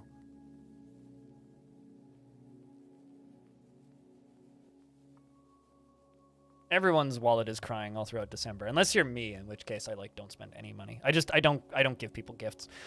Although, yeah, my dad's not home yet, so I can say this out loud.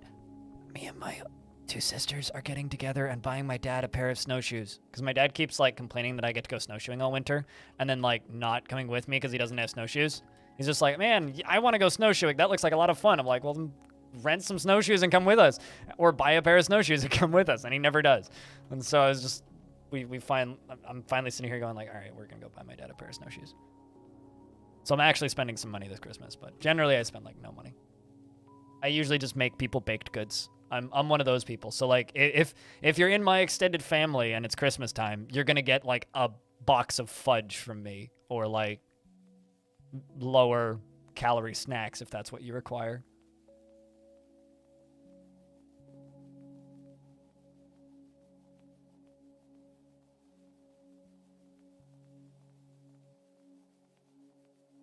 Let's get all this crap put away.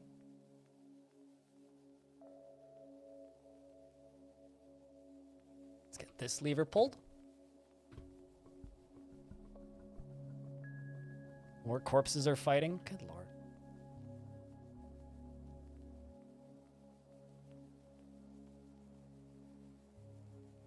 Gonna have to kind of ignore him for a bit, I think. Man, nobody's reading the goddamn book. It's so hard.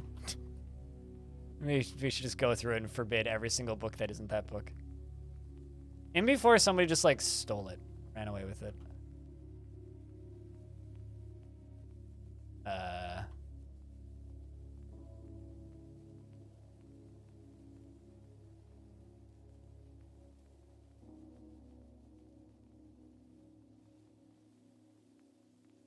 Okay, genuine question. Where'd the book go?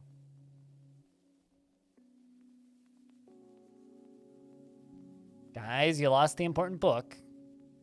You have one job. That it?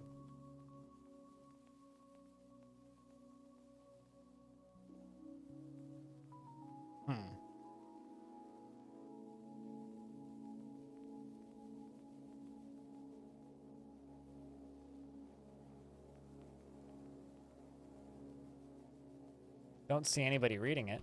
Unless, like, they left it up here, did they? Nope.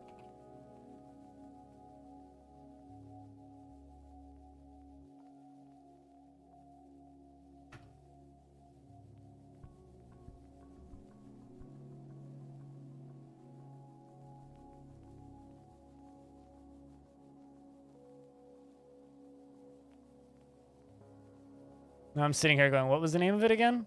Offering to the mystery. Interpretations, useful tower. Start your day unusual, the journey into the mountains. Climaxes ever onward is probably my favorite title in here.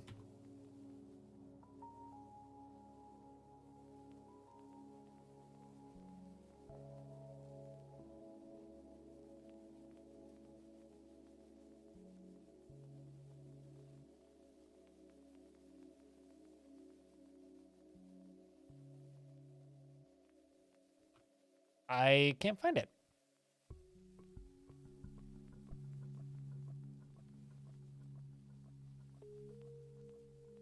But although now I'm also sitting here going, what was the name of that book again? If anybody can remember the name of that book, I figured my brain would just like go, ah, yes, that was it. But it hasn't done that.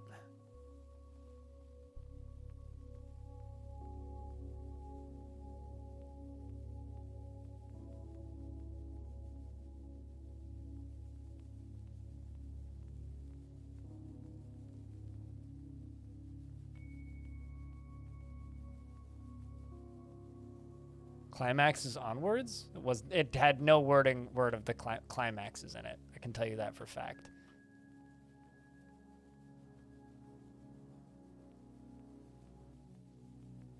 About the helpful bus. Start your tower with the course on.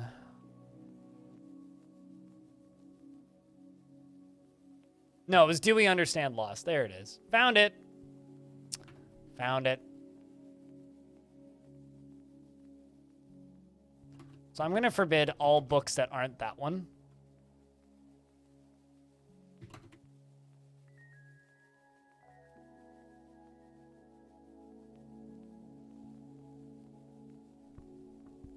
No, it was the, Do We Understand Loss was the name. I'm kind of tempted to just lock the doors in the tavern for a bit.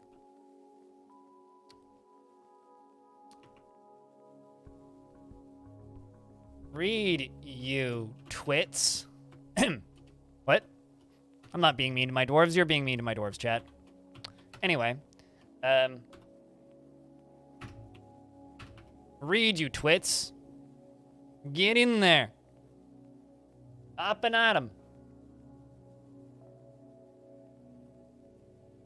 Get in the library. Go reading the books. It's very, very determined. I just need you guys to read. Can't be that difficult. Also, chat, since chat's been exceptionally lurky today, could I get a round of beers? How many people are actually listening to the stream? Did people just not tune in today? Because I was like, I'm only going to be live for 6-ish hours today. Which is true. I don't know, I'd like some conversation for the kind of end chunk of the stream. It's just been, like, stupidly lurky today.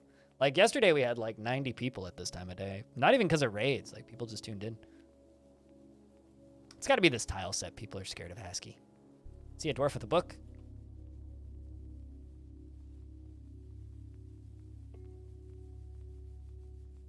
Sweet. Dwarves are reading.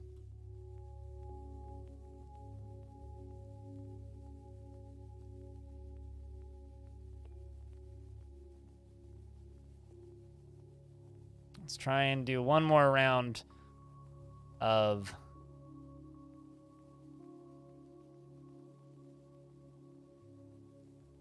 zombies.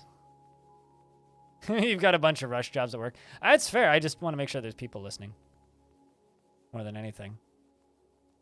So I'm kind of tempted to just like cram all of these dwarves into the drowning chamber all at once and pull the lever. Kind of tempted to do that.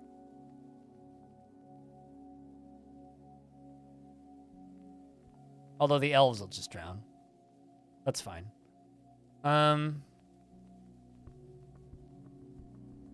Meditate on suicide. That's pleasant, dwarf.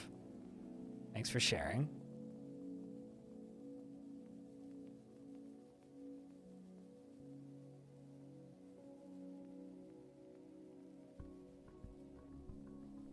It's kind of a busy day. Yeah, it makes sense. It's just kind of a short day for me, so I just kind of want to end, like, because we are kind of getting close to the time of day where I need to end, right? I need to leave at 10 to 4, and it's 2:55, so we'll probably go another 10 minutes, but it's a little bit longer. But, like, you know, when I look at chat and I can see 20 minutes and 4 people have said something, it's like, all right, I gotta kind of drum things up just because, you know, 'tis a Wednesday.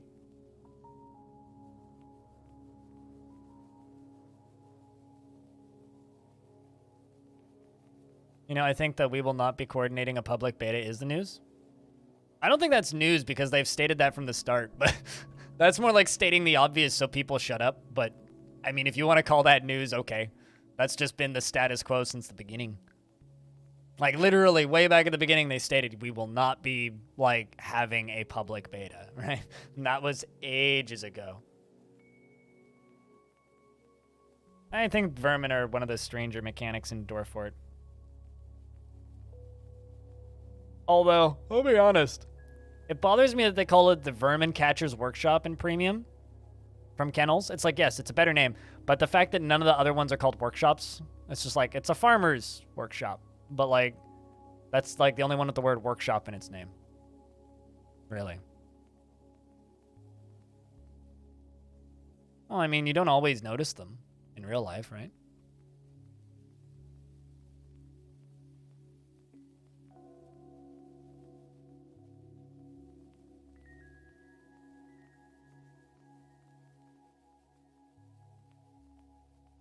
Flashball's doing its thing. have any more necromancers? Nobody else has become a necromancer yet? Come on, guys. It's just one book you gotta read. I have to wait until people start starving to death.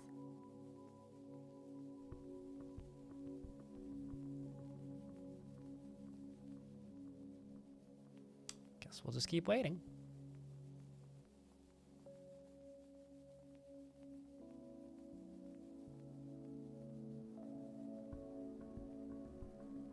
When local vermin spawn, I'm kicked up to them to eat. Them and pigs do the same thing. Did they actually eat them, though? I thought it just made them spawn. Also looks like we're actually getting ghosts.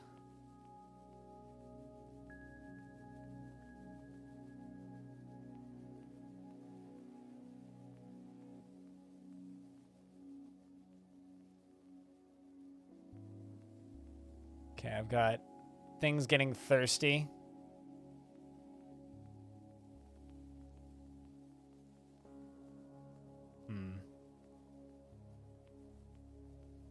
I'm just kind of crammed in on top of each other. All right, well, I will also, I guess, give them access to this right here.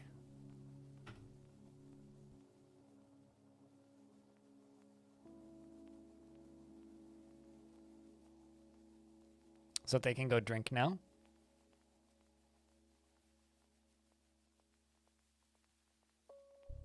Do we understand loss? There we go. We got another one incoming. Although canceled it to go read. Come on. To go drink. How dare you cancel reading the forbidden book? That should be against the law. All right, let's just go back to inside. You dwarves, you guys can have a break from this.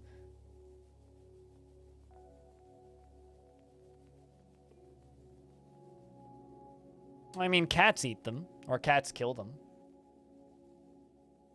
And then the vermin despawn and corpses spawn. All right, well, we still have a few more things left to complete in this fortress. Man, I'm so tempted to just... Chat, should I just throw all of these dwarves into the drowning chamber and see if it works once we get one more necromancer? Because that's kind of what I'm really thinking about doing right now. Is just like... Try and get one more necromancer, and then just drown everybody. I literally just need one person to read that book. Sounds dangerous? I mean, I just need one necromancer. And technically I have one. They're just... this. Overthrown by the stresses of day-to-day living. I guess theoretically, they still feel emotion, so they could... probably make this work. You know what? Let's just see what happens. Hold up.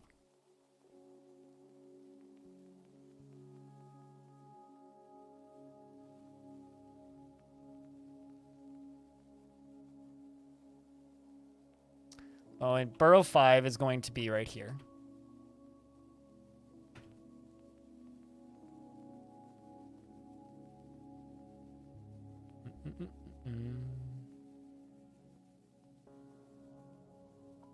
And I'm going to add you,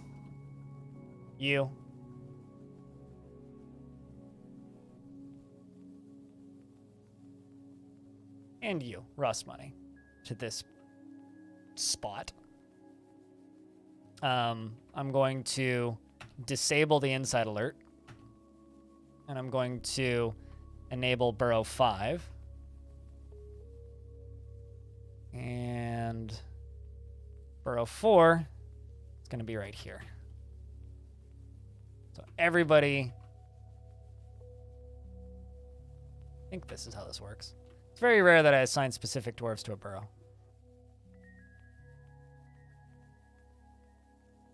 You just forbid all the other books except the special ones, and it filled up pretty quickly. I mean, I literally just did that, but for some reason they're refusing to read them, so I don't know. Your dwarf's already a permanently undead zombie. Your dwarf is already incapable of dying due to drowning. I wouldn't be worried about your dwarf. I'm not worried about your dwarf. To put it bluntly. Your dwarf is A-okay.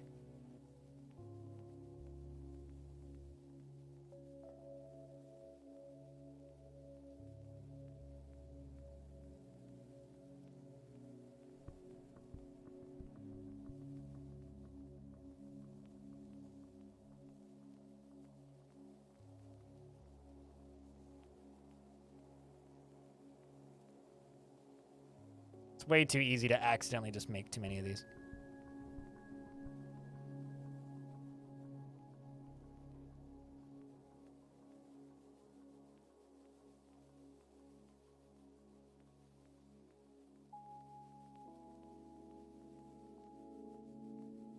Well, let's see how this goes. Let's see how this goes. So there is one necromancer in here, but the necromancer is insane. That's the problem with this necromancer. There is one, but they're insane.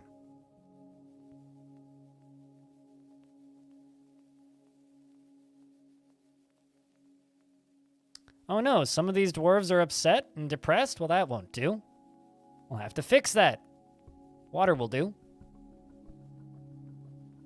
There's also some zombies just in there for good measure. They're like they're the chaperones. They're making sure everybody behaves.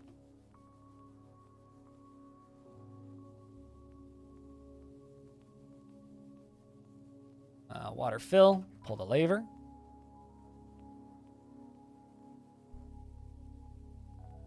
And so now I just need to wait for them to all get out of these doors, which is going to be a bit of a pain. Where's my necromancer at? Just got to make sure that the necromancer's in the right room. Necromancer is, in fact, in the right room.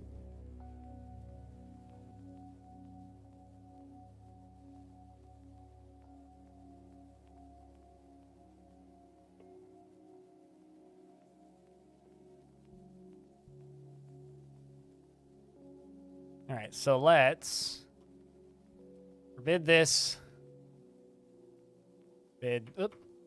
Forbid this. Also, I'm not trying to make an all necromancer fort, to be clear, because I saw somebody mention that in chat. We're making a necromancer. We're making a zombie fort. There's a difference.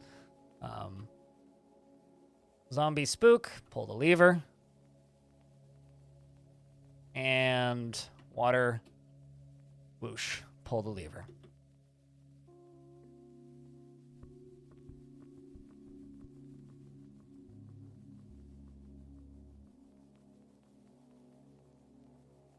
And it begins.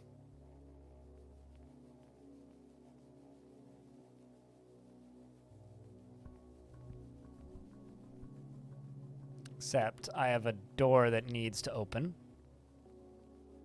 Or be closed.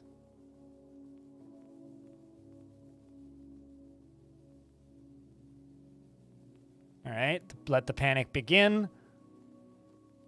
Ah, shit. Necromancer walked into the wrong room. I need you to walk back down. I tried to lock the Necromancer in, but... Okay, sweet. Necromancer walked back in. Can I lock this door? I literally can't, so please step out of that doorway. Sweet, door's closed, meaning we can pull this. I can now... Actually, reburrow just to inside. All right, so let's see if this works. Is the Necromancer terrified? Felt enjoyment after... Okay, doesn't seem to care. Well, this is not good.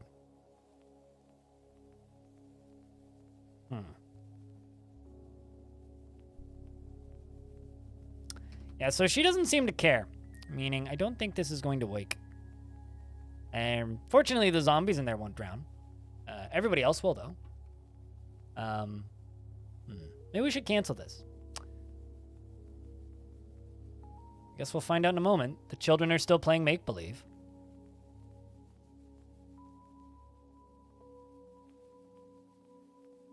Yeah, doesn't seem to care.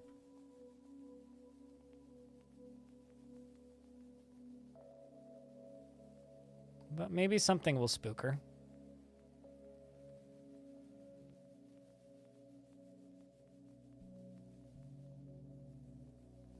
Maybe. Maybe not. Drowning begins. Can I get a round of beers for all of the deaths tonight? Because there's about to be a bunch of them. And I don't think any of them are coming back.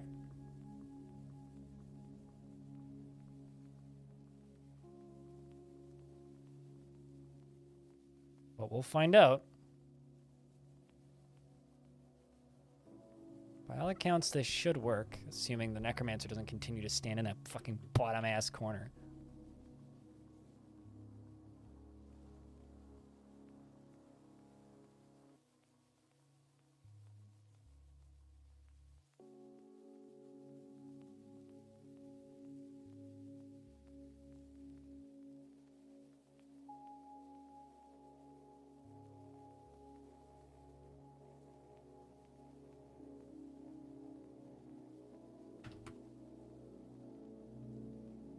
Send that one dwarf to there.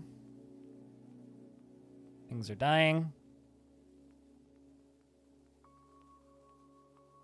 My necromancer's now refusing to move.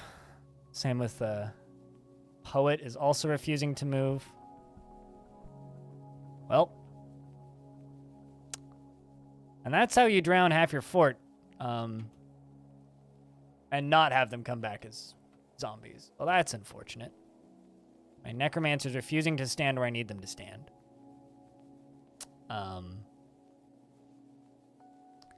Well, that went kind of horribly. I guess we will turn off the burrow and just let them go do whatever.